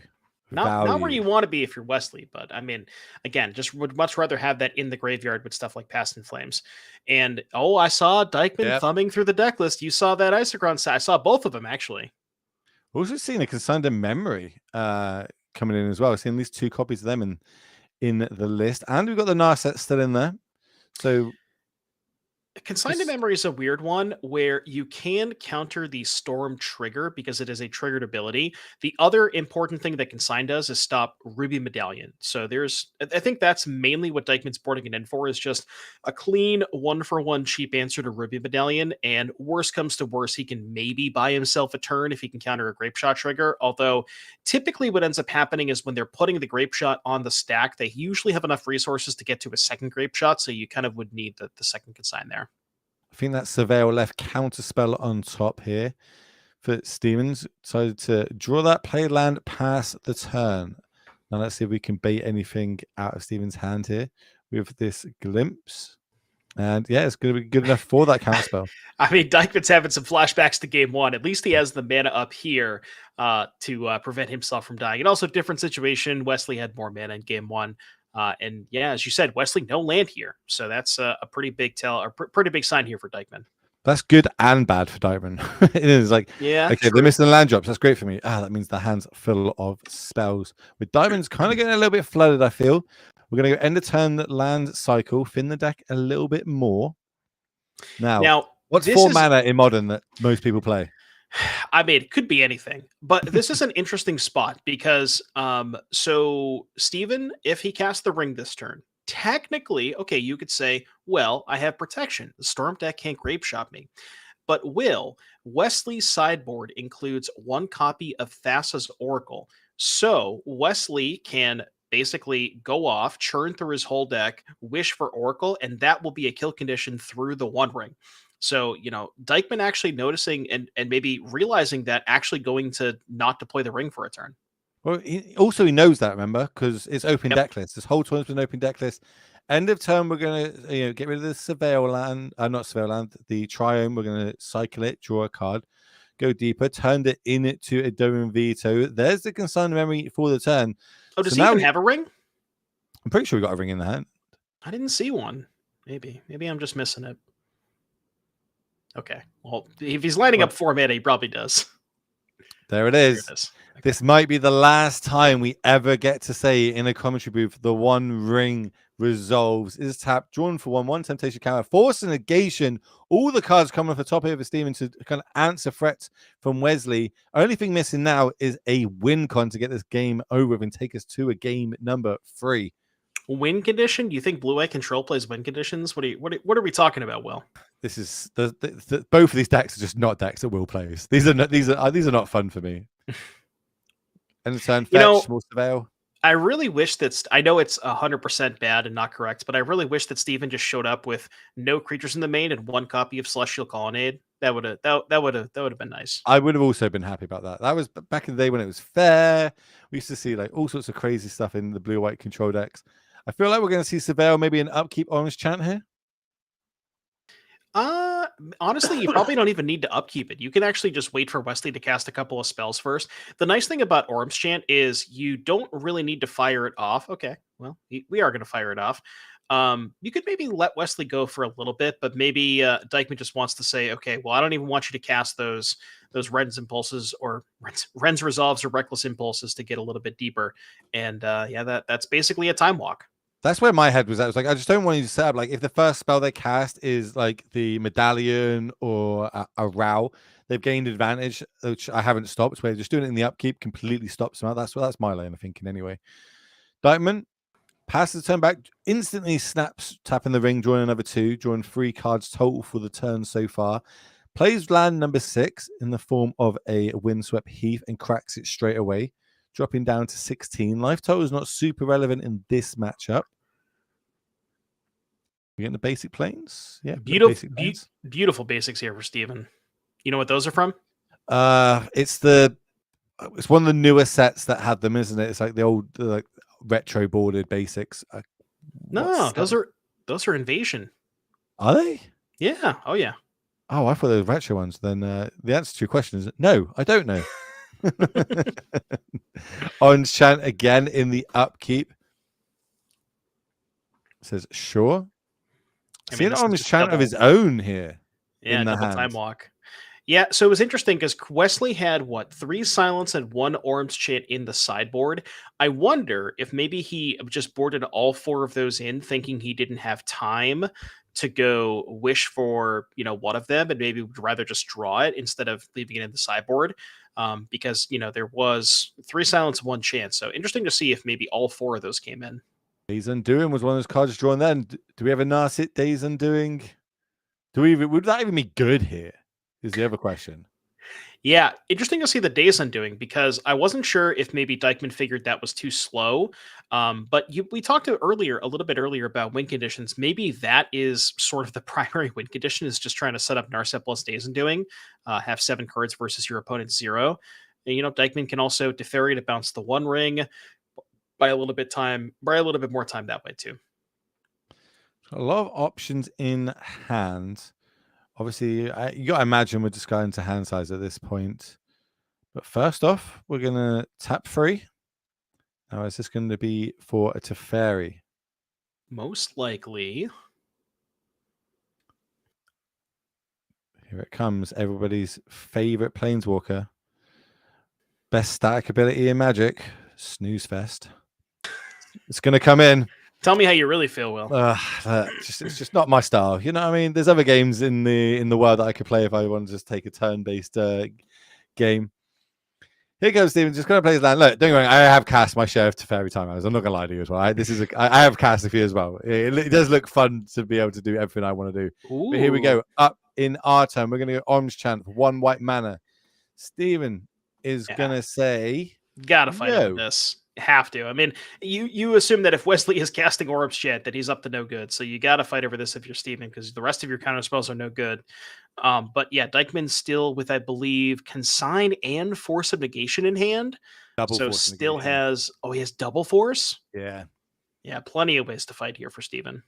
His hand's absolutely stacked, but you'd imagine that to be the case once there's an active One Ring with 3 counters on it.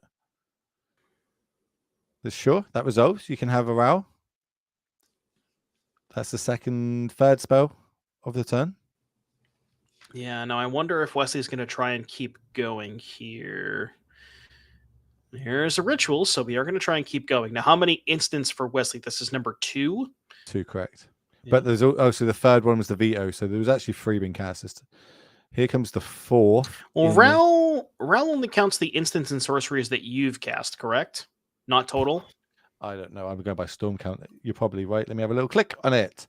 Whenever Whenever you cast an instant or source spell during your turn, flip a coin. If you lose a flip, there's 1 damage to you. If you win the flip, you may exile out. If you do, return him to the battlefield, transformed under. I need the other side. How do I flip this? Oh, press that button there. Okay. Enter this battlefield with an additional loyalty counter on him for each instant and sorcery spell you've cast this turn. You're so good at this. You should be like an expert caster or something. I try. Well, here's my expert analysis. Dykeman has found Narset and the game's over. Okay, cool. 3 mana planeswalkers are fun, confirmed.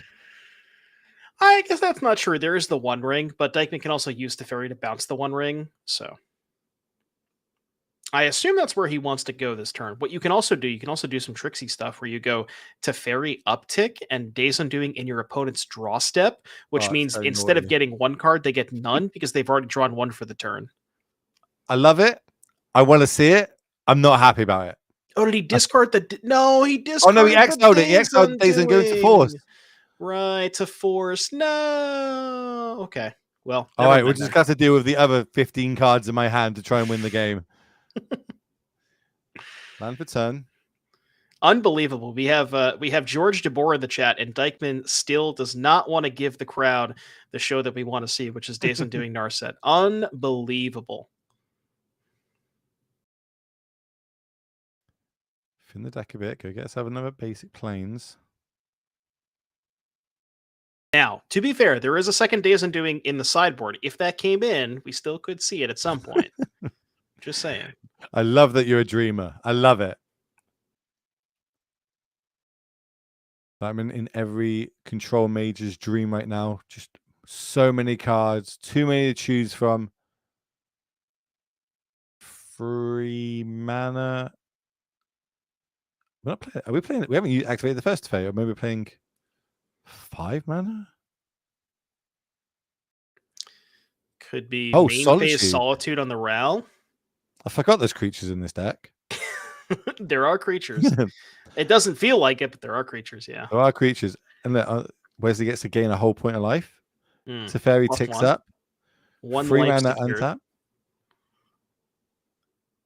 And also, Steven could also maybe go towards that Kahira at some point as well to buff up the Solitude, pad the life total a little bit with that One Ring still going.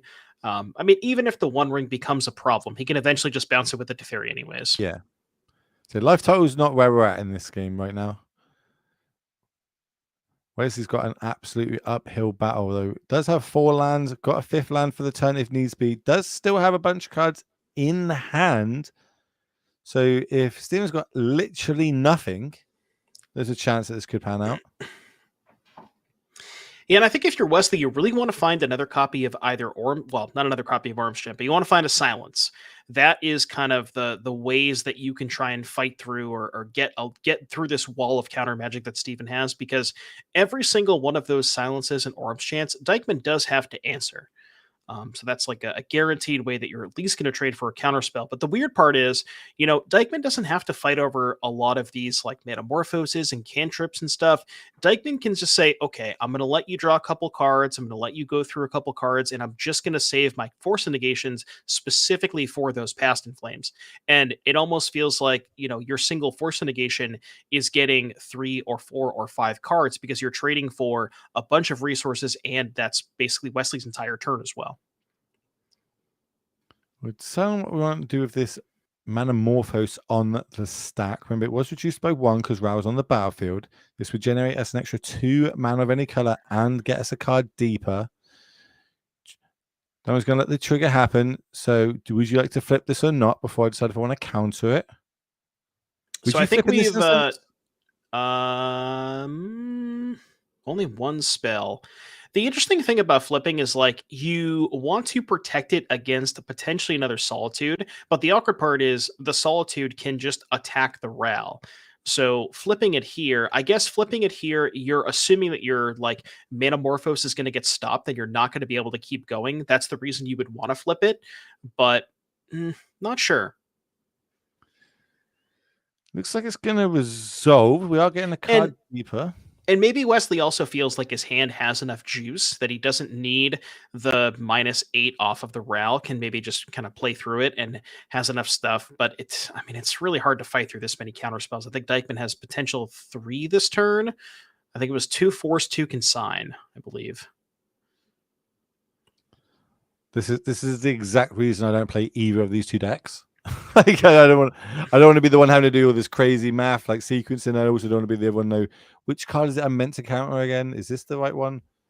Wesley's gonna challenge Steven here. Is this enough? Am I happy how it's gone? Maybe I could take down the route to get rid of the Solitude on the other side, and then next turn tick it up and try and go off. Yeah, really tricky spot here for Wesley. I mean, no matter what, you're not feeling super great. So access to 2 mana. That could be maybe a couple of cantrips. I think Wesley's hand is Glimpse, Ritual, Past in Flames, a land, and then 1 card I couldn't quite make out. There's the Glimpse. Ooh, interesting. We're not plussing the Ral first. Oh, because the Ral can kill the Solitude. That's the plan. Okay, I kind of forgot about that. So, yeah, Wesley's plan is just, okay, build up a little bit of resources and then use the -2 on the Ral to kill the Solitude and then keep the Ral in play for the following turn. So many options, but we are going to, looks like, fire off a force of negation. Now, do you pay the mana for it now that they're completely tapped out, or do you ditch a blue card? Honestly, you probably still pitch here just in case there's something weird that could happen where like... then it resolve. I'm not going to counter it. Okay. Yeah, I mean, this isn't a super high value. Well, I'm going to say that. Next turn's going to be fun. No. Remember, Glimpse is only this turn. But Wesley still could potentially go land, ritual, Manamorphose, make white silence. But, Wesley currently out of mana, none in the pool, no untapped lands. If Wesley goes uptick, Ral, land, ritual, Steven's just going to counterspell it, and that's going to be Wesley's turn. So presumably these are just going to go to the graveyard, and Wesley's going to be up those 3 Scions, I think. That's so that when I said like your next turn was going to, that's what I was thinking. I was thinking that we're going to be able to add the Scions to the battlefield, right? Which is going to be a blocker if we need to, if we don't tick down the Ral, but it gives us a load of mana next turn to kind of potentially fight through counter magic, hit Dykeman on the back foot. But then there's a lot of ifs and buts in that sequence. Here's the big problem with this line. Now Dykeman says, okay, you've upticked the Ral. I'm going to counterspell the Pyretic Ritual, and now the Solitude can threaten to kill the Narset, or excuse me, the Ral, because Dykeman can pick up the Kahira. So 3 mana to pick up Kahira, 3 mana to cast. That makes Solitude. But the Scion can block the Solitude, right? I forgot about those. Okay. And sacrifice the no life is gained. I had missed the Scions to block the Solitude. That's actually a huge pickup here for Wesley then, right? So this is where we've got the ability to reset the ring. We are at 6 life over on Steamer's side. Yeah, and that's a very good point you mentioned too. Scion can block Solitude and Sacrifice, so Dykeman's not going to gain the life. Now remember, Dykeman still has the Fairy in play and a second copy of the ring, so is not really worried about the ring staying in play. And I saw a Scepter. I don't know if we have a Chan in hand though. I don't think we've got a chance. There's a Wrath of Skies though. That would be able to get both these Scions off the battlefield. But just so many options here for Steven. Like what do we keep? We've got redundant rings, we've got the redundant Teferis, we've got Narsets. So I wonder if you're Dykeman, hear me out. You go Wrath for 0 to clear the spawns, and then you go pick up Kahira, play Kahira, attack Ral, that clears the Ral, gains you 4 life, and then post-combat you can go Teferi to bounce the ring, and then I believe we still have, so that would be 8 total mana, 1, 2, 3, 4, 5... 1, 2, 3, 4, 5, 6, 7, 8. So if he plays a land for turn, he can hold up Consign and Force Negation. I think that might be what Steven thinking about. So 1, 2, 3, 1, 2, 3, 1, 2. Yeah, math checks out for you. You could also just not bounce the ring if you don't want to. If you want to go another 6 cards deeper next turn, because the ring will put us to 1. Well, then actually, we'd also gain the life. Yeah, you're going to gain the 4 life this turn, assuming that the Kahira is involved.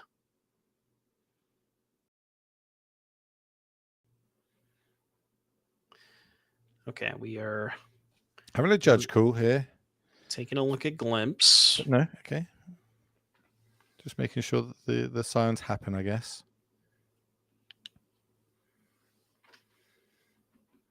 Yeah, a lot to think about here for Steven. I mean, that's kind of what happens when you tap your 1 artifact and draw 5 extra cards. You do have a lot of options available to you. I wonder how long's left, of the round. Is there any chance we can get an update on that protection? Because I believe we got to are win another game. Yeah, I believe we're in sudden death. So the way that sudden death worked yesterday, and I assume it's the same today, is after time is called, players play 5 turns, and then highest life total at the end of 5 turns wins the match. That punishes players with the 1 ring. I like it. True. Not that I'm biased and hoping for a certain thing to happen tomorrow, but here comes the Wrath, as you said, for 0. This will get the tokens off the battlefield. Yeah, now the very important thing is, does Dykeman prioritize killing the Ral enough to spend 6 mana to pick up the Kahira? Because leaving the Ral on 1 is maybe not the biggest. Yeah, that's probably fine. You can leave the Ral on 1, and it's not like Wesley is threatening a ton. We're tapping 3. Yeah, looks so he's content with just putting the Ral down to 1. And what's nice about that is now the Ral can't minus on the Solitude next turn.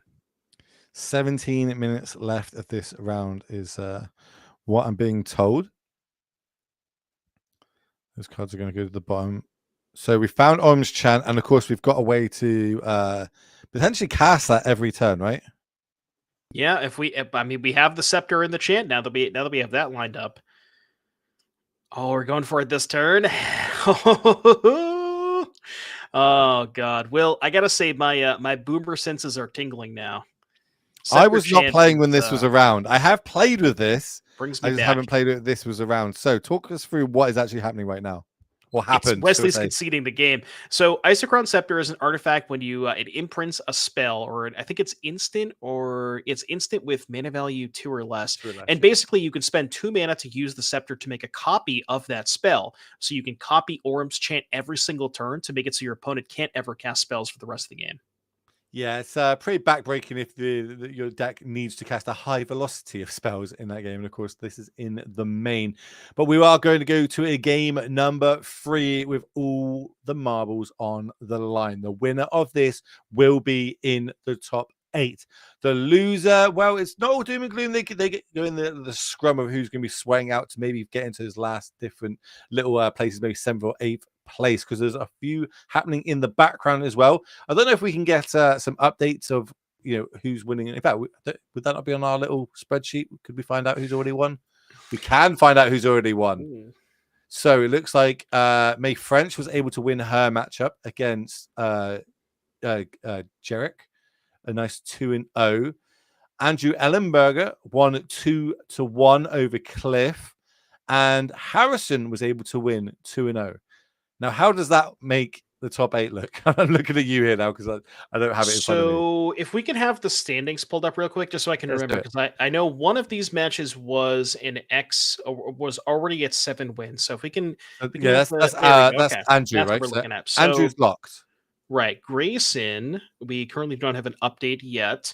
Dykeman is in our Ellenbogen X and 4. Ellenbogen is a lock for top 8.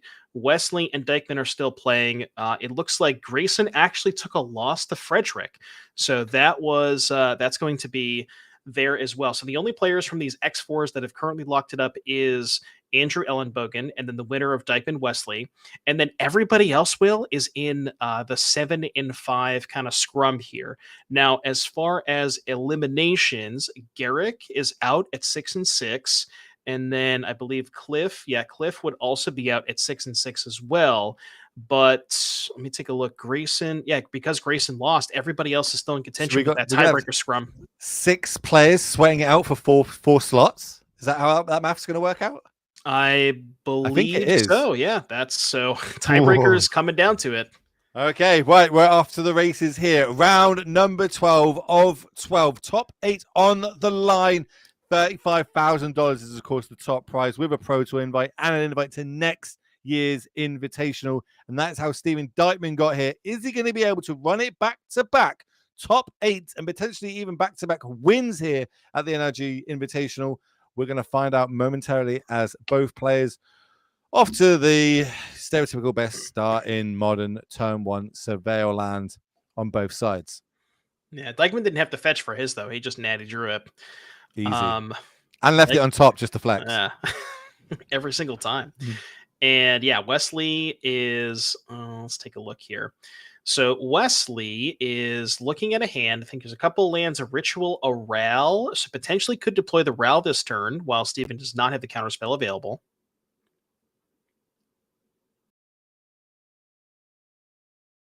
See what he decides to go for. Just going to pass. Land and a ship of the turn.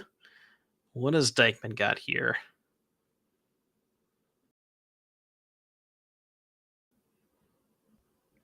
Put the feelers out here. See if we can get another extra 2 cards. Do have counterspell. I see One Ring, Orange Chant, Teferi, the Wrath of the Skies. The fact that Wrath of the Skies is still staying in is maybe we don't have enough cards to cut, and it's just one of the best of a bad bunch to keep in. Yeah, I also wonder if it's something along the lines of maybe he is just worried about something like a bunch of treasures from the Strike It Rich. Like if treasure, Strike It Rich plus flashback, that can get a couple of treasures. Also, it can like if Wesley does a lot of setup turns that involve Ruby Medallion and Ral, maybe dare I say it, both in play, then it could clean up a couple of those. Yeah, in the right spot, it could do some real damage. But Wesley's gonna, test the water, bait out a counterspell here, play a land, pass the turn back to Steven, who gets a land for the turn. Yeah, also interesting to note, there's actually 0 copies of Empty the Warrens in the entire 75 here for Wesley. That's usually a card that these Storm decks kind of go towards as sort of a secondary plan. But Wesley is just all in on the Wish for Grapeshot or Wish for Thassa's Oracle. And Steven's aware of that, of course. It is open deck list. That's a fetch land off the top here for Wesley. We're going to start off by, again, testing the water, see if we can go 2 cards deeper. And we're doing this before we play our land drop, in case it does resolve and we hit one. There's a Silence. Ooh. There's a Ruby Medallion. Those are some good ones here for Wesley. That Silence is going to be pretty good next turn. So the Silence is like, so if Wesley has the ability to silence and then still set up a combo, that's going to require Dykeman to have a lot of counter magic, which I believe he does. I think there might also be a chant in there. I couldn't quite get a good look. There is an orange chant in the grip, yeah. I think it's One Ring, Teferi, Orange Chant, a couple of lands. There might be one other card there. On the Wrath of the Skies. Yeah, and then Wesley's hand looks like Glimpse, Ral, Ritual Land, I believe. Fire Islet's going to be the land for the turn. Wesley considering maybe playing the Ruby Medallion into the counter magic. There's also something to think about where maybe you'd rather go, say, next turn you can, you pass this turn. Then next turn you can go Silence, land for turn, and then go Ral and Ral and Ruby Medallion. But Will, as you mentioned, Dykeman boarding in that Wrath of the Skies, that one definitely could come up here if Wesley does say deploy. If Wesley is to deploy Medallion and Ral and doesn't win the game, that Wrath is going to be backbreaking. Misty Rainforest instantly to the graveyard. I imagine this is going to get some mana that can produce white, like a hallowed fountain. Here it comes down. And I'm also very curious to see, so there's, obviously, as we mentioned multiple times, players have access to deck lists. Now, if you're in Wesley's side of things, is something like Wrath of the Skies, is that something you would expect Steven to keep in? Because if you don't expect it, you may not play around it. Now, the other thing that Steven can do is just say, okay, now that you have 2 good cards exiled, I'm just going to chant you on your upkeep, which is effectively, it looks like a 2-for-1, but it really is kind of just a 1-for-1 because you're trading the chant for the Ren's Resolve. So it's a 1-for-1 in terms of card economy. But it is, Wesley's entire turn and doesn't get access to the silence or the medallion. That might just be enough in that one turn there now. Because now we kind of sad. We've got counter magic in hand. We've got the 1 ring. Can we even take the turn off? That's what's going through Dykeman's head right now. 1 counter spell available. Yeah, this is such a weird spot. Dykeman could deploy the 1 ring, but wouldn't have a counterspell available. So yeah, Dykeman's just going to go passing. Now, again, as we mentioned this in the previous game for people who were maybe are just tuning in, the reason that Dykeman is, not necessarily safe with the 1 ring activation, or the 1 ring trigger rather, excuse me, is because Wesley has a copy of Thassa's Oracle in his sideboard. So that's kind of his way to win the game through a 1 ring protection turn. And silence is a huge pickup. Okay, so we're slowly putting these tools together, the tools that we're going to need to win this game. And we're going to start right now with that silence. Dykeman, don't veto in response. Stop that shenanigans. Yeah, now the question is for Wesley. Do you want to try and have a fight this turn? Do you want to try and keep going? It looks like we're lining up mana. I think Wesley's going to go for it. Yeah, Storm Count's going off. Why not? Let's do it. Rao's going to come down. That resolves. Have an answer to that in hand with the Solitude pitching the Wrath of the Skies if we want to go that route. Then that would just leave us with the 1 ring. So shields are, I say, semi-down here because Rao's still on the battlefield. Not necessarily, but this is kind of interesting where Wesley can put the Rao trigger on the stack. Dykeman can go Solitude pitch. If Wesley has another instant, say another ritual, he can respond. I don't think he does, though. No, I got to agree with you. I don't think he does at all. That's going to happen. Point in life going to be gained. Solitude's going to go to the graveyard. Flip. Do you want to take this extra point of damage? Yes, you -1. will. Hell yeah.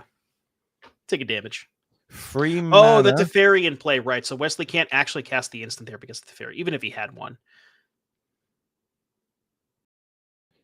So Past in Flames. That's another ritual and a Steam Vents. Have we played our land for the turn? We have not. I don't think we have. Well, that answers it for us. Play it, shock it in. We got 3 mana floating. We could just play Giganta. Or no, I think I'm pretty sure the 3 mana floating was used to play the what do you call it? The glimpse. Oh, the glimpse. Oh, okay, yeah, okay. I believe. Just didn't move the dice. Got you. That die is just kind of chilling over there. But yeah, I mean, this is Dykeman's follow-up. That Dykeman was kind of navigated this game pretty well, was able to make some pretty reasonable trades, and has gotten the game to this point. We got Wesley on a little bit of lower on resources, and has a copy of the 1 ring. But this is Wesley's turn. Dykeman's Dykeman's on empty, has no shields currently available, and if Wesley can find, a Past in Flames, a ritual or 2, maybe he's good to go. What's it? It's just Giganta and land in hand. Firing this off just to slow down the mana resources. Yeah, Dykeman is so worried about dying. All right, here we go. Wesley, this is your turn. Presumably you want to just pop the Islet end of turn, because you probably want access to as much mana, or you don't need 6 mana, but you want to, resources. It's the question of, do you want the ability to, use 6 mana, or would you rather have the extra mana next turn? Another land picked up for Wesley. Let's do this now. Okay, so we found a Reckless Impulse. That's a good start. And fire that off now. Looking for some sort of help. Row and Wish. Those are pretty good. Although, remember, Will, going back to the situation where we didn't pop end of turn, we actually don't have the ability to go Ral into Wish, which I believe we would have if we had 1 extra mana. But I mean, in any case, Ral into Wish doesn't do that much anyways, but a good setup for next turn. Counterspell was found off the One Ring. Double land Counterspell will also have the ability to tick down with the Teferi if needs be, if we want to try and get another card deeper. Oh, wow. And Wesley, I mean, it's not necessarily getting punished because I think he's right to hold the Ral for another turn. But the fact that Dykman found that counterspell, kind of brutal here for Wesley, because now Dykman can just counter the Ral, and then Wesley doesn't really have anything to do with that Wish. Is there not? Let's have a look. What's in the sideboard? Let's have a little schnurk.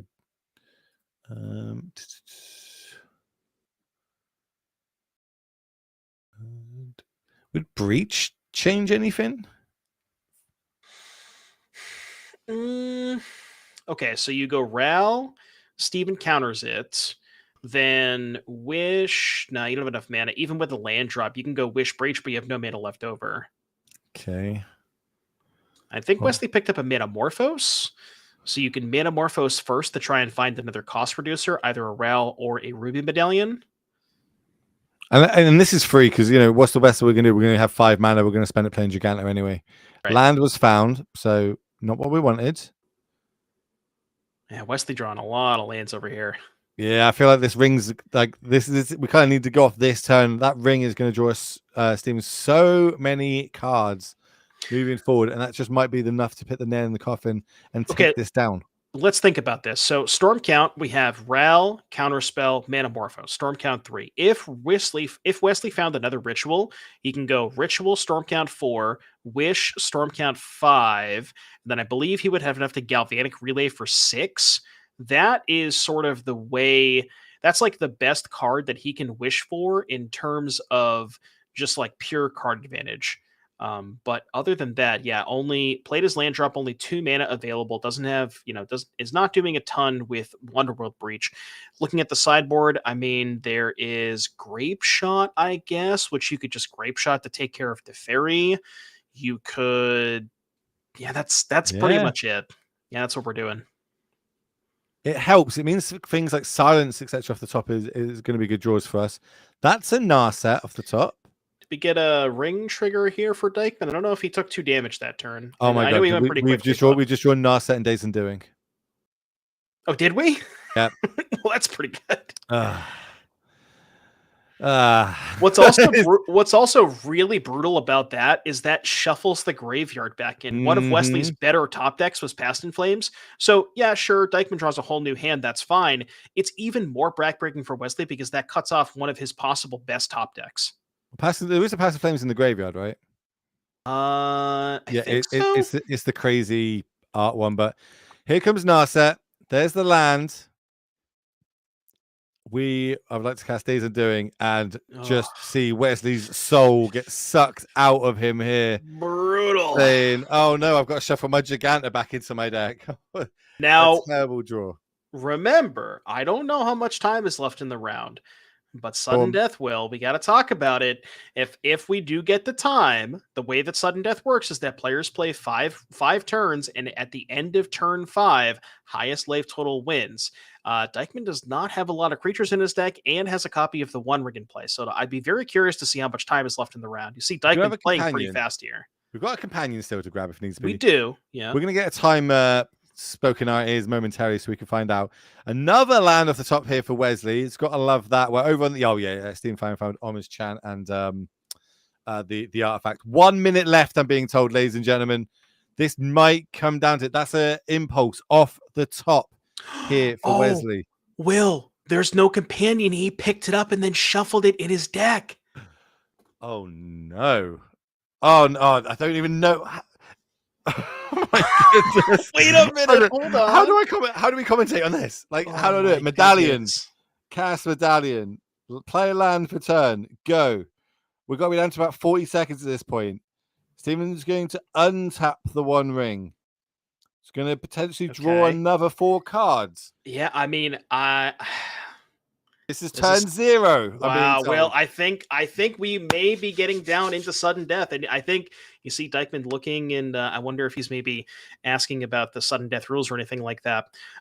Yeah, this is this is Remind what it's me going to and come everyone down at to. home. Remind me and everyone at home. So sudden death. Do we play the 5 extra turns and then it's sudden death? Correct. Yeah, so it's 5 turns, and then at the end of 5 turns, the player with the higher left total wins.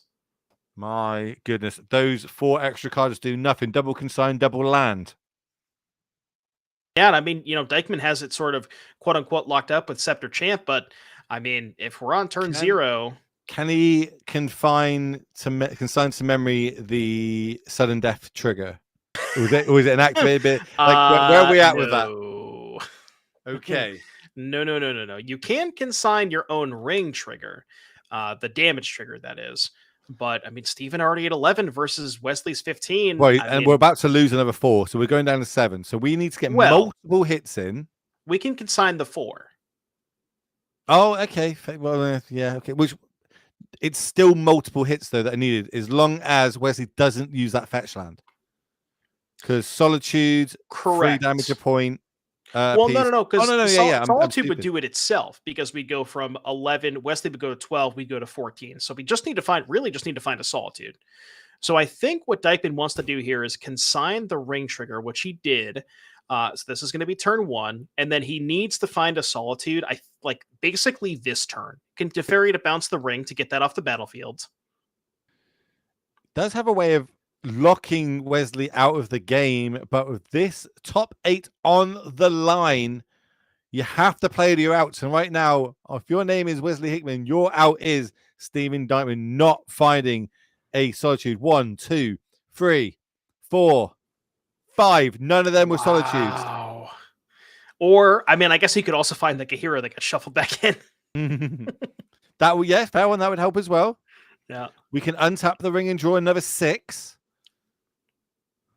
Well, the question is, do we have enough mana to untap the ring, play Solitude, and bounce our ring? I don't think we have enough mana to do all Not of that. bounce it, but we can consign the trigger again in our upkeep, right?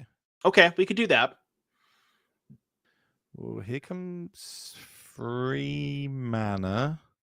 I guess you don't have to find the Solitude this turn, right? Because as long as you go to Teferi, bounce the One Ring, stay at 11, you chant Will. Like, Wesley's not going to get to cast another spell this game, right? Because we have multiple chants. So Wesley's locked out of playing spells.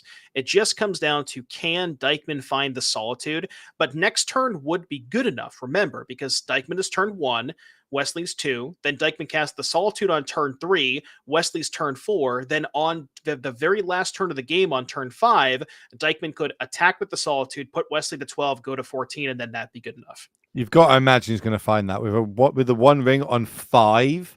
So you can go, even with whatever Wesley does, you can go end of turn, draw another 6, upkeep, draw 7, draw 1 for your turn, consign that, like, this, I don't even know if this is actually mathematically possible unless all of those creatures are on the very bottom of Steven Dykeman's deck. Yeah, that's the only way. That Special Colonnade is looking pretty good right now. Just saying.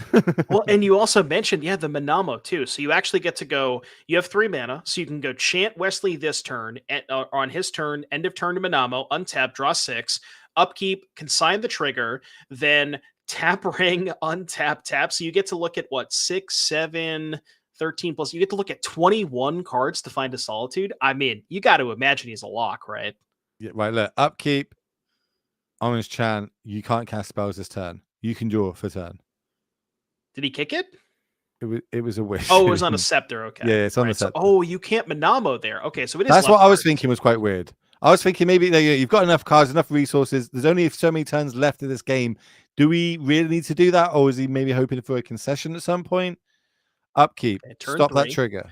Yeah, Don't we have to lose keep 5 life. consigning this. We cannot lose 5 life. Now we get to draw for our turn. More than likely, if this was, if we were under normal circumstances, not sudden death, I think Dykeman probably would have let 6 one of those cards. happen. 1, But 2. there it is. Solitude. There we go. I think that locks it up.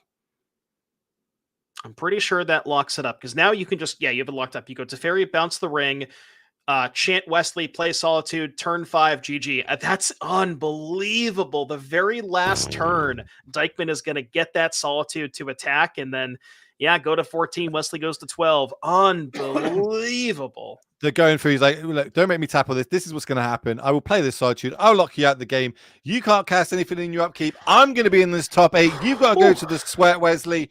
Congratulations to Stephen Dykeman. Back to back top 8s here at the NRG Championships. Are we going to see back-to-back winner?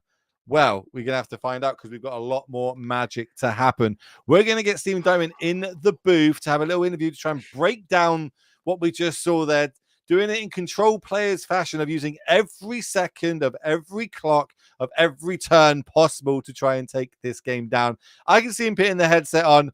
So we're going to jump straight across to interview with Stephen Dykeman.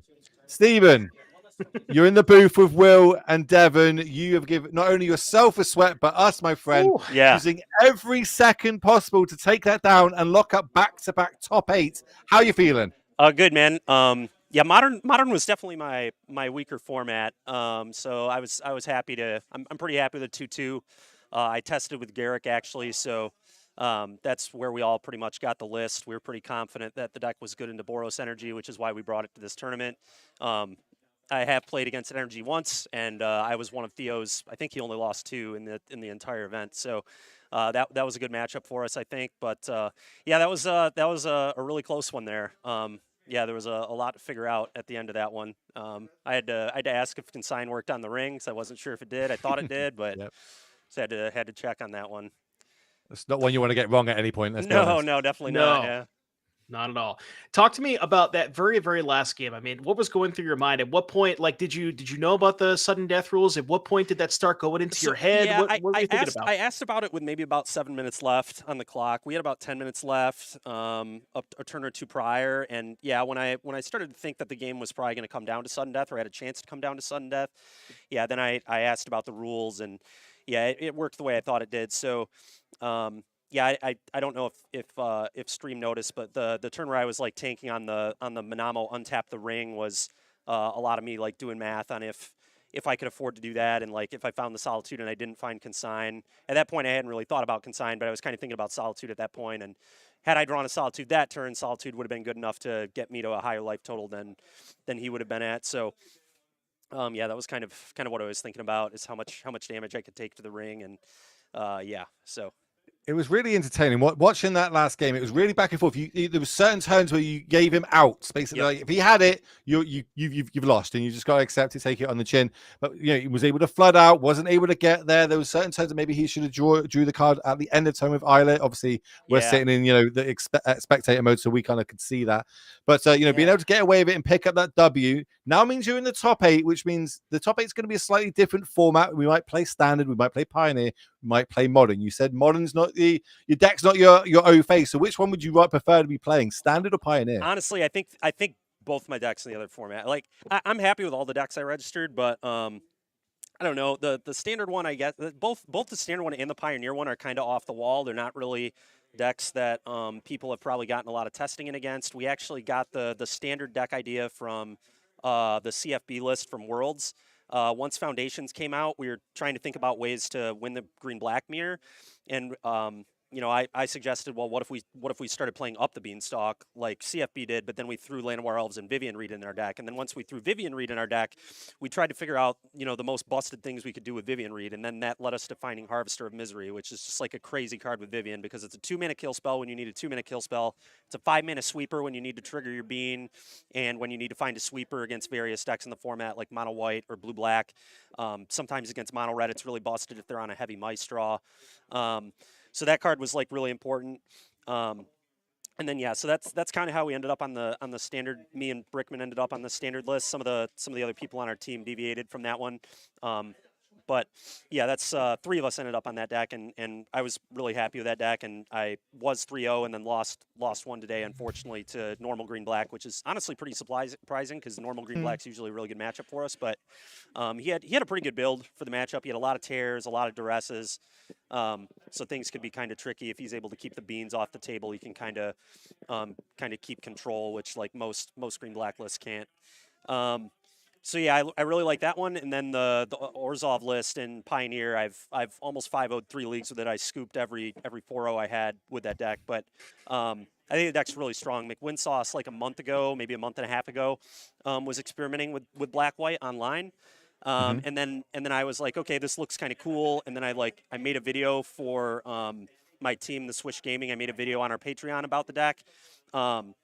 And I 9-0'd my first 9 games and then pretty much conceded like in the middle of game 2 of my last match.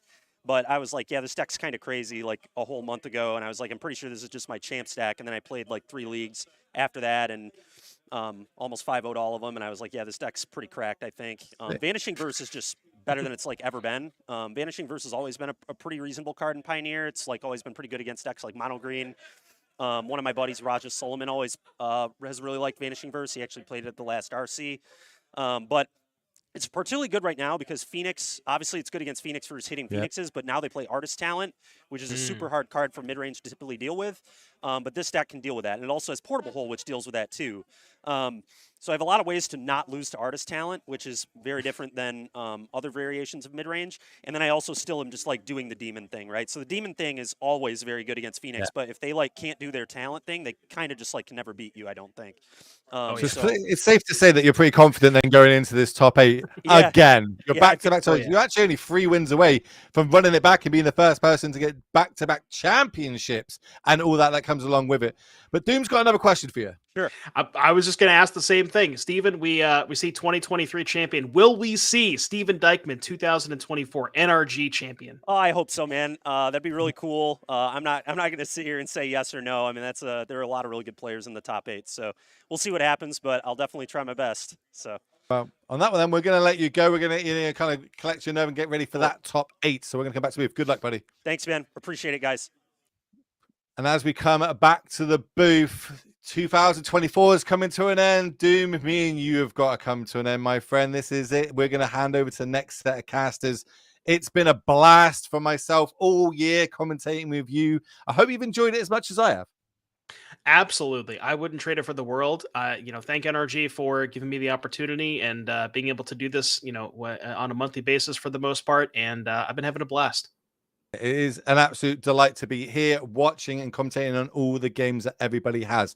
So for me, from Doom, we'll see you in 2025. Before we head out, we're going to say thank you to our sponsors, Omega, for sponsoring the NRG Championships. Of course, we can't do this without the sponsors. We also can't do it without you, chat. If you wasn't watching, it'd just be me and Doom having a conversation about Nando's. But luckily, you are here for it, so we appreciate it. Thank you, NRG and the team, for the opportunity, and we'll see you all next year, 2023, 25. I can't count. It's been a long day. I'm going to get food. Stay tuned for the top 8. See you around.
All right, welcome back, everyone. After 12 exciting and grueling rounds of Magic that concludes stage one with what was, I don't know, kind of a sweat, I think, by everyone involved. We are back here and getting ready for top 8. I'm Drake Sasser here in the booth with Mason Clark. We're going to be bringing you the top 8 here very shortly. Before we dive in, we do, of course, want to talk a little bit about what these players are playing for one more time, as we're going to be, of course, starting to eliminate players, really start to narrow down to a champion. So let's get the prize pool pulled up. You can see that there was $35,000 at stake for these 24 players. Now only 8 remain.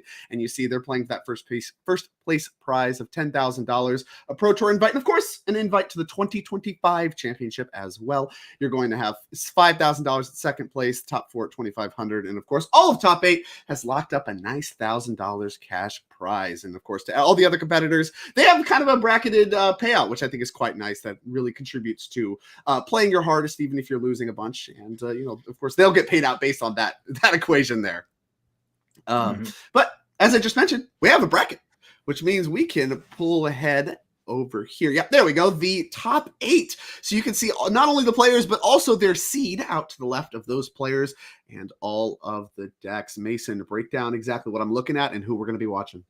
Yeah, so our feature match going to the top 8 is going to be Theo Jung versus Harrison Naffer. And the way the top 8 works is a little different. You're going to notice here we have 3 decks on your screen. That's one for each of the formats we're playing this weekend. So here is how our top 8 works at Champs. The lower seed, so in the case of our first feature match, Harrison here says, I want to ban one format. Harrison said, hey, I'm banning Pioneer.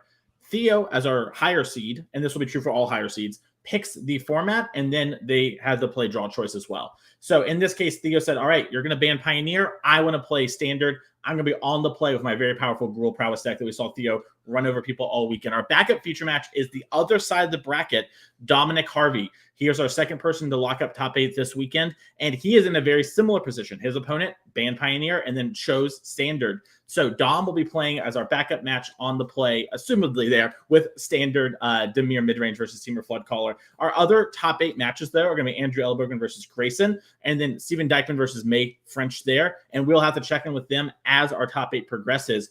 But Drake, I'm so excited to see this. This is what it's all about. These players have been grinding all year to get back here, and there's so much going on, right? Theo is the person everyone was like, I don't want to play against. Dom, when he won our event last year, the first one, he said, it's going to be an easy road for me to champs in the victory. And here he is. The only person who was higher than him was Theo. Ellen Bogan doesn't love that he lost in top 4 2 years ago. So many different storylines. Dykeman's defending his title. I can't wait to see who comes out on top. Yeah, super excited about this. And again, I do want to talk a little bit really quickly as these players are getting shuffled up. Theo looking confident. Again, like you mentioned, Gruul Prowess on the play, has to like his chances there. These players seem to like Standard. I mean, I've heard quite a bit about how the opinions on Standard are quite high. Everyone's really excited about it. But, overall, kind of one of the newer formats. A lot of Eternal format Magic played here on the NRG Series. And all these players choosing Standard, quite interesting to me, as we are going to go ahead and kick things off. The turn 1 Hired Claw is going to be the one drop there for Theo. Follow up here very quickly. Emberheart Challenger getting the beatdowns right away. I mean, the kind of start you want to see. It's the Prowess deck. You need your 1, your 2, and then spells in hand is the ideal. Camper's going to need a response here from the Zerd Domain deck. Imagine not a lot to do, though. Here comes Up the Beanstalk. What impacts the board? What are we looking to do early to stop the Gruul Prowess beatdowns?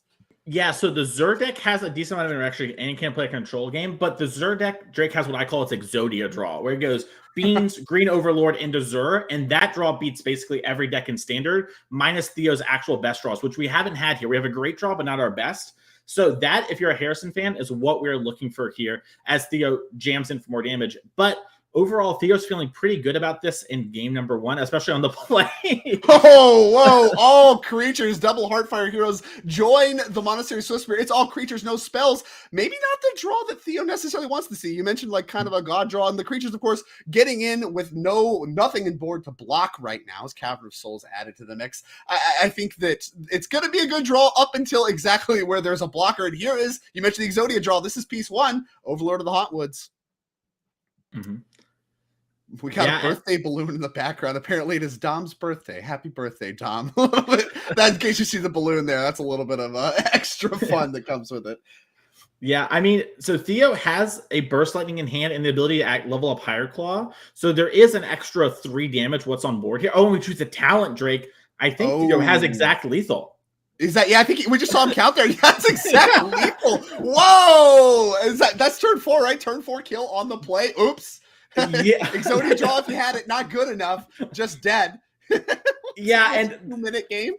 Yeah, this is a 2-minute game there. Theo's showing, like how powerful this deck can be on the play, and also why a lot of players think this is one of the best decks in Standard, right? A lot of our players this weekend brought Dimir, right? Which is clearly a big sign they think it's great. A big advantage of Dimir is it doesn't have any matchup it's truly dead in. And you can kind of target these Gruul decks, maybe with stuff like, the mono-white control deck, but it's hard to beat the rest of the field, right? Theo said, hey, I'm great. I can do this. This deck runs people over. Let's play it. And it grinds better than most of the control decks do. So, Theo's showing why this deck is so great here. Running people over is what he did. We'll see if Harrison can do anything about it. Let's take a quick look at his take on Xur Domain, particularly what he has available to sideboard. So we got 3 copies of Authority of the Councils, 1 copy of Elspeth Smite, 1 copy of Nissa Ascended Animist, 2 Not on My Watch, 2 Rest in Peace, 2 Terra Sunder, 2 Tranquil Frillback, and then 2 Vivian Reed. What do you like here against the Gruul Prowess deck? So I love the Not on My Watch. That's a great card in this matchup. Just going to be able to exile an attacking creature. That's important. Elspeth Smite doesn't always get it, but basically does. And our deck has a lot of tap lands, and we have a lot of mana commitment, so the 1-mana answer is definitely nice here. And then Authority of the Consuls is the last card I'm really eyeballing in this position. It's something where, if you have those creature-heavy draws, it can mitigate your little life total, and the haste matters a lot in these sort of spots. So getting a little incidental life gain can come up pretty huge ways. And late game, your Xur can turn it into like a 1/1 life-linking Death Touch, which isn't the best, but does block, and can matter in these sort of spots. So we're going to see that, and we're probably going to see a lot of trimming of the top end here from the Xur deck. But I have seen some players, when they're on the play, keep a bit more of it and try and curve out aggressively. I'm curious to see how Wesley wants to approach it in game number 2. Or Harrison. Yeah, I definitely like that. And of course, as you mentioned, Xur getting lifelink, a big part of the equation in the main deck games. It still could be a player in the sideboard games, even with all the sideboard help that we seem to have available. So that's pretty straightforward. With that, let's go ahead and take a look at Theo. And I don't know that he needs any help, but we'll see if he has any nonetheless. We take a look at his sideboard. We have 2 copies of Lithomantic Barrage. We have 3 copies of Paw Patch Formation, 4 copies of Questing Druid, 2 Scorching Shot, and 4 copies of Torch the Tower. Much less total cards in the sideboard. What do you like here against the Domain deck? Yeah, Paw Patch Formation is sort of like the Doomblade equivalent in this matchup, destroying creature with flying or enchantment, right? And the Xur is how a lot of this power comes from, right? Like giving the lifelink and the Death Touch is really important. So you can use Paw Patch as a way to blow up the Overlords you might be trying to activate on, or blow up the Xur proper if maybe your opponent's making an attack that looks really good, making them lose lifelink. I like that sort of card. Some players bring in a lot of Questing Druids when the games get grindier. So maybe Theo thinks, as he's looking at the sideboard, that the games are going to have a lot more interaction. So he might want some of those Questing Druids. I've seen some players really like them in these matchups. Some have not liked it as much. Kind of matters in your opinion there. In a very similar vein, Lithomantic Barrage can be a card that I see some players really like here for its ability to fight over Xur in particular. So I'm a little interested to see how exactly how Theo wants to play it with being on the draw. I could see maybe taking a slightly slower approach. And then if we get to a game 3, Theo might trim some of that fat and just try to be lean, mean fighting machine again. True. And there you have it. These players getting shuffled up and have done some sideboarding themselves. And quick game 1. I imagine that Theo obviously looking to do so again here in game 2. But with Harrison on the play, the Exodia God Draw you mentioned is now available. And we didn't even talk about cards like Sunfall. We got 2 copies of those in the main deck. For Harrison, way too slow in game 1. Maybe now a little bit of a better chance to be a player in game 2. And maybe some cause to take a look at the creature column if you're Theo. Not sure how much of that you really even care about. I don't know. Theo just being on the play with Gruul Prowess, even if you take a loss on this one, you get another game on the play, has to like his spot. But again, at the end of the day, these players both kind of collaboratively chose this format.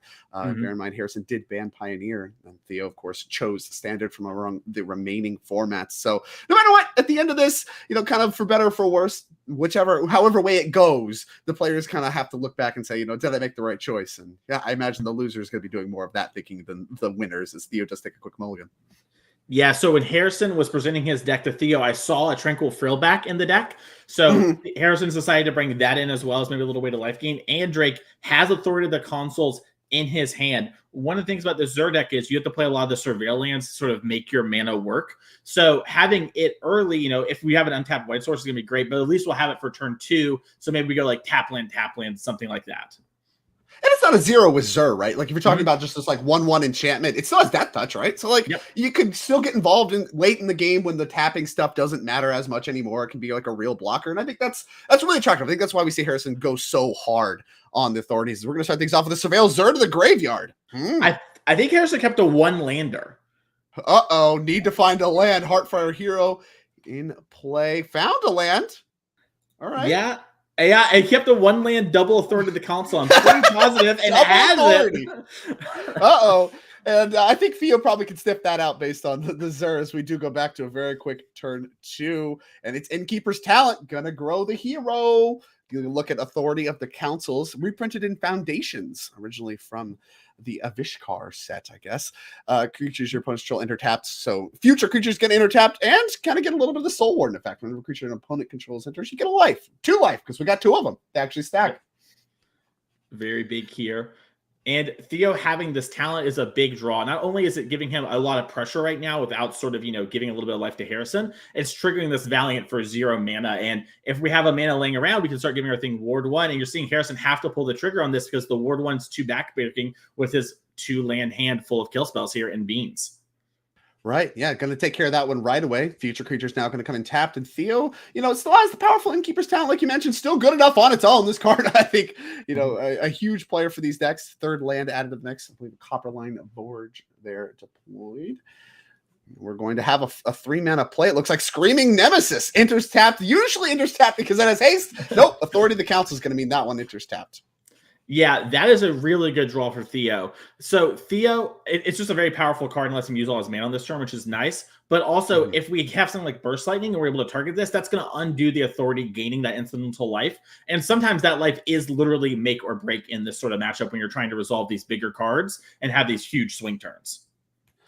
Yeah, and Harrison, you know, deploys up the Beanstalk, draws a card, but still no blockers on his side of the board as we do go back to Theo. Tapping the Rock Face Village.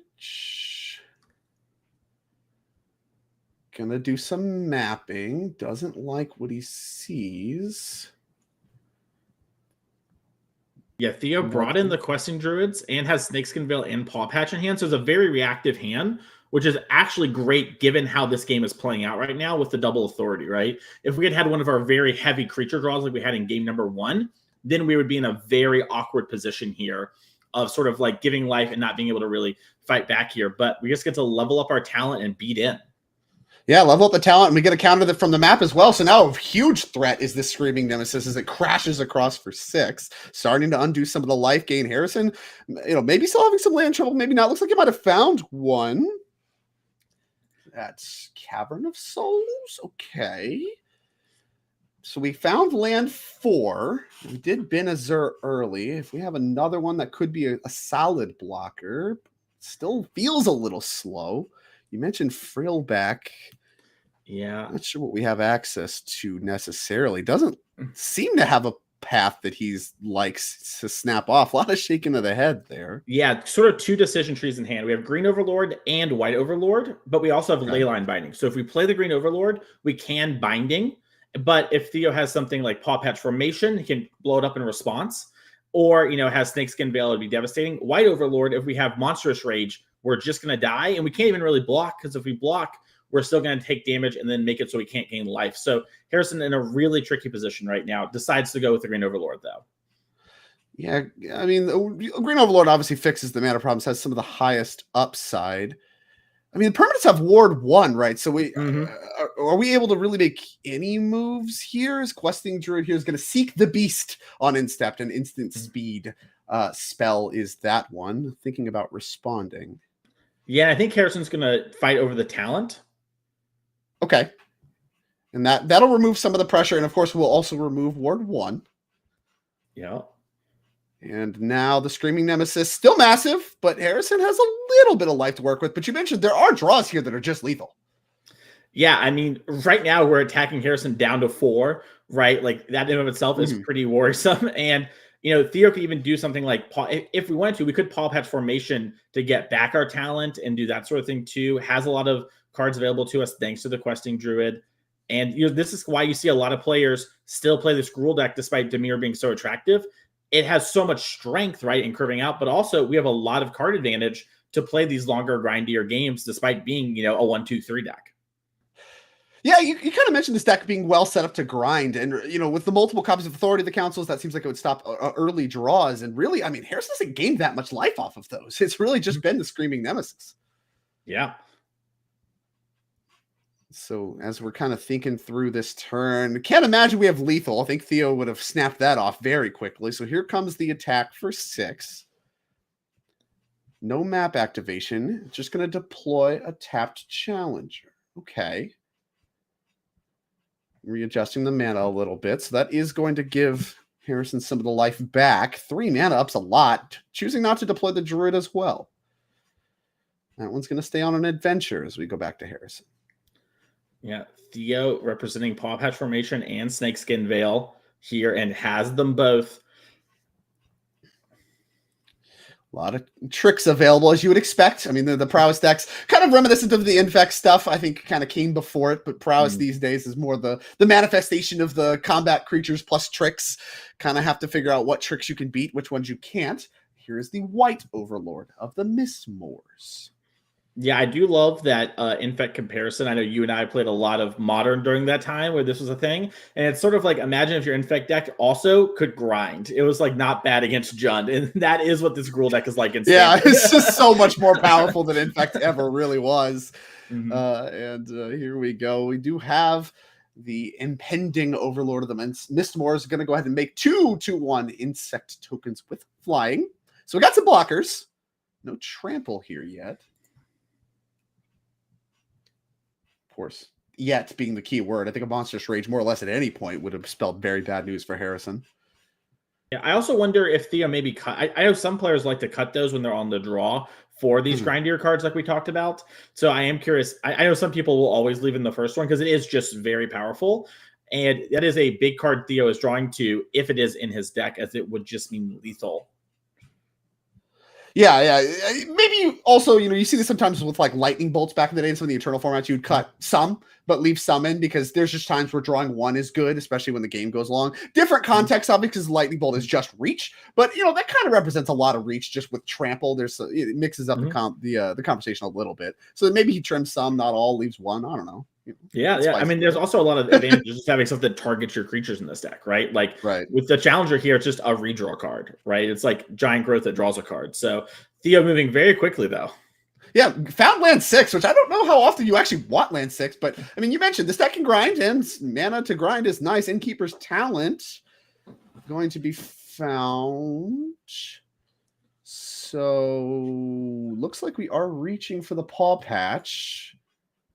Destroying the moth. It is a flying creature. yeah, it is like it's also an enchantment. It's got all these things that you can pick it off. They're enchantments, right? Checking. Yeah, they're not enchantments. I don't think those ones. They're not enchantments. The Overlord itself is an enchantment. There is. Oh my gosh! Get lost. He has a Snakeskin Veil, and that's it. A 2-0 sweep. Theo fells Harrison Kent for a Gruul prowess over Zur Domain. I mean, you talked about it at the top of this match. The deck just kind of runs people over. And I mean, they played 6 turns there, but that still feels like you ran them over. I mean, I don't know how long that took, but wow. Aggressive, grindy, destructive, incredible. Yeah, I mean, you can say all those things about Theo as well, as he, has just dominated this tournament. Harrison putting up a great run, making top 8 is no easy feat. But it does really show, like, this Gruul deck is sort of like the deck when it comes to standard, at least in my personal opinion. And if not, it's like the second best, right? Dimir is like the other deck that's kind of vying for that spot. And we saw there why this is a deck that, is putting up good numbers and is something to really be considering.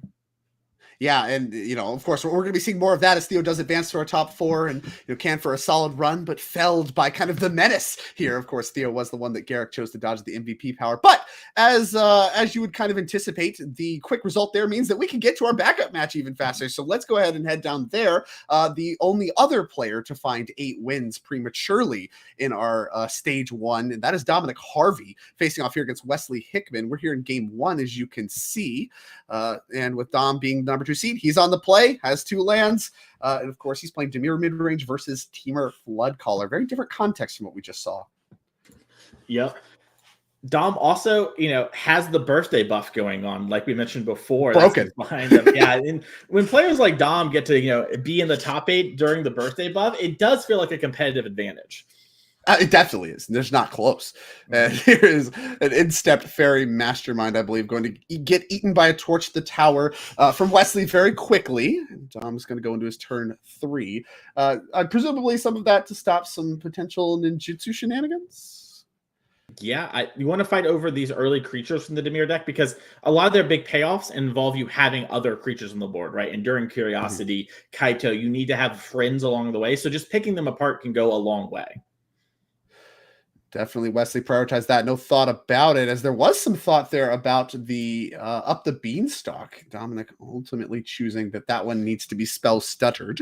And so here we go. Back to Dom, turn 4. Does not have a land, does have a Spyglass Siren. Maybe has a land hanging out. Nope, does not. And this is a big sign to Wesley here, right? If you're not cracking this map when you're missing your land drops, clearly you have something you want to be doing. Yeah, more tricks. And this time, spell stutter not necessarily going to eat this up the beanstalk. Draws a card. And another creature on instep. So you mentioned, Dom building up a board here. Some of the payoffs of this Dimir midrange deck do require you to have a board, and Dom now kind of does. No blockers for Wesley, as we are here. Dom, still only 3 mana, but has had a lot to do with it. Beatdowns. And there's the Kaito Ninjutsu, a card I've been very impressed with. Kaito Bane of Nightmares. This one gets to be a creature on your turn. That's a 3/4. And has hexproof as well. So a little bit more damage than it looked like initially. Total of 5. Pretty big hit, provided it all works. Looks like it will not. Because this town ain't big enough for the both of them. So we are going to go ahead and return up to 2 target online permanents to their owner's hand. Now, of course, it only gets that reduction if you target your own thing, but with Up the Beanstalk, you're fine picking that one back up. I'll draw another card. Yes, thank you. Yeah, it's interesting to me too, because that's a card that Wesley could have used on the Kaito on our own turn. So Wesley might have like another one or something that we feel can cover the Kaito. Potentially also, we're really looking for a specific card. So getting the redraw, like you mentioned there, from both this town and the 2 life and replaying the beans might be what's going on here for Wesley. It also might have just been the only way to be mana efficient on that turn as well. And that's, appealing in its own right when you are, more or less ostensibly a slower deck, I'd say. I don't know. I'm not 100% confident in that, but I would say I think Dimir Midrange is currently at least in the kind of beatdown setup. So we'll see, Wesley really just playing up the beanstalks over and over again, drawing cards, trying to find enough stuff to turn the corner here, as Dom does get to keep the Kaito for the moment. You mentioned kind of there's pressure to get that card off the board. Doesn't look like Wesley's going to be able to do that as Enduring Vitality enters the board. Yeah, Vitality is a part of this combo. If you've seen this Teamer Floodcaller deck before, you know how powerful that card can be. If you haven't, this deck is basically looking to create a loop with this town ain't big enough and Storm Chaser's talent. We'll get there when we get there, but know that this Deer Friend is a big part of that puzzle, and it's something Dom is going to be thinking about. If Dom has something like a main deck of Noise Affliction, it would have been his best draw here as a way to get a huge advantage and remove a problematic card. Yeah, no copies of Annoyant Reflection in the main deck. 2 in the sideboard, though, so we'll be talking about those when it comes sideboard time. Yeah, don't have access to those quite yet, and also not even sure we have access. We did find a 4th land. Okay. I was going to say, we've been really missing land drops the whole time, and for better or for worse, has had plenty of things to do, but Gloomlake Verge was found. Now maybe we got a few more options. Kaito still in play. Now there's blockers. The equation's getting a little more complex. And, there goes the blocker. We're going to go ahead and stun that one. The -2, tap target creature, put 2 stun counters on it. So it's not going to be doing any blocking anytime soon as Kaito rumbles across for 3 more. Yep. Also, the Vitality, it represents a mana. So also cutting Wesley off one. And like you talked about, we've been spending a lot of time drawing cards here, right? Wesley has a full hand of cards. So does Dom, but Dom was missing land drops. Wesley has not. So we want to start deploying all these things. And that is one of the big parts of this Flood Caller deck, is the ability to multi-spell a lot. Yeah, that's true. And I mean, Dom, we know he's representing the Drowner still from being picked up from this town ain't big enough. But also, I mean, we've seen a spell stutter in his hand for quite some time. And even as Wesley is building up mana, it seems like the card be expiring. But presumably, I mean, Wesley's going to look to spend a lot of mana in a particular turn, and it might find a target kind of in a turn where you wouldn't expect it to. But I mean, very conservative there. Just going to go ahead and pick off the Kaido, deploy nothing else. Go ahead, it's your turn. Yeah, this might be a spot where Dom, is happy to develop the curiosity, but is thinking about, okay, if Valley Floodcaller comes down, what's going to be happening from here? How am I going to be feeling? There's not a lot of otters on the board, so it won't generate, a ton of mana right away, but will be sort of this, potentially problematic card in the coming turns.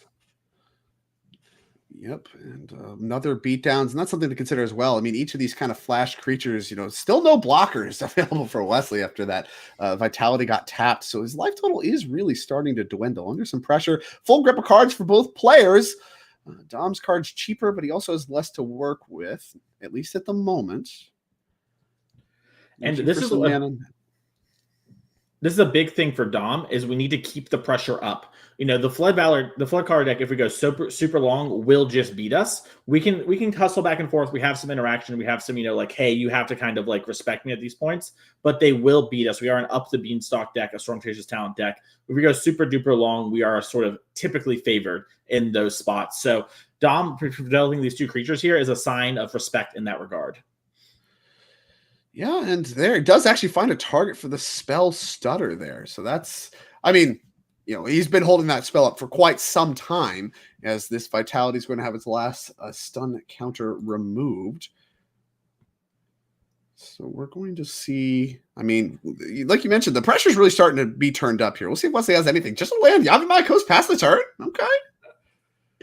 It's a rough spot. I think we have another Flood Valley Caller, but I think we also just have 2 lands with that. We have a lot of draws that can start going crazy from this position, but we do kind of need to hit them sooner than later.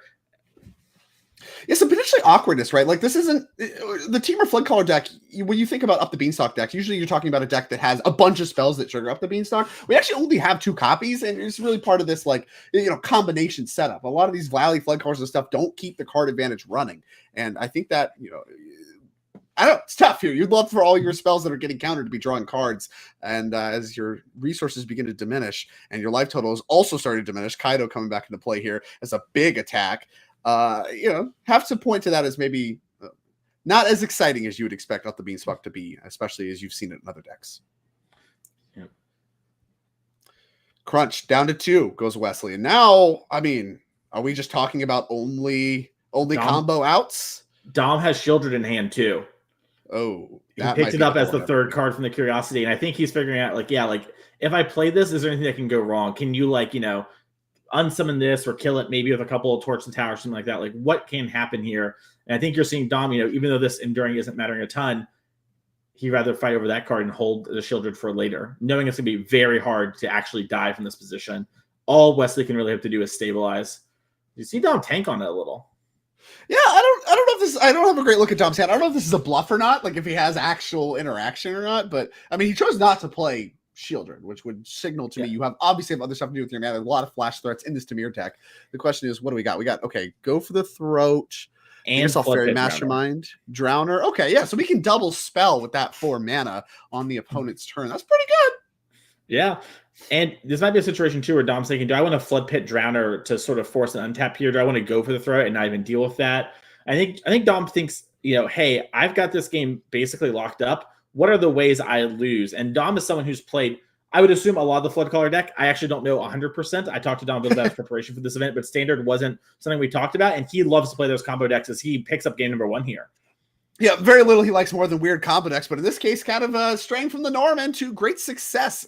Our number 2 on the play was able to, despite some land issues early, fell Wesley in game 1. So we're going to have to be doing some sideboarding from Wesley's perspective. Kind of just looked like Dom was in control the entire time, frankly, even though he's missing land drops, theoretically not being able to spend as much mana as Wesley. That's usually what spells trouble. But in Dom's case, I mean, all the spells are powerful and they lined up nicely.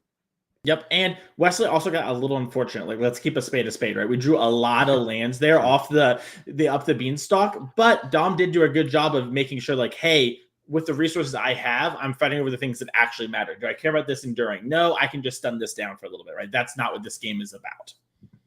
Absolutely. Well, with that, we're going to have a game 2. But first, we have to take a look at the sideboards. Let's take a look at Wesley Hickman's Teamer Flood Caller deck, and particularly what we have available in the sideboard. In the sideboard, we have 1 copy of Flood Pit's Drowner, 2 copies of Jace Reawakened. We have 1 copy of Lithomantic Barrage, 2 Negates, 2 Paw Patch Formation, 2 Pyroclasm, 1 Questing Druid, 2 Scorching Dragonfire, 1 Song of Totenaz, whatever, 1 Valley Flood Caller. So all that is what we have available to us. What do you like in the Dimir mid-range matchup? So we talked about it earlier. I know that I really want to fight over the board and try not let them get that early advantage, right? We saw how Kaito and Curiosity can run away with games even when we're having mana issues, right? As long as we get to that 3rd or 4th land, that's kind of all we really need. So I want to interact with those cards. A Scorching Dragonfire is something that jumps out to me as like, while it might be a card that you would love to have versus Gruul, I think you also want it here just to make sure Dom doesn't get going too far, and it's something that can help cover a Kaito and exile the Curiosity forever. So I really like that. I could see something like a Pyroclasm for very similar reasons, Barrage, very similar reasons. All those jump out to me. Flood Pit Drowner is a card I actually know that CFT is a big fan of, and I believe for this matchup, sort of lets you play the fair game a bit more. And so bringing this in might be a great way too, because it can sort of be a removal-esque spell, right? You play it, it sort of taps something down. You this town it taps something down again. We're trying to buy time and assemble our combo, or Storm Chaser talent the opponent out very much through value. Yeah, it makes a lot of sense to me. Just kind of using it more as a removal spell than as a real tempo card, like you see it from the Dimir mid-range. And that's really the sign of a powerful card, which, of course, Flood Pit's Drowner definitely is.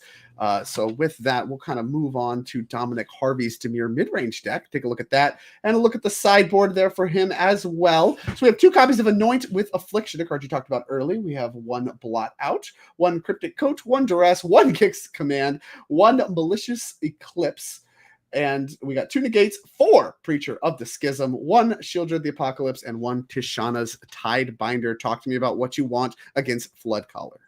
Yeah, so I want these Anoints to fight over the Enduring and, the Valley Flood Caller as well. I can see Blot Out as well for a very similar thing, specifically because it exiles, right? That's kind of what I'm wanting those cards for. Beyond that, I can see us going a lot of different directions. Shieldred is a card that's pretty powerful and can sometimes be frustrating for them, but spending 4 mana isn't something that I'm super interested in with things like this town, especially on the draw. So I don't think it's unreasonable to bring it in, but I doubt we'll see Dom bring it in on the draw. I imagine on the play that's more likely to happen here if we have a game number 3. Tishana's Tidebinder, kind of a similar thing here. This is something that can turn off our triggered abilities, so that will turn off Valley Flood Caller. So I'm expecting that to come in here. And I could see little things like Duress, and it really matters on how much non-creature spells Dom thinks are going to be in the deck post-board. That's going to have to be a moment where maybe you might not normally do that, but I want to in this situation because it's open deck list and I can see exactly what you're sideboarding. Right, yeah, I mean, that is a component here as well. Even if you try to get spicy with the sideboarding, at the end of the day, these are all cards that your opponent is aware of that you might have access to. And, even if things go wrong in game 2, you can even make adjustments in game 3. So, yeah, I mean, a little bit more trickery than the straightforward sideboarding you might play, whatever. However you all play Magic, be it on Arena Ladder or at your local game shop, whatever, where, all this information is hidden for the most part. You kind of have to guess it, what the heuristics are to do. Most of the time here with open deck lists, you have a little bit more information, and that tends to complicate things a little bit. So we do head back to the match between these 2 players. Dominic Harvey, of course, the higher seed, got to be on the play. Very powerful in Magic at large, but even more so when you're able to have a deck that can take a little bit more of a tempo role, right? Laying the beatdowns. I say tempo role as we play a tap land on turn 1 in the form of Restless Reef. Not exactly the best tempo play, I'd argue. Yeah, not the greatest tempo play, but you know what? You got to have that mana working. And Restless Reef, we've seen in some of these other matchups, is an all-star card. So I know some players they hate the idea of playing these tap lands in this deck, but you've got to have the creature land at least in some numbers. So big. What are you supposed to do? Fabled Passage defines Forest. We're going to go ahead and analyze the pollen, I believe. Yeah, we pollen into Bushwhack. Sure. Pollen into Bushwhacks. This is one way to do it. Reminds me of the Attune with Aether days. Here you go. Lay of the Land. Over and over again. I'm playing with all basics. No blood moons here. Dom, all that fanciness. All right. Thanks for sharing. Island Go. Dom has Negate in hand. That makes me think that the Duress thing we talked about before might also be there. Could be that Dom likes, being able to punish mana that's tapped down and spent here, but did bring in that. So it might be kind of a big play here if this game goes a certain way. Can't tag Enduring Vitality, which is the play here on curve for Wesley Hickman. Now, Dom did a great job using counterspells, things like Spell Stutter previously to take care of that. Not clear. It looks like he has an Anoint. That's something you called out as being a nice answer to Vitality.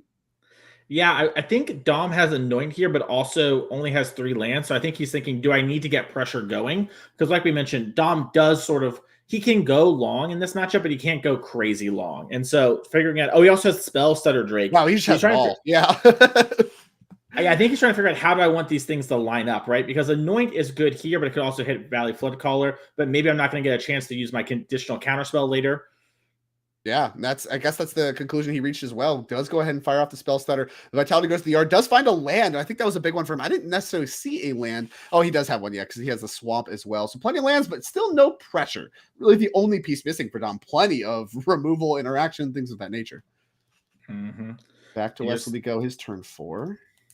Wesley started to play a Fabled Passage and stopped. It does look like I have a Copperline Gorge in hand. So it could be a spot there where Wesley originally was like, I'm going to play this 4-drop, and now maybe considering, well, do I need 5 mana on the next turn? Sequencing matters a lot with this Temur Flood Caller deck. As a backup Vitality, and of course, we know Dom has an answer to that, but it should be pretty good for Wesley. His backup Enduring Vitality, part of the combo for sure. And again, we know Dom has a bunch of interaction, but as you called out, he really needs to get some pressure going. I don't see a ton of creatures in his hand. Yeah, and we're going to see a very cool interaction here, Drake. So this is maybe why I could have anointed last turn. We're going to torch the tower, but we're going to pay bargain, which means we need to sacrifice it. So now it comes back and doesn't get exiled from either of the cards exiling. So very played there by Wesley, playing around Anoint, and now we'll have this deer in play for probably the remainder of the game. Yeah, very much harder for Dom to answer enchantment. So a little bit of a trickery there. Of course, you would imagine torch the tower. Wait, that exiles. No, you're actually paying the bargain. So that's a good call out there as well. It means you get to keep the Vitality, which we knew Dom has a ton of answers to. And here we go. Tidebinder your Fabled Passage. Oh, you thought you're in standard? You get to escape stifling fetch lands? No, you do not. Go ahead and blow up that land. Thank you. And Dom's like Fabled Passage this turn. Yeah, we don't get to play another land just because I stopped it doesn't mean you get another one. Well, that's terrible news for Dom. Because the news is it didn't bother Wesley, right? The fact that lands abound. Yeah, he just doesn't care. So Dom's like, no. Whatever, man. You got it. Thanks for not hitting my Flood Caller, which does come down on end step. He does have some Valley Flood Caller action here. And Dom says, yeah, that's fine. Back over to Wesley we go. Tashawn Sidebinder now applying some pressure, but Wesley has kind of some of the combo going here. We got a enchantment version of Enduring Vitality and a Flood Caller. Another passage being cracked. A lot of mana. Wesley looked at Dom like, is it okay? And I can only imagine in Dom's mind, like, bro, I saw you trying to play a different land. I'm not going to stifle even if I had it. Yeah. And here we go. Offspring, a Thunder Trap Trainer. Yeah, and that's going to let us get 2 looks at the top 4 cards of our deck here. It is something that I believe can be Tashani Tidebindered if we had it, but Dom does not have it here. No, I already used that one on the Fabled Passage, and I think the first one finds Bushwhack. It looks like the second one, we got options. Scorching Dragonfire is definitely one of the cards. I'm not sure exactly which one. That one we talked about before, you can fight over the board here, and we're seeing also the difference between Dom having these early flash creatures, Nickel and Diamond Wesley, and not, right? The fact that we were on the draw, we weren't able to develop something like even a Spyglass Siren on the first turn means even if Wesley, fades for a couple turns, it's not the end of the world. Right, we can still. He's had Kaido since the opening turns, and he doesn't feel like he can deploy it. Right, he has all this interaction he needs to line up, so that's part of the equation as well. You'd love to get some of this other stuff going, but you really just haven't had the time. He might now. As here comes here, you just called all that out. Well, here comes 2 creatures, Fairy Mastermind and the Flood Pit's Drowner. That's going to add a lot more pressure to this board, provided it can get through the Thunder Trap Trainer and its offspring. Yep. Remember, all of these creatures also represent 1 mana once they've lost Summoning Sickness here. So in the coming turns, this is a lot of mana available for Wesley. So picking up that room there might look like a kind of clunky card. Not really the end of the world. Yeah, and they can represent even more, right? Because we're talking about Valley Flood Caller triggers, and these things are going to get untapped as they're otters. So you could they represent a ton of mana, and what is more or less the modern day version of it. Reminds me of Jeskai Ascendancy, where you like cast spells. That's really how you blow the doors off of using mana. Is this card just keeps on tapping your mana creatures over and over again? Kind of the impression that we've assembled here. Interesting play though. The Dom could have could have Flood Pit Drowner the Valley Flood Caller and then shuffled it away as a way to just remove that untap engine. I wonder if Dom has a read that maybe Wesley has multiple, because I don't see a kill spell in hand for the Valley Flood Caller, which would be the number one reason not to remove it. And a Kaido. Okay, yeah. Maybe that's something he does want to get rid of, but maybe he just feels very safe with 2 negates. I can only imagine that's what's going on. Yeah. Well, Dom's definitely attacking with this Fairy Mastermind. It doesn't do anything else. The real question is anyone else getting into the red zone? Well, Thundertrap Trainer is only a 1/2, right? So we can attack with the Tidebinder pretty safely, provided there's no spells. Yeah, it's summoning 6, so we can't do anything tricky with that. I guess Dom might be worried a bit about getting cracked backed on, because remember, they get, like you mentioned, Jessica Ascendancy, they get the +1/+1 as well. So there is maybe a world where Dom's afraid of like, well, you have a couple otters. Maybe I just die if I make this attack.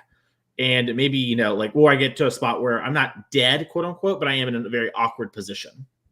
Yeah, I think this is pretty conservative here, as he does go ahead and ninjutsu the Kaido, bringing back the flash creature, which leaves up 2 mana. Obviously can redeploy that one if he has the time, but we know about negates. Wesley doesn't necessarily, but has to know something's up. Yeah, and Dom decides to put the stun counters on it now via the Kaito and then activate the Flood Pit Drowner in order to shuffle it away. So I guess Dom was leaving himself open to the possibility of top decking a removal spell there, letting him save the pressure in that Drowner for maybe later in the game. And super heads up too, we still have the Tidebinder up to block and defend Kaido, which is now at low loyalty as well. So nice little tricks there. Like I said, a little bit conservative. Makes me think that Dom, not really doesn't feel the pressure to get the game over with necessarily, and can try to fight on the card advantage axis, do some removing, and kind of keep interacting more so than trying to beat down, as we do head back to Wesley, who, like I said, still has a lot of life, but a lot of problems as well. Here we go. Roaring Furnace, Steaming Sauna. So it looks like we are going to make the Roaring Furnace and deploy a backup Enduring Vitality. So, here we go. Everybody can read that. When you unlock this door, this room deals damage equal to the number of cards in your hand to target creature and opponent controls. That, of course, picked off the Tidebinder. And then when you unlock the other side, you have no maximum hand size at the beginning of your except you draw cards. Nice little extra value there that you can get out of your removal spell. This deck actually plays 2 copies in the main deck of that one. This is also a great one to pick up with This Town Ain't Big Enough. That's a repeatable, sort of kill spell. So if you start flooding out, it draws you a lot of cards. If you need to have a bunch of removal spells, you can buy a lot of time, bouncing the heavy mana cards, answering the backup threat, and just sort of looping that a couple times with your Storm Chaser's Talent, which Wesley hasn't seen. Wesley's deck, is a Storm Chaser's Talent deck. We've talked a little bit about this card over the course of the weekend and just how powerful it is in these kind of interactive games. And Wesley cannot find it. And these games look very different when you have it versus when you don't. Yeah, like you mentioned, there's 4 copies of the deck. We haven't seen one in either game thus far. So that's not ideal, I think, if you ask Wesley. But, he's done a good job with what he's had this game. A lot of looks, too. Got the double Thundertrap Trainer off, and really still feels like a kind of a repeat of game 1 for the most part. A lot of flooding out, a little bit of a better board. We actually got to keep our Enduring Vitalities, but still can't slam the door in the game quite yet. I'm a little unsure of what's happening here, just transparently. It looks like we're in Dom's upkeep. Yeah, I believe so as well. And I don't think we have any mana. I don't think we do. Oh, the Kaito is attacking. I see. Dom, okay. Yeah. Dom non-verbal, I'm attacking. Okay, that makes more sense. So he was deciding, do I want to block with this Enduring Vitality, or do I want to have it as an attacker / mana producer? That's why we were tanking. This makes a lot more sense. Dom just sort of left it there. Makes sense. Even though Dom, a veteran of coverage, should know better from me, but... just dogging on him. It's his birthday, and I'll give him that one. If it happens again, I will issue a warning. So, will you? Okay. Yeah, I didn't know you had that. It's a coverage warning. It doesn't really do anything, but Twitch chat will sometimes get mad at one of us. I just hope it's not me. So we're surveilling 2 right now, and Dom is in the. It looks like a land and a Tidebinder. It looks like he kept both. All right. So we've deployed the Soulstone Sanctuaries. This is a creature land. It's a 3/3. You can get Vigilance and all creature types. Powerful with the Kaito plus, for it is both a ninja and a boar. Okay. Great. That's what they pay me for. Yeah, sure. Well, here comes a little bit of mopey crackbacks. I mean, a lot of game objects, not a lot of points of power is Wesley assembled. Now, of course, that can change very quickly with things like Valley Flood Collar, but that is not present at the moment. So here comes some beatdowns on the Kaido. Going to get that one off the board. Presumably, I don't know. I assume we attack with more than just one creature because obviously there's plenty of tricks Dom could have. Looks like we might have just sent them all and unlocked the Steaming Sauna, which somehow your sauna enlightens you with knowledge. You have no maximum hand size. And we're going to draw a card on Instep, Monarch-esque. Going to animate the creature into a 3/3 and untap. Drake, have you been to a sauna? It's very refreshing. You get some new ideas. You should really try refreshing. It. Yeah. Game-wise, I feel like I gain life. I don't know that I feel like I learn things. I draw cards and have no maximum hand size. I don't know. All the things that... Well, I don't know. We should go to the sauna and hang out. Then we'll make it happen. Yeah, okay. We'll have to talk to Norm. He'll get us sponsored, a little sauna day. I'm in. Well, for those of us not in the sauna, more or less, that's Dom and Wesley here. We're back to Dom's turn. Has the 3/3, has assembled Fairy Mastermind. Looks like he has Kaido to work with as well. And I believe he drew the Tidebinder now. So that what he left on top from the Kaido 0 previously. A lot of resources to work with, and now the hard decisions start. Yep. And this is what we talked about. This is the start of the game where it's very soon going to maybe start slipping away from Dom, right? Wesley's drawing a lot of lands, having a little bit of unfortunateness when it comes to that. But Dom has been able to kind of keep up, apply a decent amount of pressure to Wesley. We finally got that going. We need to start kind of closing the door before Wesley starts doing very powerful stuff. And you're seeing Dom sort of ride the line here. Like, do I attack with this and ninjutsu? Do I, maybe just keep it on the battlefield and hold up all my counter magic? Do I play my Kaito and plus so my Soulstone can be bigger? A lot of options available here for Dom. Yeah, a lot of options, and weirdly, I feel like he has a lot of mana to work with. 5 lands, just deployed land 6, which unfortunately enters tap, but still feels like he doesn't have enough. Still feels like he has more mana than he really needs to spend it all. He needs more mana to spend all of his mana the way he wants to, and has to kind of make some decisions about what to prioritize and what he feels like he can beat. And appears to have done that. 2 mana here on end step, and there's a little bit of this town ain't big enough. Dom saying, bro, I promise the town's big enough. Don't do it. Negate that. Yeah, the town is definitely big enough, says Dom. And those negates he's been holding on to for a while. Gonna find a key spell. Storm Chaser's talent to pick up. Yeah, that is a card that matters. We've been talking about it this whole time. And, the Up the Beanstalk plus Storm Chasers plus this town ain't big enough is sort of that engine that we see go off. We have some pretty good cards in our graveyard. We don't have the Up the Beanstalk to go crazy, but Wesley might be able to make some really big things happen here. Now, Dom obviously does have that Tashana's Tidebinder, which you can use in order to stop the leveling up of Storm Chaser's talent to class level 2. That would be a very powerful thing to do here. Dom can also negate it. As we know, Dom has that in hand. So some options available here for Dom about how he wants to move forward, and does decide to negate it. Yeah, it says no thanks. Negates that one as well. So the negates he's been holding up for a long time finally get used, and I think that's going to be some pressure off Dom as far as needing to hold up mana. But we're going to go ahead and bushwhack, have a creature fight another creature. So that's going to mean that Vitality is going to fight the Mastermind, gets to stick around afterwards, and attack with Vigilance. Yep. I think we're also seeing here a moment where some players, one of the strengths that I should say of this Temur Flood Color deck is it's very weird, right? It plays a lot of different games and can do a lot of different things. Dom understands those very well, right? And the reason Dom's tanking so much is because he knows what's available and he's trying to pick the fights he can actually win, and knows that if that talent hit the board, yes, I could Tidebinder the level up, but then it's still on the board. It's something I have to fight over the rest of the game. So as much as I want to get this Tidebinder and get the pressure going, I need to fight this fight now so that later I can fight the fights I actually need to fight over. Is this Reef time? Is 4 mana? No, it's got to be Kaido time. Yeah, okay. It's just normal Kaido time. I was like, 4 mana, not a lot of plays there. Shieldred among the best. Kaido, non-ninjutsu. Tough way to do it. Don't want to pick your land up, though, as we're just fumbling with the dice. Tapping the Enduring Vitality, as you mentioned, represents a mana. Of course, the effect we already have via an enchantment version over there, but just kind of the biggest attacker, biggest blocker. And down 1 stun counter, back to Wesley. A lot of mana to work with. His spells have not worked as of late, but the pressure mostly off for the moment. So Wesley got a little bit of time, and we get to collect evidence 8 on this Analyze the Pollen. Here we go. So we're going to search for a creature or a land card instead of just a basic land. So we have upgraded as Dom's going to see what evidence was collected. Really building a case file here. Dom, I was not there that day. I was with my good friend from 6 a.m. to 6 p.m. Yeah. The town is in fact big enough. I already told you. Nothing happened. Yeah. Oh, well, we'll see what Wesley learns from the pollen. He's not sure. He's really struggling. This is like the CSI montage where they're like clicking through enhance.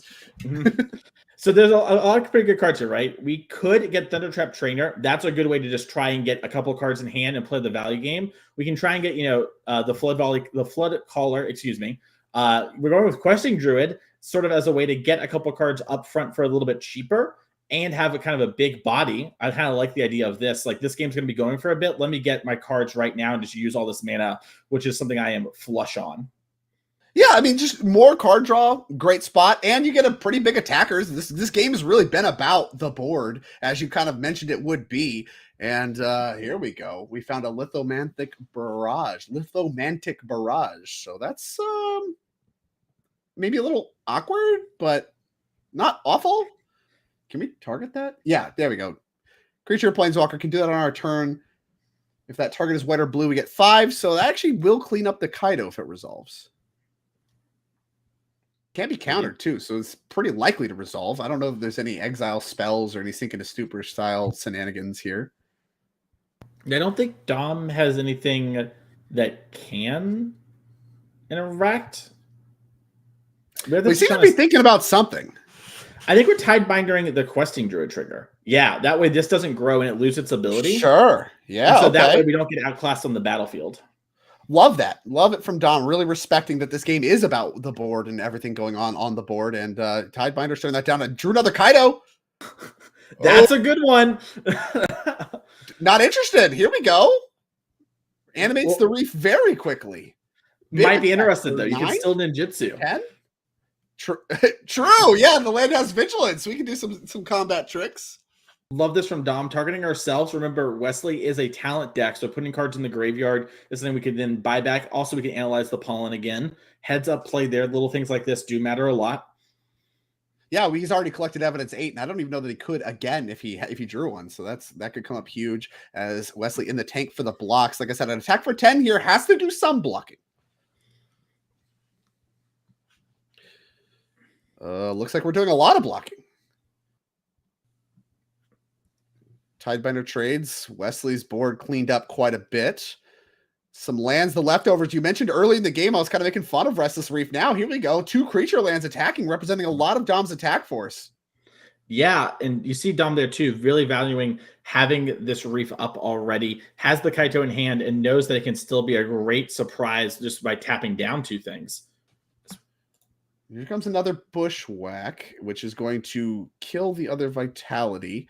And that is going to make it into another enchantment. So all of Wesley's he's just animate reef and attack. I'm saying his entire board's gone. He's just dead. And yeah, he is just dead. No tricks.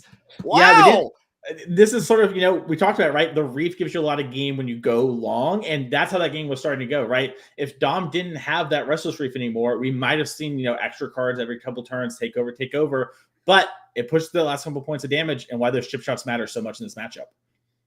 Yeah, incredible too. I mean, you can kind of tell the story about the flood out that happened, flood caller too. Wow, that's tough. The flood caller deck flooding, but a lot of flood out there from Wesley. I mean, had a sauna going, and like through all of it, Dom still looks more or less to be in a commanding position the entire game. Even when his board was gone, he still had plenty of resources to work with. Really speaks to the power of the mid-range deck, and particularly to how little mana it needs to go off. It felt like there was a lot of spots there where Wesley was only a little bit away from winning, but had a lot already going his way, and then really couldn't close the door in the game. Dom ultimately with his Dimir mid-range deck, a convincing victory to pair with Theo's convincing victory. Our number 1 and 2 seeds both dominating their way into the top 4. Yeah, our number 1 and 2 seeds, and personally, my number 1 and 2 pick when it comes to win this tournament, right? We've been talking about it a lot this weekend. These are 2 players who are kind of at the top of their game right now, right? Dom top 8 at a Pro Tour just a couple years ago, played all the last couple of Pro Tours, played Worlds, right? Theo in a very similar position, minus the top 8, already qualified for the Pro Tour in Chicago that's coming up here soon. So these players are sort of the players. We obviously have a lot of very strong players in our field. Andrew Ellenbogen is a Pro Tour champion, right? Steven Dykeman's our champion from last year. But these 2 players were sort of where a lot of people I think were like, hey, these are kind of like the people I want to pick in my fantasy draft, right? And they're really making sure that like it was the right pick. And I think back to when Dom won, Drake. You know, Dev and I commentated that tournament, and he said, I'm going to be your player of the year, and I'm going to win champs. I'm just going to do it. It's already happened. It's locked up now that I'm in. And he really wants to make that true and get that 3rd NRG trophy and the one that matters. The entire time I've been around the Canadians, they've always been talking smack about the tournament series here in the States and how soft and easy they are. Well, it's time to prove it, and Dom is doing a great job of that so far. And like I said, punched a convincing victory ticket to the top 4, where as the number 2 seed, going to be in a good position here for the rest of the tournament all the way to the finals. Theo, of course, the only player above him that can really get the play over him. So that's a great spot. Seeding matters a ton, obviously, for a host of reasons, including picking the formats. And it's going to be interesting to see how that plays out alongside the rest of the top 8. Speaking of the rest of the top 8, those players are in their game number 3s right now of their deciding games. So we're going to take a quick break here, and we're going to have more Magic in just a couple of minutes. See you soon.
Hello, everyone, and welcome back to the NRG Championship Series Champs. I'm your host, Mason Clark, joined by my co-host, Drake Sasser, and we are in for the semi-finals, Drake. We have our top 4 bracket. Let's take a look at it. We saw Dom and Theo in our last 2 feature matches as they were our first and second seed. They won, obviously, but a little bit of an update. Andrew Ellenbogen won his match, and Steven Dykman won his. So we're going to start with Dom versus Steven here for our top 4.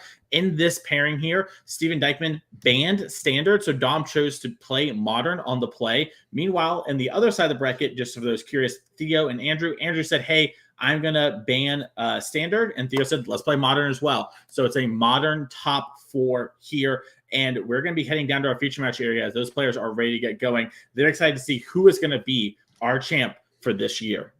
Mind you, It makes a lot of sense. Yeah. No. Sorry to interrupt. Go ahead and finish your thought there. I was just going to highlight that Dom did choose modern as the amulet guy. I really want to highlight that. Of course, it's tough to battle when you talk about the amulet master writing the amulet Bible. Facing that down is always very scary.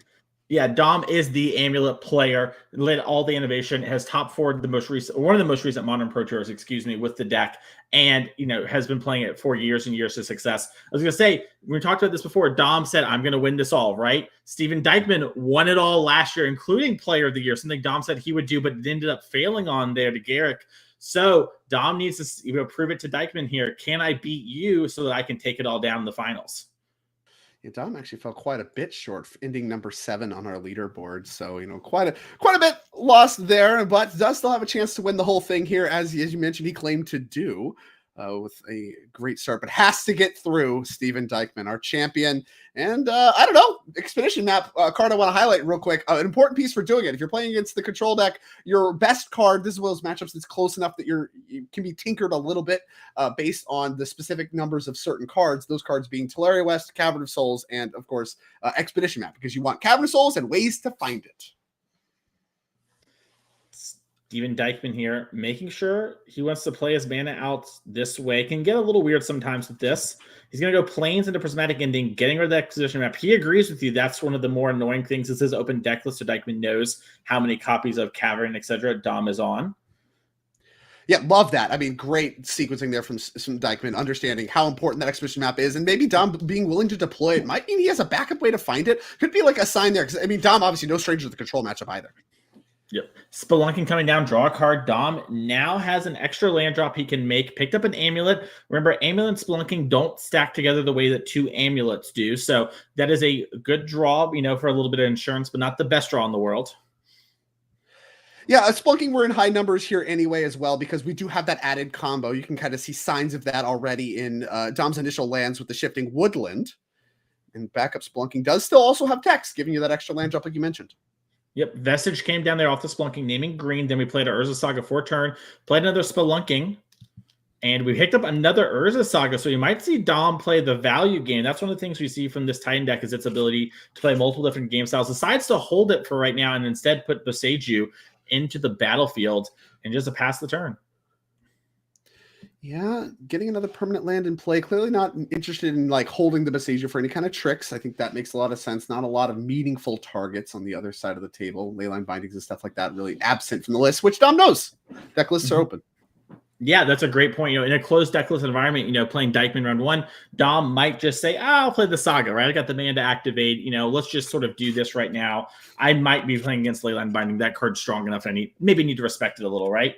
Notice that's not something we have to do here as Breeding Pool is grabbed off the Lorien revealed as Dykman's just going to be making land drops. Land.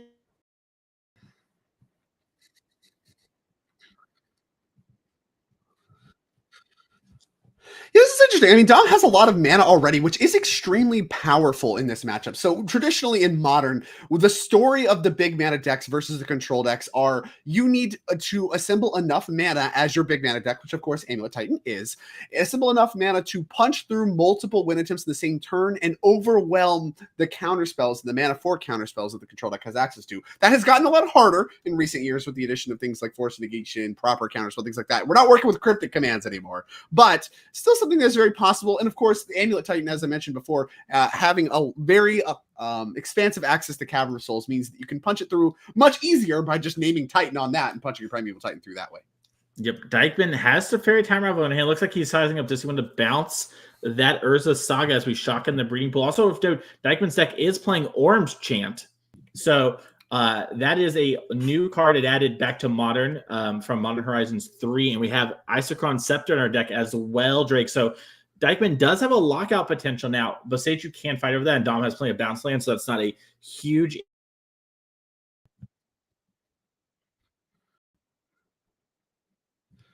Yeah, that's true. I mean, you can lock out a lot of what's going on, but also, I mean, a lot of what's going on the other side of the table is just activating the abilities of lands, which does, work. It's one of the few things that works. You can't attack, you can't cast spells, but if you can activate abilities, and there's some stuff you can do with that. And of course, the combo that this new version of Amulet Titan, I say new, I mean, Amulet Titan's been a deck for a long time. This new build featuring Aftermath Analyst combos alongside Spelunking and things of that nature can actually just keep doing that underneath Orm's Chant, and it might not be a total lock like it is against a deck like Mono Red Storm. Dom going to play another Urza Saga for turn. Hand just Teleria West and Amulet of Vigor. Going to pass the turn back to Dykeman. Dykeman going to look to Cosmic Rebirth. Going to target the One Ring, put that back in hand, gain 3 life. That's not bad.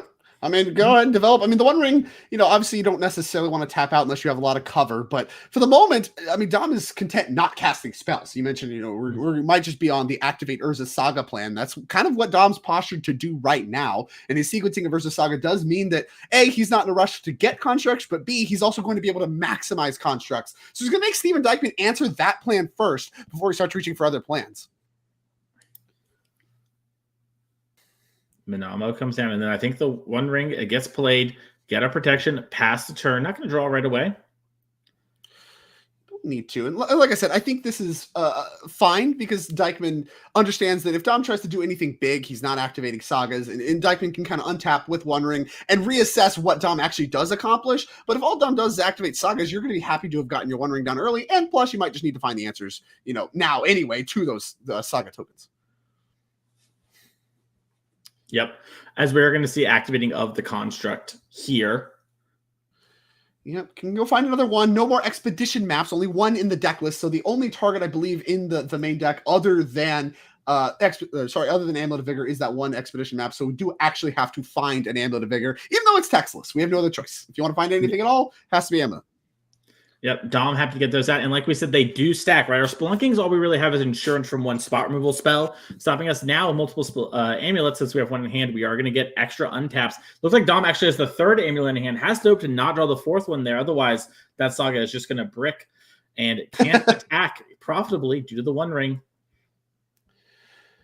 Yeah, and the cards coming for Dykeman start to spell trouble. I mean, this is really, I think, one of the spots where Dykeman really wants to be. It kind of looks bad, but we're in the main deck games where I think Dykeman has maybe a little bit more creature removal than he more or less wants anyway. And that's why the Saga plan isn't, it's good. Obviously, it gives you a pivot to have in the control matchup, but I don't think it's ideal. Dom looks like he's in a good spot. He's getting a lot of constructs. He's, ahead ostensibly, but I mean, Dykeman, if this One Ring gets to stick around and do its thing, he's going to have plenty of answers to stuff, and it looks like he definitely does.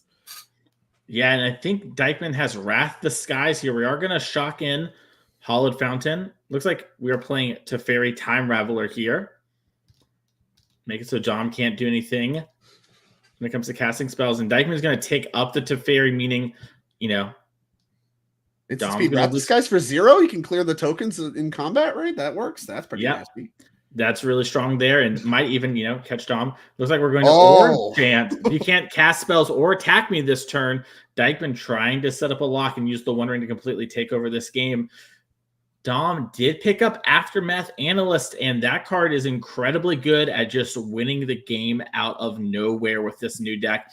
Dom does have some ways to win if he can get that card into play through stuff like being unable to attack, but can't cast any spells this turn. I think there's a lot of pressure on Dom to really read what Dykeman is doing here. He understands the deck list. He understands Wrath of the Skies.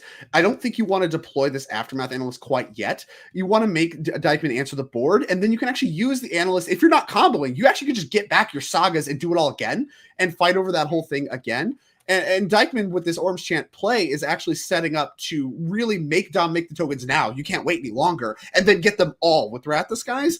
And so you're not going to take any damage. You get to preserve your life total. You get to get all the tokens. Dom can keep this Aftermath Analyst as the ace in the hole, but it means he can't deploy it this turn. I mean, he could because he has the shifting woodland, but you start to talk about that's not really the way you want to do things, as you just lost 2 lands to the Saga Sacks. Yep. Dykeman's going to untap, take 2, thanks to the One Ring. Picks up a Force of Negation for the turn. Going to activate the One Ring. Draw a lot of cards. Flooded Strand, Narset, Plains. Dykeman is in sort of a nice spot. And Dom here kept a hand that's very normal for this Amulet Titan deck. You're very well equipped to find a Titan. And sometimes you just keep a hand that's like, yep, I Titan on turn 2 or 3. What's my draw going to be? And while still in it, has not been able to put enough pressure on Dykeman as he's been able to sort of develop these lock-ish pieces. As we see a Flood Strand for the land for turn, Dykeman's going to spend 3 mana. Might be the Wrath of the Skies here, just cleaning up the amulets. Looks like it's going to be the Narset Parter of Veils. And reminder, Dykeman does play 1 Days Undoing. We've seen players do it in Pioneer, and Dykeman's doing it here in Modern as well. And with Teferi Tick-Up, we can do that after we've drawn for turn. Yeah, I think you still want to answer what's on the board first. There's a lot of tokens that are threatening these Planeswalkers that you do want to keep in play. But things are looking very good for Dykeman, despite this opposing force. I mean, it can be cleaned up basically at any time. Like I said, Dykeman has, I think, a plethora of creature answers in the main deck that he's more than happy to find targets for against Dom. So really the question is, how much setup can I do and how much can I bait Dom into this Wrath before I have to pull the trigger on it? And then, of course, we can clean up after with all the Planeswalkers, the leftovers from there. Reminder, the Days Undoing does end the turn. So if we set that up with the Teferi Time Raveler, it is just going to end Dom's turn when we find that. I thought it was only on your turn. Oh, excuse me. It's only on your turn. My mistake there. So, but we do have the Wrath of the Skies to clean everything up, but that is going to be a tough spot for Dom if that ends up happening. As Dykeman takes up his Teferi, wants to hold that Wrath over top. Also has another Orange Chant picked up. Yeah, the Orange Chant is so nasty because it continues to make it to where Dom can't do anything with his turn, and Dykeman is actually getting more ahead as each turn progresses. He's deploying more Planeswalkers. He's furthering his board to where when the Wrath actually happens, his leftovers are going to be excellent.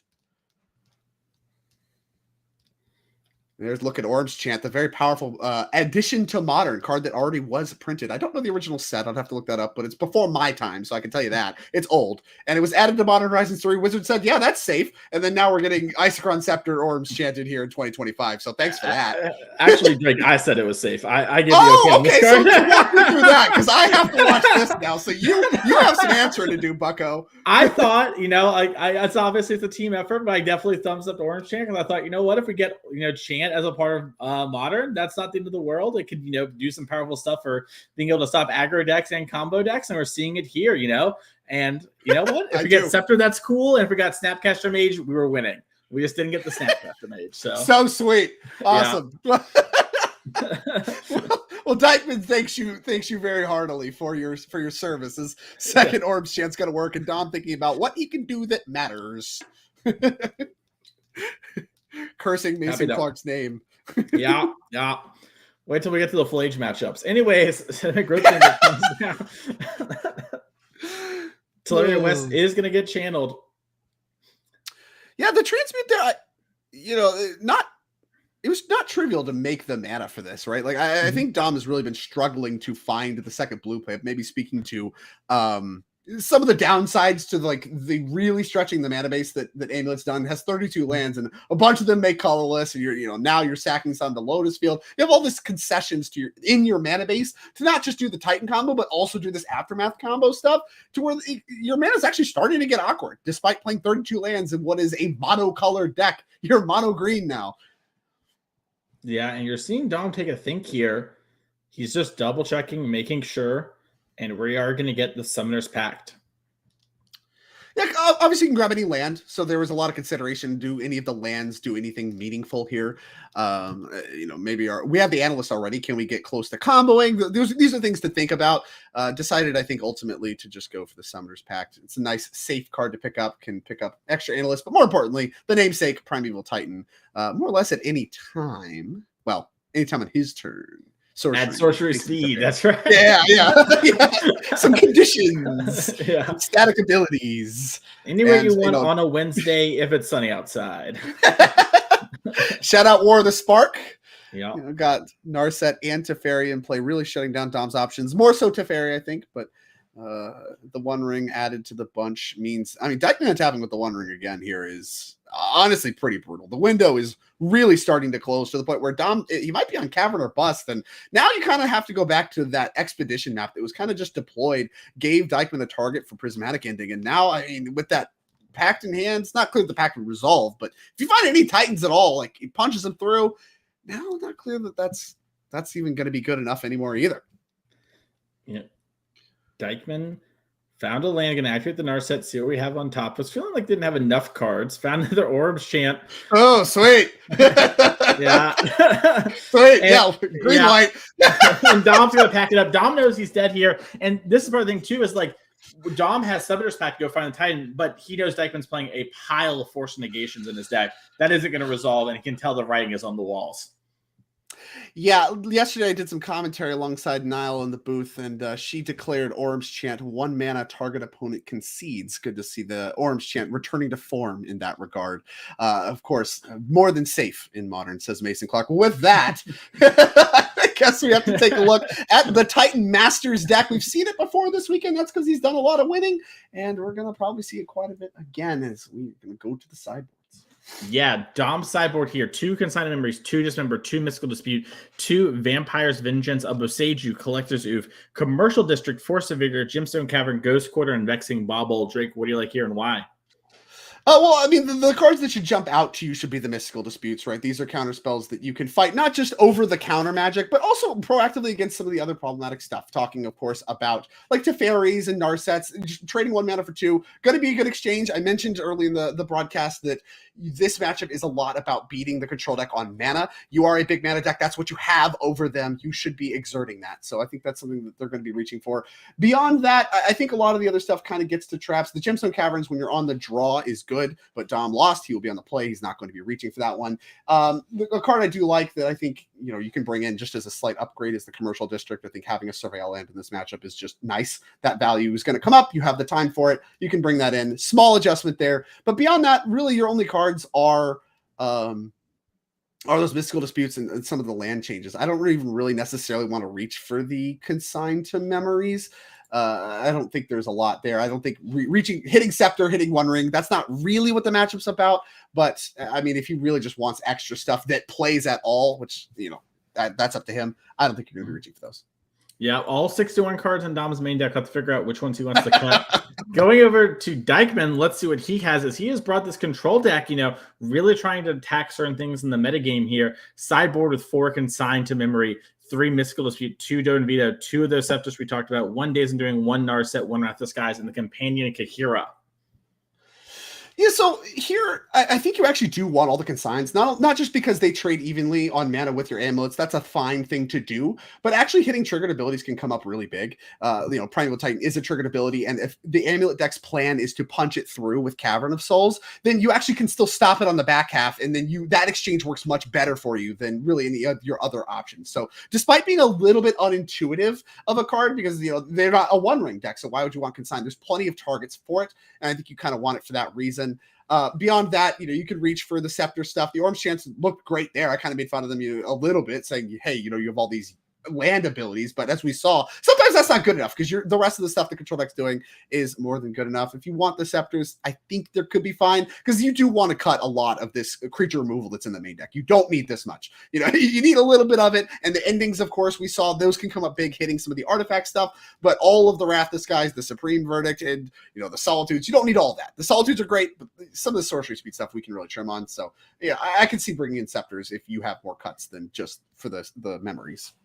Makes sense. Let's go really quickly look at what our players are playing for this weekend as they are still sideboarding gear for our game number 2. There's a lot on the line. We're in the top 4, so we only have to pay attention to the little part of this here. First place gets $10,000 of Pro Tour invite and invite back to next year's champs. That's how Steven Dykeman made it back this year. You know, this year he decided to focus more on his streaming career. A lot of you in chat watch his stream every weekday there, and he is trying to get another invite back. But, you know, Dom, Theo, Andrew, all fighting for it as well. Second place gets $5,000. Fourth and third place both get 2.5. And we see what our other competitors this weekend all won as well. Thank you to our sponsor, Ultimate Guard, for helping put on coverage this weekend and bring this also paper magic to our players. Let's head to feature match area as Dom is showing us his skill. He put in his player slide, pile Shuffling is my special talent. I want to also make a note. Pile shuffling is not really shuffling by the judges. You still got to do it. It's just more like counting. But Dom is wowing me here. It's really impressive. Birthday boy going off. Can we talk? Okay, there's multiple problems with this. First of all, the point of pile shuffling is to count. Here we go. We get We get the player slide too. The point is to count. But first of all, those piles were awful. If you're going to talk about your special talent being pile shuffling, they're all over the place. Cards just flying everywhere. Second of all, he has a 61 card deck. So, like, it doesn't even, like, cleanly, if you're going to do the piles, you have to now change the way you're doing it to be divisible by, 61, which might be a prime number. I don't know. I'm not a math guy. But this is just a disaster all the way down. A disaster. I still don't know what a prime number is. It's on a Magic card. As we are seeing these players put in their decks here. Worth mentioning here really quick as we see Dom run away for a second. Maybe he's going to talk to his teammates because there were a couple tested teams for this event. We saw Dykeman come with Azura's Control. Dom's team, Theo and Andrew Ellenbogen are other players in the top 4. All 3 players on that team have made it to the top 4 of this event, and what a strong showing from them across all of Magic, and showing up here at the NRG Champs Series as well. Yeah, that's a pretty busted team. If your conversion rate is all 3 of you in the top 4, I mean, you can't draw it up better than that. It's very impressive. You see Dykeman sort of looking away here, thinking about, what have I done that I registered Scepter Chant? Also, it's working. I feel like I thought I was going home early. We are going to take a quick look, though, at our 2025 events coming up, because if you enjoyed this and want to make it out here, you can win your slot next year. We've announced our first 4 events, February 1st and 2nd in Chicagoland. You can come on Saturday for a 10K showdown, Sunday team trial 10K. Really quickly, you might be watching these events and you're thinking, what's a showdown? I'm not exactly unique to that vocabulary. Showdown, you win one of those, you go straight to our championship. We have a leaderboard where all of the events across the year will help you qualify. We had players like Connor Mullally qualify via that this year, but we have it there. We saw the rest of those events coming up, but we'll go over those more later as our players are back and ready to battle. Dykeman's mulliganing. But yeah, if you win one of those, you can make it out, Drake, and we will be commentating you next year here on the line, as one of these 4 players today is going to be there as well with their invite back.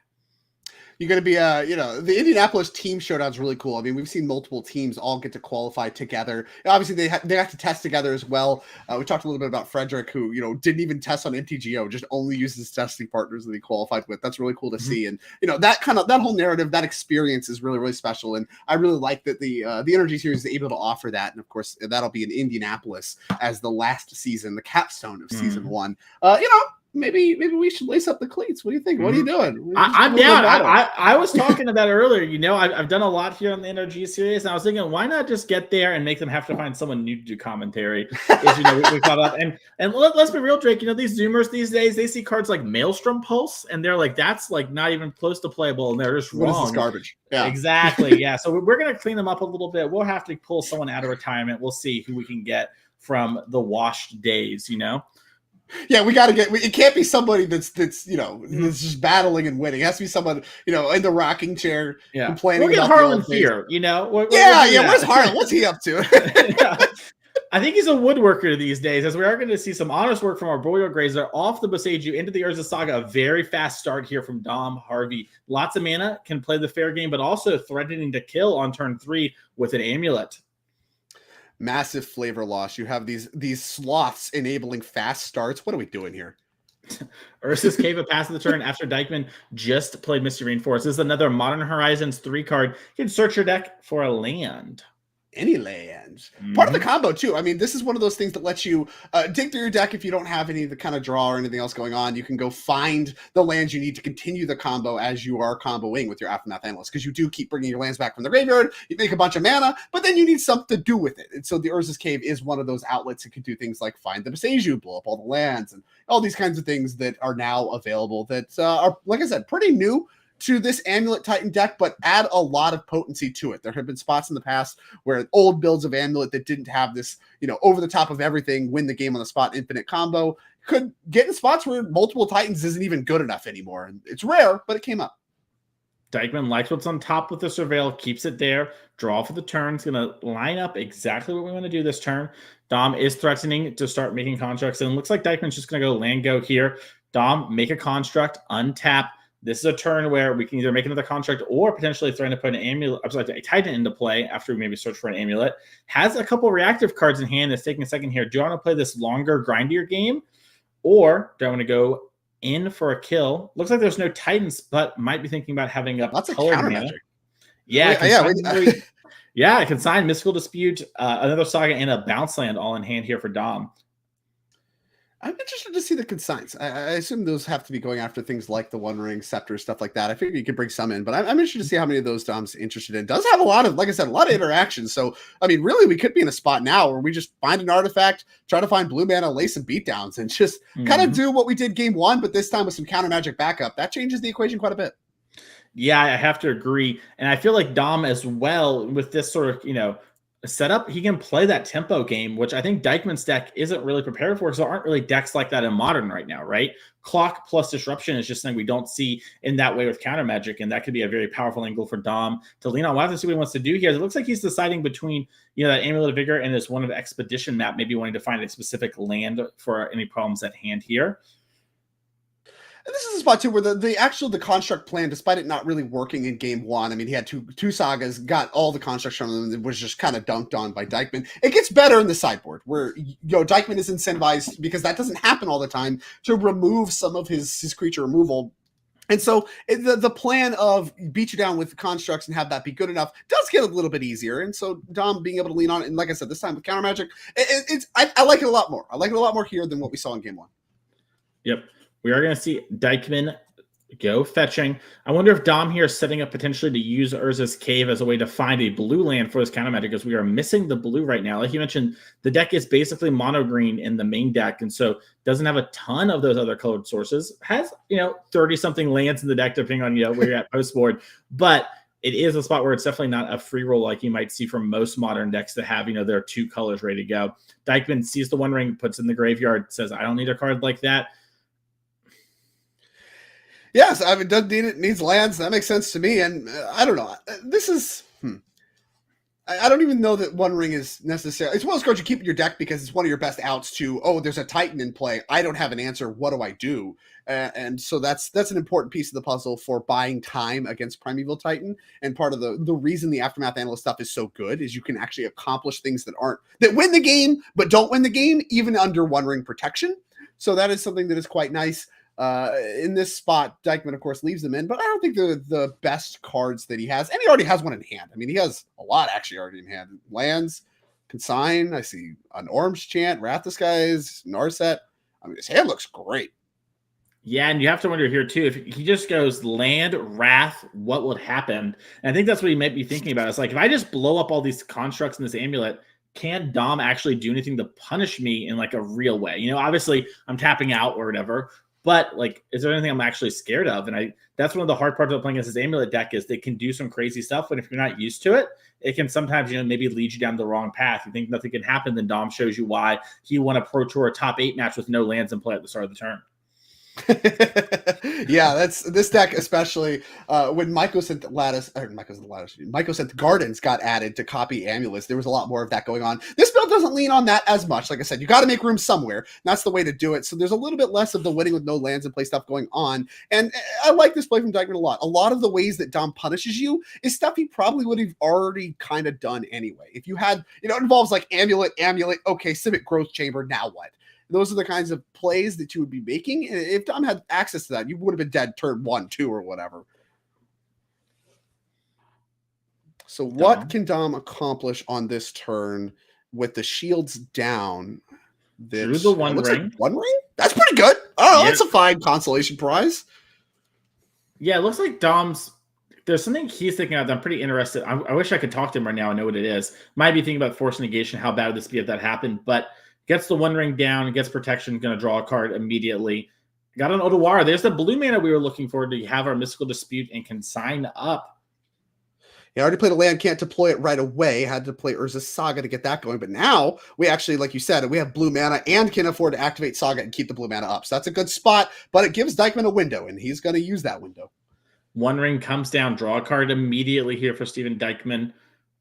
Wants to have access to all of his tools. Dom's going to take one, take up his Saga, and see what he can do.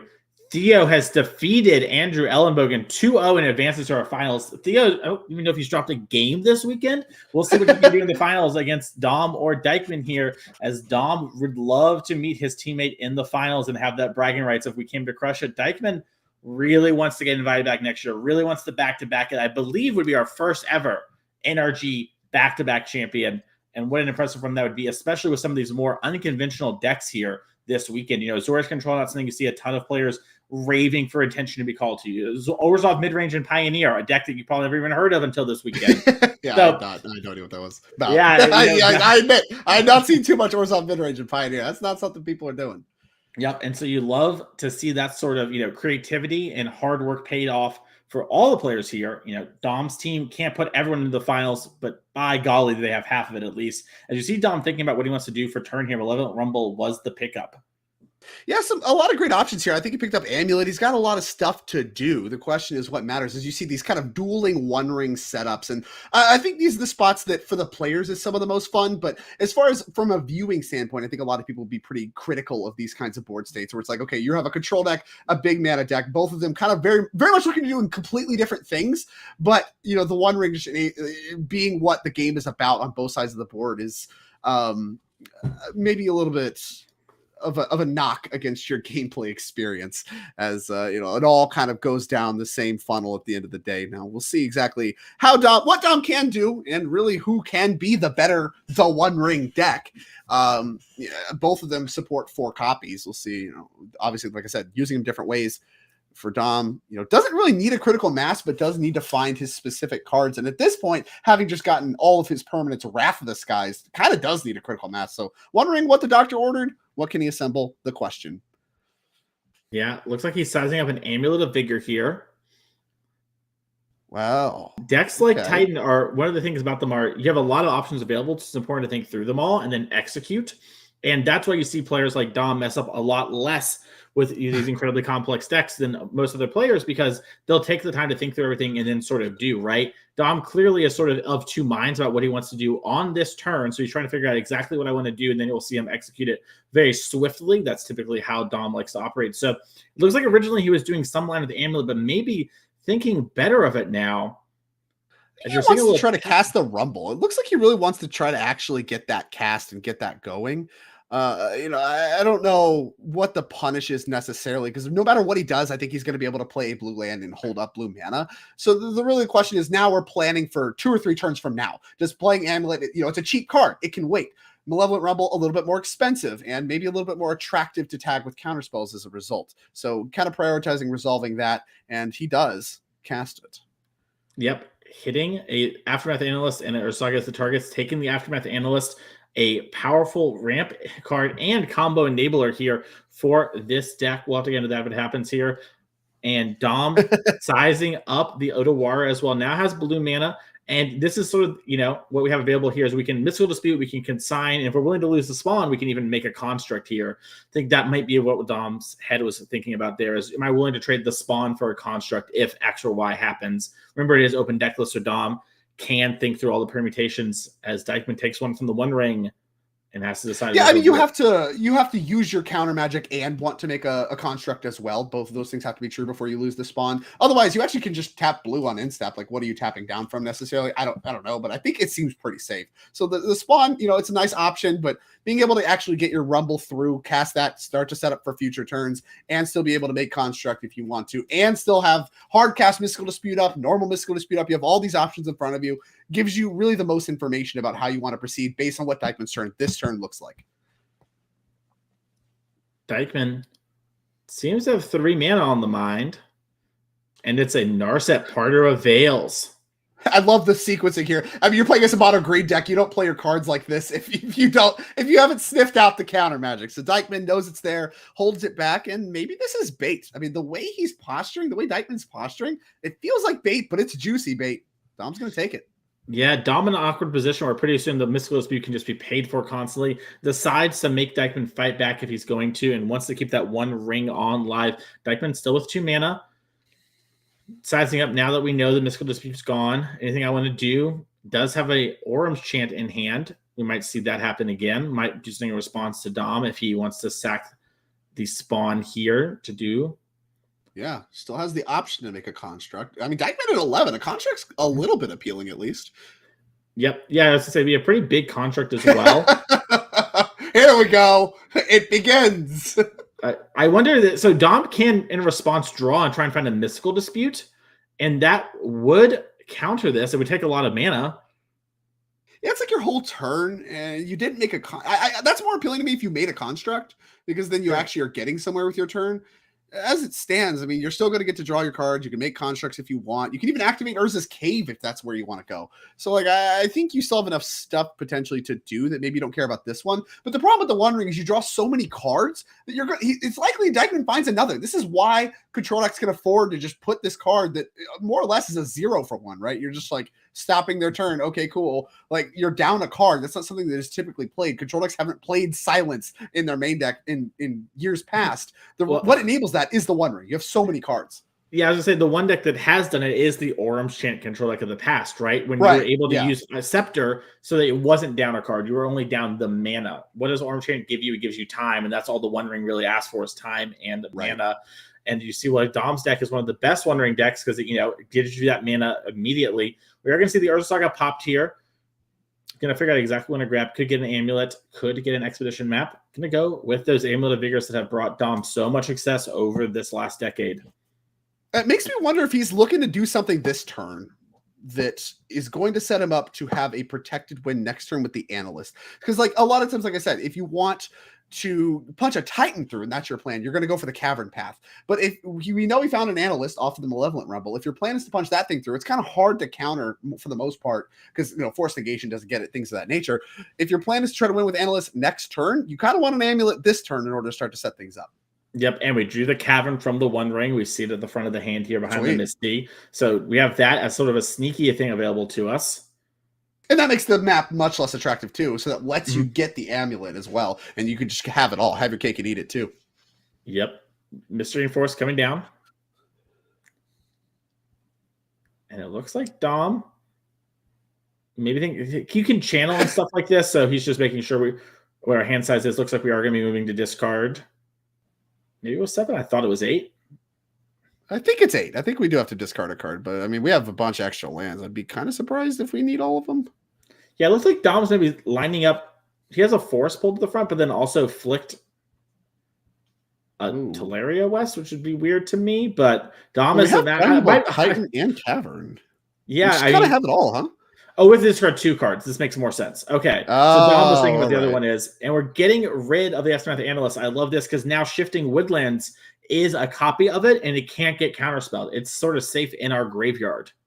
Yeah, the cave can grab that, like you mentioned. So we can grab it and activate, make Analyst, and all that is counterspell resilient, and also entirely Orange Chant resilient as well. Surprise! No spells. Gonna see the One Ring activate here, drawing 3 cards. Manamo, so we can just keep going. Yeah, Manamo, a card we see these control decks use a lot to go over the top with the One Ring. We need to find a lot of cards. Dykeman trying to figure out exactly how we can sort of lock things up. We saw in game number 1, Dom sort of knew like, hey, I can't really win. I'm just going to concede because you had me beat from here. And, Dykeman can reach those end states, but he does need to prove it. And especially when Dom's down a game, right? Dom knows like I'm maybe 0.001% to win, right? That last game, not worth my time, not worth my mental energy. Let's move on. If you lose now, you're out. Dom's probably not going to be giving up, especially when he wants to be the champ. He doesn't want Dykeman to go back-to-back. He wants to get that Pro Tour invite and take down Theo and say, maybe I should have been a little place higher on the tier list going to this weekend. Yeah, he manifested this. They didn't take into account the 2 buffs, the Manifestation and Birthday Boy. That's a lot of buffs. That's a lot of plot armor. See Dom asking for cards in the hand for Dykeman here. Looks to be a passing of the turn with a fetch land here. Remember, if Dom wants to activate anything, he needs to do it before he moves to discard. So this might be a moment where Dykeman was saying discard. Dom saying how many cards you got. Hedge Maze is our find here. Untap with the Amulet, and we're going to surveil. But in response to that surveil trigger, we're going to pop Urza's Cave to go find a land from our deck. We suspect it to be Shifting Woodlands, and Dom gets that Shifting Woodlands. Yep. And now, like I said, we're setting up really to a spot. I don't know that we have a critical mass of mana. Like I said, this is a very new thing to the modern deck, the modern amulet deck. And I am not Dominic Harvey, so I don't know the specific mana thresholds that make it to where you can win without casting any more spells. So, like, you know, if you get Orms Chanted here, can we copy Analyst and win the game? I don't know. We're going to find out if all that does come to fruition. But I mean, we are setting up to at least threaten that for the most part, and you know, obviously get to spend our mana as well. So great spot for Dom. And you know, notably, like I said, a lot of this game looks like game one, but there are some very important differences with the position of cards that I like Dom's spot a lot more now than I did in game one. And it's not just because Dykeman doesn't have those two powerful War of the Spark Planeswalkers on his side of the field like he did previously. To answer your question, Dom can win through the Orms Chant. It would take a lot. He'll need that's a lot of mana, right? I don't know what the mana threshold. Well, so the big thing is the addition of Lotus Field to the deck. Dom, that's how he'll sort of loop everything, and he'll generate a crazy amount of mana. And then basically we can get to a spot where we have 2 Shifting Woodlands, and we'll turn one into Dryad of the Elysian Grove. We'll turn the other one into itself, loop, loop, loop, and then Battle could kill you. So it's possible. It's just we're a little bit away from it right now, I believe. And if we had another amulet in play, we might actually be able to do it this turn, which is kind of the crazy part. That extra amulet, when they start stacking together, do go crazy. And you're seeing this is why Dom's thinking so hard right now. I can't attack. I can't play spells. I might win the game. Yeah, I mean, I think he has the second amulet already. Might have a third. I see a lot of cards pulled in the middle there. You just can't play them. Yeah, just can't do anything quite yet. It's got to be a frustrating experience because I mean we're only through 2 of them, and we're not even talking about scepter spots yet either. So, you know, I don't know. Like I said, what we can do under Orms Chant, but we're getting close. Like Dykeman looks to be in a great spot. Both players have 1 rings running though, and honestly, if Dom just naturally draws Lotus Field, he's got 2 of them to draw to. That's going to be a great spot as well. Okay, we're doing it. We pulled out the Dom Harvey mana token. When he won our event, he made this one of his tokens so that he can represent mana. And it looks like we're going to start doing things here, Drake. So we floated a mana from our Shifting Woodlands, a green. There's our vestige to make a green as well. We're activating Woodlands. It's going to become a copy of something. Dom's going to copy Aftermath Analyst. The face from Dykeman, I love it. He's just like, okay, I mean, you can't cast spells. What can I do about this? And Dom's like, oh no, I can't cast spells. Well, we'll see what I can do, as we are going to pop the Aftermath Analyst. Yeah. So what that's going to do is, I was going to say, we'll play by play this. I basically know what's going to happen here. So all lands from the graveyard are going to come back into play. They're all going to be in there untapped because of the Amulet of Vigor. We're also going to then, have all the triggers from that occur, and then we will move forward from there here. So we're getting a bunch of Urza Sagas into play. We're getting another cave. We're getting another Shifting Woodlands. So the question is, can Dom then activate Urza's Cave, go get something like a Lotus Field, then activate the Woodlands again, do the Aftermath again, and then now we're starting to generate mana, loop, loop, loop, loop, and we'll actually be in a good spot. It looks like Dom is a little short of that, but was able to get a bunch of lands back from the graveyard. So now in the future turns, even if we're getting chanted, we probably can present this loop. Yeah, and that was the thing. Like the floor here is good too. Even if your plan is just activate cave or whatever, you have 3 sagas now that are just coming back to play really whenever you want. That's tough to beat, especially. I mean, Dykeman has a lot of stuff to work with. He doesn't have infinite Orms Chance yet. Now Dom does have a consign. Maybe there can be a fight. There's a little bit of an equation there, but at the end of the day, now Dom is starting to assemble inevitability. He's assembling a spot where turn over turn, if we just keep playing Magic like the control decks typically want to do, I will be the winner. So now you need to find a way to win the game. And shifting that onus is a big deal. And just being able to make this play, you get the Woodland back. And so it's not even like you've invested that much. You get to just do it and accelerate your mana a bunch. A great spot for Dom. Yep. I wonder if maybe a way that Dykeman can win this game is the 1 ring killing Dom. Like maybe he can stifle some triggers, fight over the Delirium somehow, right? And then go there. It looks like Dom is figuring something out here. It is important that he has Delirium in the graveyard. Now, we're going to be moving to discard here, so I'm pretty sure we're going to be able to set up Delirium. Yeah, we can keep that going just fine. We got too many cards in hand already anyway. Yeah, so Dom here deciding which cards to keep. It looks like the counterspell is very quickly picked. Teleria, West of Tutor, very nice as well. But has a couple extra copies of the 1 ring. Going to take Echoing Deeps as a card. You might also want to discard some of these lands just so they're in the graveyard to bring back with your Aftermath Analyst, something you want to keep in your hand, some are fine to hit the yard. Looks like Cavern of Souls is one of those cards that Dom's going to be putting into the graveyard as of right now, along with a copy of the One Ring. Yeah, you can get that one back at any time, right? Like Yep. you can do this Aftermath Analyst thing really at any time. So, discarding the land, totally fine. You have easy access to it for now. Not a lot of graveyard heat. I think even in Dykeman's deck. And, would he even bring it in? It's so narrow. I don't know, but he'd love to have it here if he has any. I don't even think he has any. I think he's just light on graveyard hate. And we see this happen too, in these small fields, you can metagame, but if your metagame read is like there's not much graveyard going on, then, maybe you just skip on something like that to shore up these other matchups. Dykeman took 4 from the One Ring, falls to 5. We haven't mentioned this, but technically Dykeman can die to the One Ring trigger. Now, both players, I mean, obviously that could be part of the equation. Now, both players also, we saw Dykeman already do this once this tournament, can use their consigns to time walk that as well. And Orm Chant doesn't even get around that either, because you get priority in the upkeep, the trigger's already in the stack, Dom can respond. So the Orm Chant doesn't interact there. But I mean, Dykeman has so much counter magic. There could be fights over that. Either way, the equation is complicated, is what I'm getting at. Yeah, and I think Dom might be in a really good spot if Dykeman goes to play another copy of the One Ring here, because we do have that consign, plenty of mana to replicate it, and then Dykeman will be having to answer the One Ring. Looks like Dykeman might be starting off with a Teferi Time Raveler. Says, I really hate playing Magic. I'd love to do a little Hearthstone. Let's change the game here a little bit. And now, of course, if this card does resolve, none of Dom's blue cards work anymore. Your Mystical Speech or Consigns, you're not allowed to cast them anymore. There will be no viable targets when you go to cast these cards. So you're in a spot where Teferi does blank those, but they also don't really answer the Teferi well. So this is a big change. The War of the Spark Planeswalkers do change the dynamic of things quite a bit, and we're going to respond, it looks like. Yeah, it looks like we're tapping 3 mana for the cave. We're going to search our deck. I assume Dom's looking for a blue land here. He has a Misty Rainforest. We might have one that's not a fetchable source, like Lotus Field, for example, as that is flicked to the front. Yeah, Lotus Field in the front. We could get that in play. We'll be untapped thanks to Vigor, and then we can use blue mana to cast these counter spells if that's what we want to do. But again, I mean, Dykeman can pay for the Dispute and still have mana left over. So but it's not clear that that's good. But taxing Dykeman's mana, like I said, that's what the match was about. So it could matter.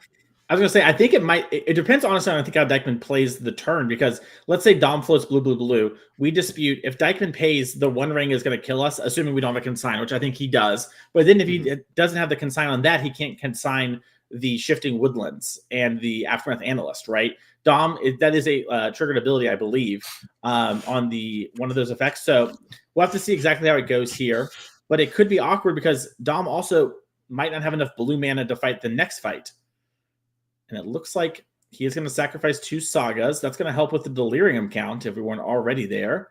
Land and enchantment. Artifact creature. It's also nice because this does advance your board as well. Getting Lotus Field gives you plus mana right away thanks to Amulet, but also gives you plus mana for future turns if you just keep doing the Aftermath Analyst tricks with the Shifting Woodland, because you're putting your lands in the yard just to get them back, and obviously Lotus Field makes a ton of mana. Yep. Excuse me, on the other consign, it stops the ETB mill, so that won't actually stop the combo. That's my mistake. Right. Just realized that as I was speaking. You'd have to replicate on all the amulet triggers. That's really tough to do. Yeah, that's not easy to do, let's say the least here. But Dykeman doesn't pay and can move to main phase 2, where Dom will not have any floating blue mana from this Lotus Field. It's important that Dykeman does say that. If he just tries to play it here in main 1, Dom has 2 blue up in the air.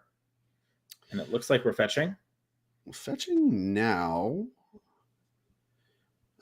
Didn't see the so we did bring the commercial district in. Nice little value there. This must be end step. I don't think there's a lot of rush in this, right? Are we casting spells? I think this is the end step here.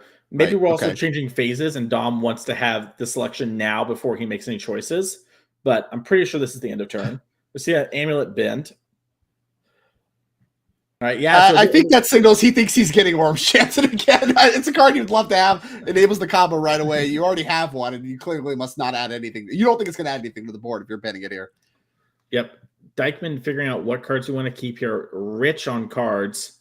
Has multiple Solitudes, multiple consigns.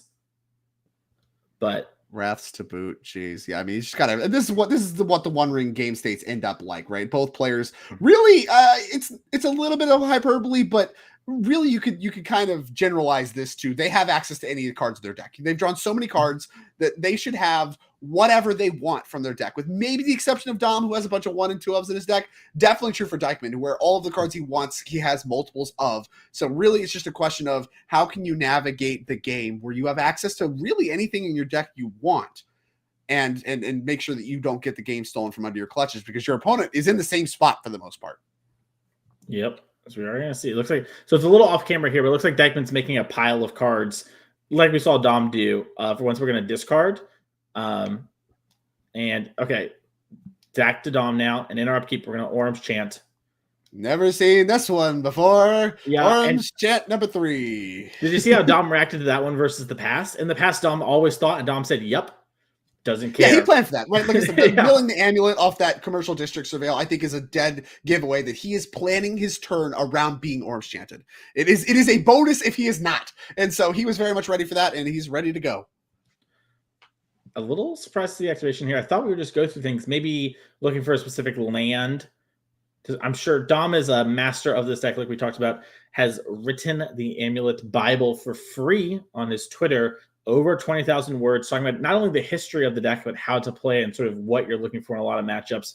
A great resource to the community. Dom's someone who does coverage with us and also has just, been sort of a steward of content and the game for the last couple of years now. And we love to see him succeed as well in the future match area, as it looks like he's lining up exactly what he wants to do here. Once again, Dom's going to try and think through everything to make sure there's no small error and then execute on his combo. Yeah, this is exactly what I'm talking about. The mana thresholds, and I mean, we saw Dom do a little bit of thinking. He's kind of walking through it right now, but the mana thresholds are things that I'm a little unfamiliar with. He has so much mana to work with. You kind of see it separated in piles, particularly like, okay, here's my Shifting Woodland mana. Here is my, whatever, activate, I assume, like Urza's Cave mana. Like these kinds of things are what's being lined up here. Now, obviously, none of his spells have text, so really the lands are the only things he's really looking at in his hand for the moment.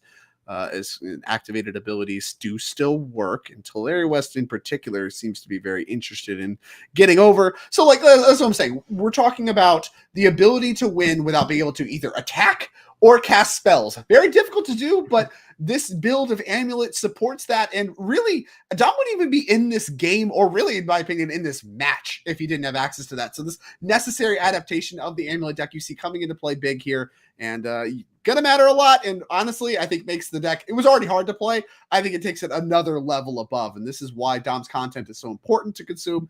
Otherwise, it's easy to mess up. We're gonna untap the One Ring. Draw 6 cards.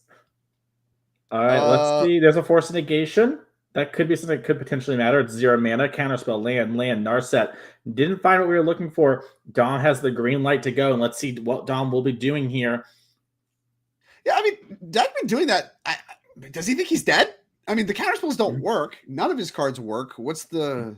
There must be there's some card in Dykeman's deck that he was trying to draw to. I'm unsure exactly what it'd be. I need to look at the list to see here. But Dykeman, very accomplished player. We've been talking about Dom, Theo, Andrew. Dykeman's someone who has lots of Magic results as well, including our winner and player of the year last year.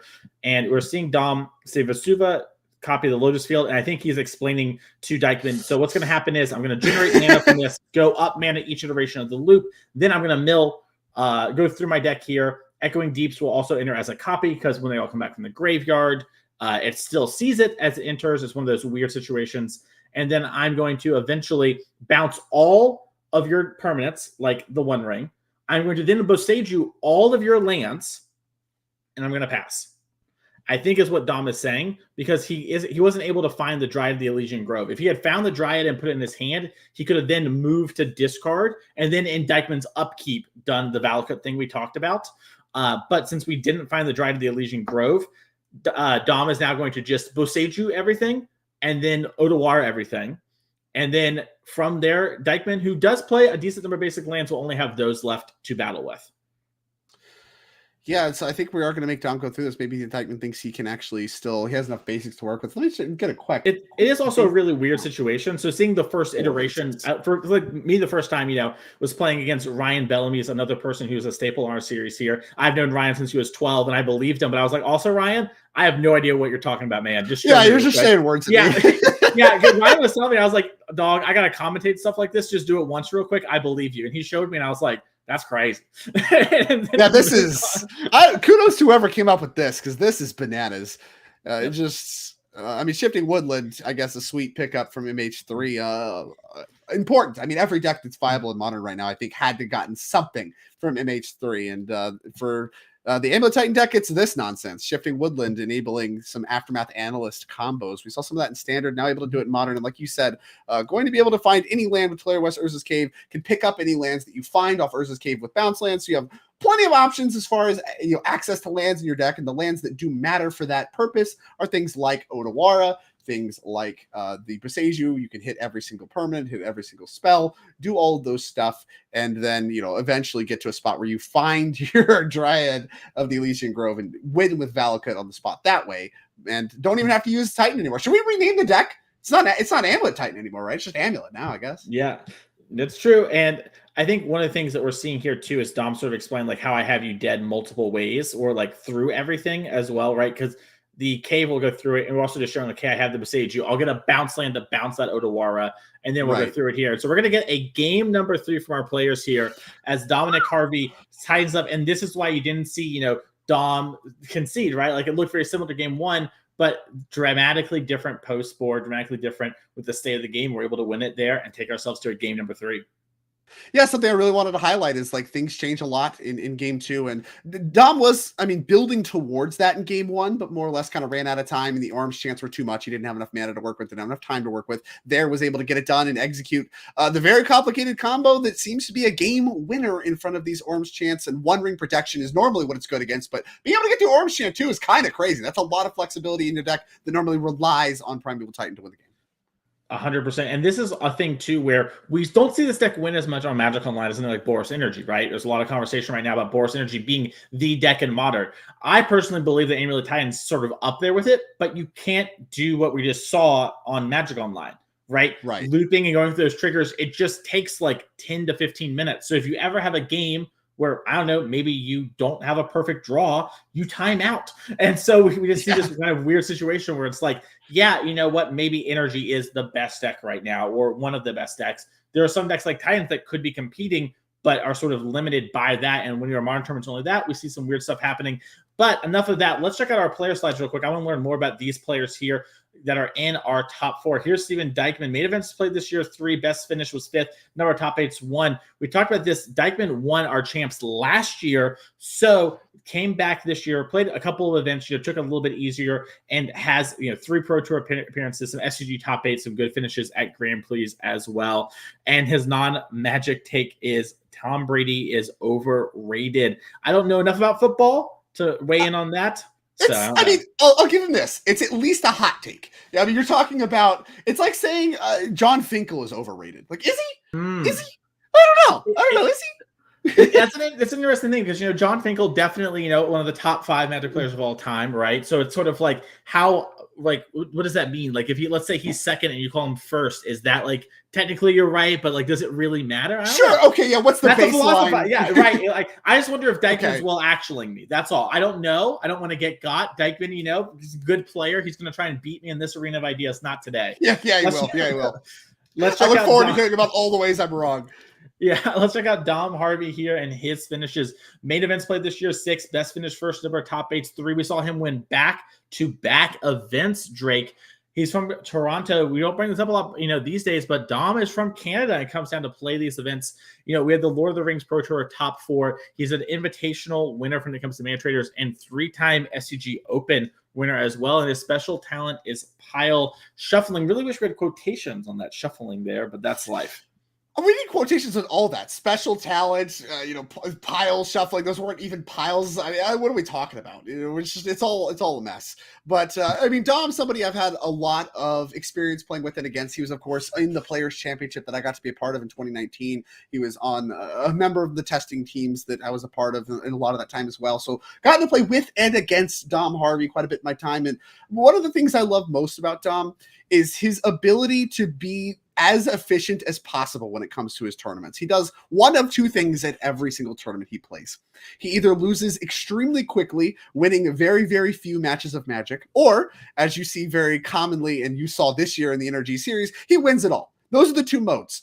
That's it. He never wastes any time with this second place stuff. Never wastes any time with, oh, I lost in the first round of top 8. He does not do that.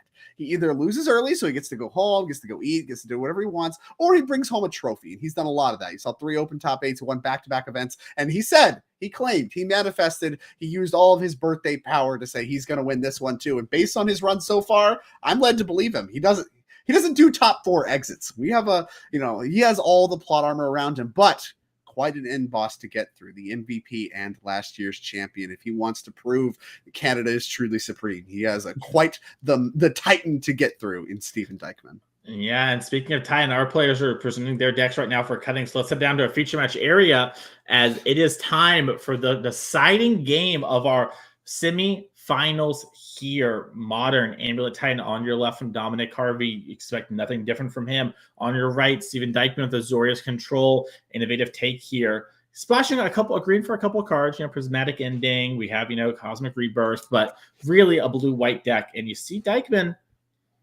looking at his hand. All right, I figured it out. Pile shuffling, it's actually a misnomer. It's referring to his decks. It's a commentary on the decks that he is shuffling. So you would say, I like it. Yeah, Dom's saying, listen, I play piles and I shuffle. As we are going to see a Gemstone Cavern. Yeah, Gemstone Caverns, that was a modification here for game 3. Like I said, that's a card that only comes in on the draw. We did see some sideboard adjustments kind of in between games 2 and 3 here. And it came up. Here we go. Yeah, and this is the big one, Vexing Bauble. You're welcome, modern players, for this one. 1 mana, you cannot if you cast a spell and no mana is spent, it is countered. And you can sacrifice the Vexing Bauble to draw a card. Surveillant comes on down. So you're responsible for this thing too? Is that what you're claiming? I would say I maybe pitched it on top of Guide of Souls, and then it became its own card later, So it really looked at Magic. It's like, you know what we need? We really just need people to play less Magic. I can't believe they play so much Magic. This is ridiculous. I would argue that trying to stop grief makes me the good guy, but that's up to the philosophizers. We pass the turn, we leave the card on top of Dominic Harvey as a Manawa comes down, and we're going to untap for Dom here. Only turn number 2 despite having Vexing Bauble does stop Solitude. That actually matters a lot in this matchup. Solitude is one of the ways you can really catch Titan. Normally you think about it for the force effects and stuff like that, or just zeros if somebody's going crazy on a combo, but does actually matter for all of Dykman's free cards. Force and Solitude, kind of a card you wouldn't really expect, but you can find it off Saga, and like I said, both those cards do come up against Amulet. That's enough hits, and of course you can draw a card with it later. Love this card from Dom, and having it on turn 1 is pretty nice off Cavern as well. Yep. It's a big get there, and you can just cycle it away later in the game, get a little redraw happening if you need it. And one of the big things you mentioned there, the Solitude and the Force Negation, when Dykman taps out sometimes on these like turn 3s for one of these powerful Planeswalkers, he's relying on those cards to protect him, right? That's no longer the case. He can play something like Teferi, he can unsummon the Bauble, Dom might pop in a response, right? And then we don't get a card, Dom does. So a lot of awkwardness going on here. It's definitely something that it's going to make Dykman's life annoying. It's not the end of the world, but it is, worth the slot, especially in a Saga deck. Yeah, and there's a lot that changed about the Amulet deck, too, to make it less awkward in your deck, too. A lot of times, the old Amulet decks would prioritize Teleria West as your ways to find Titan, and you would really prioritize finding your Teleria West, transmuting it, and then you'd find Summoner's Pact. Sometimes, even if you were flooded on them, you would go find Pact of Negation, too. Vexing Bauble would be good against those cards, so now it's bad against cards in your deck. With you kind of moving away from that and more towards Aftermath Analyst stuff, Vexing Bauble starts to hurt your deck quite a bit less. I mean, the packs it still gets. There are 3 of those in the main deck, but you only have the 1 Teleria West, right? So we're talking about 1 Teleria West, 3 packs. That's plenty. And of course, you can draw a card with it later. Teferi comes on down. I'm going to be curious to see how Dykman wants to play this. He's going to tick it up. He wants to protect it for now. Dom decides this Vexing Bauble is not what's about. I need to redraw the card. Now that Teferi's down, I can answer that later. I don't want my mana tied up in that way. As we're going to take a little bit of a think here as Dom starts his turn with 3 mana. Very easily could go land the One Ring, one of the more powerful things to be doing in Dom's deck. It's interesting because there's a little bit of a double pressure there, right? Cracking the Vexing Bauble would lead me to believe that he thinks it's go time. I want to try to do something this turn. But with Dykman tapped out, you would think intuitively, okay, if he's willing to tap out, he probably has something free to do. Well, maybe that's not the case if he thinks Dom is just going to play it safe and keep the Bauble around. And so it doesn't matter. He can just pass the turn. His stuff doesn't work anyway, whatever. So Dom being willing to crack it, draw a card, does potentially turn on free spells from Dykman. We see he doesn't have any, but if Dykman didn't think they worked anyway, maybe that wasn't set up. Maybe that's actually not what Dykeman's working with, and Dom is going to have a window here to go and not have to worry about free spells. Dom has the Summoner's Pact in hand. You see him lining up. It looks like we're going to start with the Amulet of Vigor, see if that resolves. Makes our Summoner Pack a lot safer of a play. Obviously, we're going to need to have 4 mana, but not too much that can go wrong in that regard as long as we have a land for a turn. Summoner's Pact. We'll see what Dom's going to search. Aftermath Analyst is a pretty powerful card here. We could see Dryad of the Elysian Grove as another one. Arboreal Grazer is a good way to maybe sometimes go up a mana. We might see something like another Amulet, enter a Arboreal Grazer, play a bounce land, do some crazy stuff. We'll have to see what Dom wants to do, though. As Dryad of the Elysian Grove was the pickup. Yeah, you used to see this deck, especially in amulet situations, multi-amulet situations and stuff like that. Actually go find Azusa as a way to start your mana. Dom on 0 of those this weekend. Really, Dryad, the only card that enables multiple land drops. So that could be part of what's going on here. You're going to look at Dryad of the Elysian Grove, the powerful enchantment creature from Theros Beyond Death. Added quite a bit to this deck. He used to play 4 of them, now only 1. Aftermath Analyst, kind of what this deck's about, alongside the Arboreal Grazers you mentioned. So that one's going to be the find. Now, we do have a pack to pay for. So if we're not going to try to win this turn, we have to plan for that. It looks like he's going to get some extra lands to do so. Yep. Dryad of the Elysian Grove getting that extra land drop. Reminder that this is how we win with Valakut earlier. As you get this into play. Now, Consign was the pickup there for Dykeman. Dom can't do anything on this turn. He's forced to wait to see what Dykeman wants to do. Mystic Gate. This is tough, right? Because Teferi can just pick up the Dryad, and then you're stuck paying for a pact. Like that doesn't feel awesome. But I mean, at the end of the day, Dom might just need to accelerate his mana. This is the best way to do it, even if you're taking a turn off. Just getting that extra land that one time is plenty. And Amulet, maybe you get to deploy Dryad next turn anyway, because the Amulet mana boost you get there. Yep. Dykeman got a new card. Looks like Narset in hand with Days Undoing, Drake. Oh, no. We Yeah, can that's, be I think that doesn't come up that much against Amulet because, like I said, a lot of the times they're doing stuff in their land. So it's like, okay, you got my cards in hand, but I still have sagas going or whatever. That is not the case right now. This Days Undoing, it looks like it's going to line up to be really nice. And it is the way for Dykeman to clean up the graveyard. No graveyard yet, but as far as delaying any Aftermath Analyst, Shifting Woodland shenanigans, Days Undoing is a way to do it. Yep. Prismatic Ending seems to be the pick here for Dykeman. Does have the 1 ring. If he endings, he can go after that Amulet of Vigor, and that's going to give him a lot of time. And you're seeing, yep, Dykeman's like, yeah, nope, powerful 4-mana card, not what I'm about. Let's remove something here. Probably this Amulet. We'll have to see exactly what's to play. Yep, yeah, you want to move now. If you get rid of this Amulet, that shuts off Dom's really ability to do anything with his turn. Like I said before, you could really redeploy Dryad if he has a bounce land with the Amulet untapped. As soon as you remove that Amulet, that's not true, and Dom's really going to have to take the turn off, which sets up your Days Undoing. Yep. You see Dykeman only have 4 lands in hand. Sorry, only has the 4 lands, none in hand. Pardon me. It was a weird way to say that. As we were looking at maybe playing the 1 ring. I mean, this is a prime spot for Days Undoing if we have it, right? It's like just pass, upkeep that, or sorry, draw step that, and I mean, where does the game go from there? Please don't top deck a Titan, I guess. No, you still wouldn't even find it because you don't even get a draw. You get nothing. Yeah, it's going to put Dom on no cards in hand, just mana. Looks like Dykeman might be looking for something like Lorien Revealed and finds it. That's going to let him find a land, make those land drops. This Dykeman is going to have 7 cards here in a second. Just really wants mana. And we could see Dykeman wait on the Lorien Revealed, but I do think you're right. We're probably going to end up going for it. It's just one of those weird spots where if he likes the cards in hand, he might hold on to them. But it's just so appealing to put Dom on no cards, no graveyard. I mean, that is a spot with 2 Planeswalkers already in play where even if your 7 is all blanks, you have stuff going on still anyway, and Dom would have to top deck very well because the Shifting Woodland has no juice, nothing. It can't become anything yet. Yep. We'll have to see. Dykeman gets the island, plays the island. Looks like we're lining up our mana. The 1 ring is the other big appealing play here. It has Solitude in hand, a card that, 2 years ago was something that the Titan players could fight through, but had to work really hard to do. Now, sometimes they don't even care. It's like, that's not their biggest worry anymore. There's more to worry about. I have to worry about getting orbs chanted every turn for the rest of the game and stuff or all this other stuff.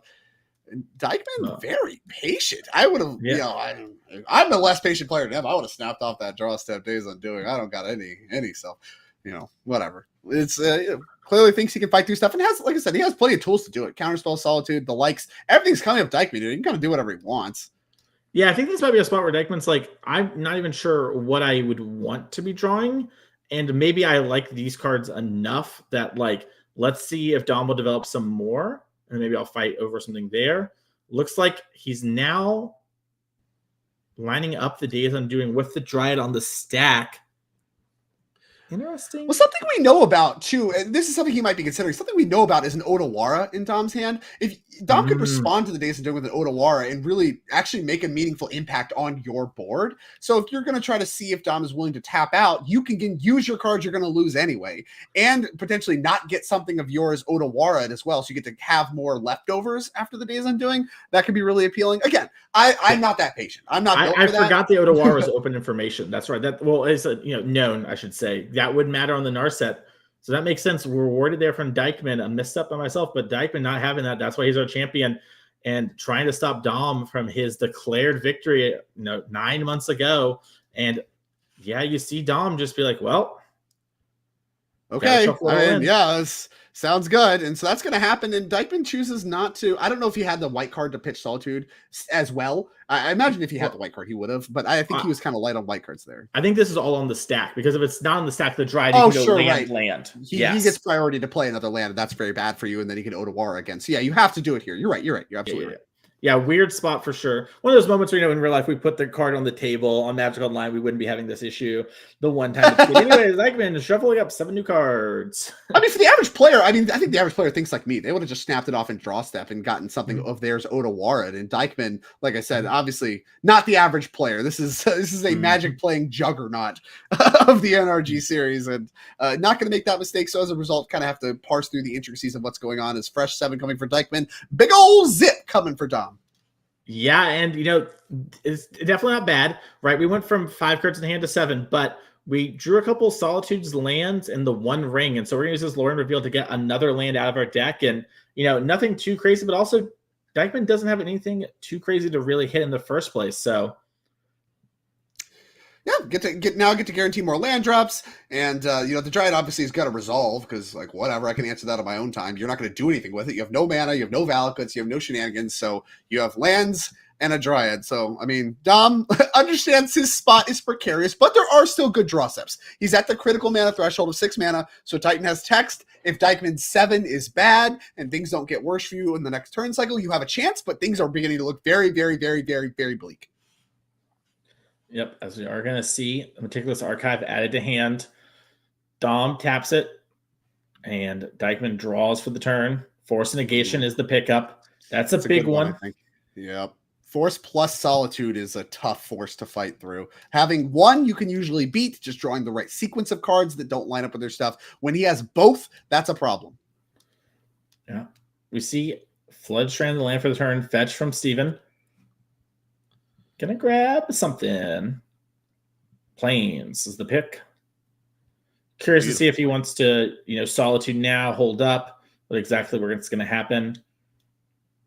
And you see Dom just thinking about where did it all go wrong. I don't know that everything necessarily had to go wrong. I think both players played fine. The cards didn't line up necessarily. That's the potential with Amulet, right? You talk about what's the downside of Amulet. Well, 1, it's hard.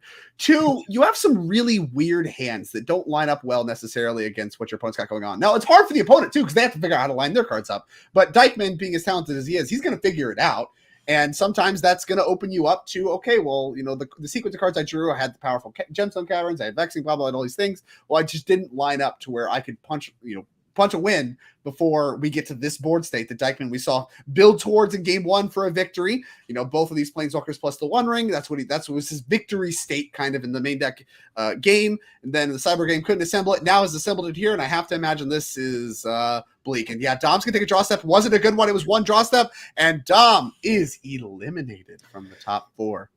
Yep, Steven Dykeman back in our finals. Our winner last year said, Dom, I heard you wanted my throne. Well, if you come at the king, you best not miss. And Dom, unfortunately, did miss. Top 4, great place to finish, but a little shy of what he wanted. We'll have to see, can Steven Dykeman take down Theo? The other narrative all weekend has been Theo's the player everyone wants to dodge, right? Garrett said, hey, my advantage being MVP, I don't play against Theo. That's not the matchup for me. Well, Dykeman is going to have to beat Theo if he wants to get back to the Pro Tour, be our back-to-back champion, and get that $10,000.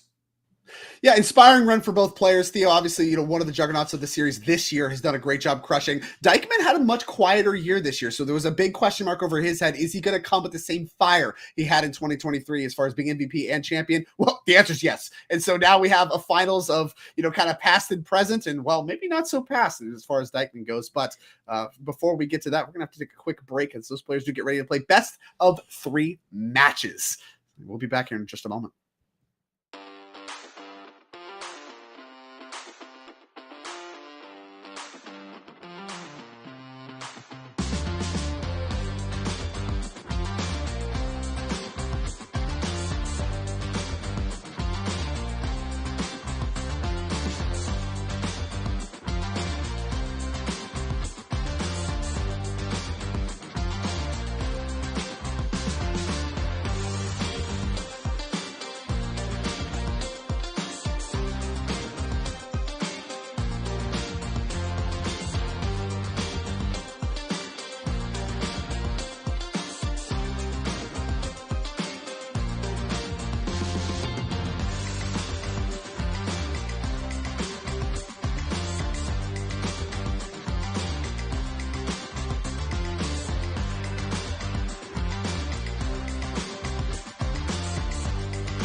Welcome back, everyone. It is the best time of any tournament. It is finals time here at the 2024 NRG Championship. We have our finalists. And so, been a long day, been a grueling gauntlet of matches against the best of the NRG series. And for these two players, it's another gauntlet here in the finals because we are going to be playing best 2 out of 3 matches. So with that, there's a potential for every single format to be played. I am here, Drake Sasser, with Mason Clark. We're going to be covering this, and we have a finals slide to show you. Now, it's important to show you both of these players as well as all 3 of their decks, because there is a potential that all 3 of their decks are going to see play. Yeah, so the way this works is the player who's the higher seed will pick the first format. So in this case, Theo is going to be on the play with Gruul Prowess versus Golgari, mid-range in quotes, kind of much more like a ramping big mana-y deck. Then in match number 2, regardless, I believe, who wins, Dykeman will choose, as my understanding, which format we'll play. And then in match number 3, if it happens for the, we have the deciding best of 3 matches, Theo will be able to choose again. And we will just see how it all plays out from there. Theo might choose Gruul Prowess this time. Maybe it doesn't go his way. He might pick something different. We'll have to see exactly how that goes. But I believe our players are ready. Yeah, I think we're, as these players do get ready, we'll take one more look at what they're going to play for very quickly. Remember, this is the finals. There's a lot on the line here, and this was a $35,000 tournament, and to first place goes all the spoils, $10,000, a Pro Tour invite, and of course, an invite to the 2025 championship. They'll be back to do it all again, play for all of this once again, and that's how Dykeman qualified for this one, by winning the 2023 championship. Second place, $5,000 for their trouble. Quite a bit of money, but there's a lot of invites on the line. You mentioned these players are ready to go, so let's go ahead and get down to the matches these players are going to be playing standard. Now, keep in mind, with the formats, they can't pick the same format twice. So no matter what happens with this match, match 2 will not be standard. It will either be Pioneer or Modern. And then, of course, if there is a match 3, if it does come down to that, and we all, I think, hope so, that way we can see the most magic possible between these two juggernauts of the game and the series here, we'll watch the final format there. So there will be no repeats. And, of course, the play draw as well as the format selection will switch, will alternate. And Theo will get the opportunity to do it twice beyond the play, that is. And that's his reward for being first seed. So here it is, Theo Jung, the juggernaut of the 2024 season versus the returning champion and MVP of last year, Steven Dykeman. Did it all last time. Can he get it done once again? Yep. Theo, we talked about it a lot this weekend. The player that our MVP of the year got to dodge. You can pick one player to not have to play against as your reward for being player of the year. Theo was the pick. Sort of, accepted by the field. If I'm not the best, it's got to be one of the most solid players in our field, and proving it first to hit 8 wins, undefeated. I think has barely lost games of Magic when I look at the record, let alone matches. So we're going to see that real quick. So our players get a little bit of gum. Little snack, quick. huh? I love snack it. Action. Yeah, Eat the food token. They should be at 23, both players. Yep. And you see Theo smiling, and end of the day, it is all. Oh yeah, I guess I should play Magic and stuff. Heartfire Hero. The start here against the Golgari mid-range deck off the mountain. Plenty of creatures to work with from Theo's deck that we've seen a ton. Another great start. Yep. Theo does have access to Manifold Mouse, sort of the 1-2 punch of this deck. Now, Dykeman led on a black source, so we might see Theo not deploy that like we normally would, and looks like that is going to be the case. Yeah, here we go. Just a Monastery Swiftspear and an attack. And didn't see any posturing for tricks there. So Dykeman, kind of thinking about it. Starting on Llanowar Waste 2, potentially meaningful. In the aggro matchup on the draw, a Pain land, maybe not the land you necessarily want to see, but does, of course, make your mana work. So we'll see if he wants to do any movement. Is reaching for it. Theo with Landbox Mountains. We love to see it. Came to game. I respect it. Now the mismatching's still tough. At least find some matching landboxes. Theo has no time for that. Theo does one thing: he wins, and sometimes he eats a little before he wins. That's all he has time for. That's quite a lucrative skill to have. As Dykeman does just take a draw step, no movement, takes his beats over the face. Modest right now, modest mouse. Beatdowns, I would argue, as this is a Gruul Mice deck as labeled by Theo. It has the Innkeeper's Talent. One of really, kind of the card that makes this whole deck tick. Gives you a lot of grinding power, gives you a lot of staying power, and not being a creature means it's not susceptible to all the stuff usually good against your deck. And so now we got prowess triggers, we got counters we can move, we got tricks abound. Now I think we'll see Dykeman move, and we will. Yeah, this is interesting too. So Dykeman waited. Theo kind of also maybe posturing a little bit there, chose to have Montez Swift Spear, so if a cut down was happened, he would, still have his sort of better creature for the long term. But also with the prowess triggers, if Theo had something like Burst Lightning there, it would have up to a 3/4. So Dykeman, had to take a life and a little bit of a risk in hopes that Theo didn't have something that could punish there. Yeah, I mean, it did, I think, more or less work out as, Theo did lose Monster Spirit, got some damage for Shovel Tarfire Hero. Innkeeper's Talent, of course, gets to stick around. Hard for Gogard to answer that one. Looks like Harvester of Misery, the discard mode on that card. It feels like it should be like cycling. It's not. You do just pay 1 in a black and discard it. Target creature gets -2/-2 until turn. Not officially cycling, but more or less accomplishes the same thing. And with the power reduction, I don't think he's going to take damage either. Yep. Checks last known information, last known's minus. That doesn't mean you gain a life, but it does mean it is 0 for that situation. As Dykeman plays up the Beanstalk, a powerful card. Yeah, great follow-up from Theo, and a not good follow-up from Dykeman. Having to play up the Beanstalk in the face of a Screaming Nemesis is already a 4/4, threatening to become a 5/5 in addition to whatever Theo can do to it. Tough as we go back to Theo's turn. Again, this Gruul Prowess deck on the play has looked incredible from Theo. We saw him win a dominant top 8 match to advance to the semifinals. Now in the finals, looks to be the start of doing that again. Loves to see up the Beanstalk across the table. Yep. Theo in an interesting position here does have Witchstalker's Frenzy, something he could use to do a bunch of damage to Dykeman with this Screaming Nemesis, but also makes so Dykeman can't gain life, and that might be something that Theo is thinking about holding up for the rest of the game. Ooh, just beatdowns for 5, and now we got a little Offspring action? Yeah. Mouse Offspring? All right, 2 Manifold Mouse. So nice, we'll do it twice. So now we have 2 Manifold Mice, and they can, of course, target each other. And that is a nice little pickup because Screaming Nemesis is not a mouse. It is a spirit. Speaking of Screaming, that might be what Dykeman's going to be in a second. As this other Innkeeper's Talent in hand is representing a lot of damage along with that Witchstalker Frenzy. If Dykeman just says, go and holds up mana, he's going to lose. And he knows it. He's just like, wow, I can't answer everything. Just picks it up. Yeah, and that's the power of this Gruul deck. You see Manifold Mouse there, another key card of this, right? Giving Double Strike or Trample and 2 bodies for 1 card. You start to flood a little bit normally with this aggro deck. Well, you present 2 bodies, and Dykeman just knows, I'm checkmated. I don't have the cards that can get me out of this. I'm just going to get attacked and die. Let's just go to game 2, not work.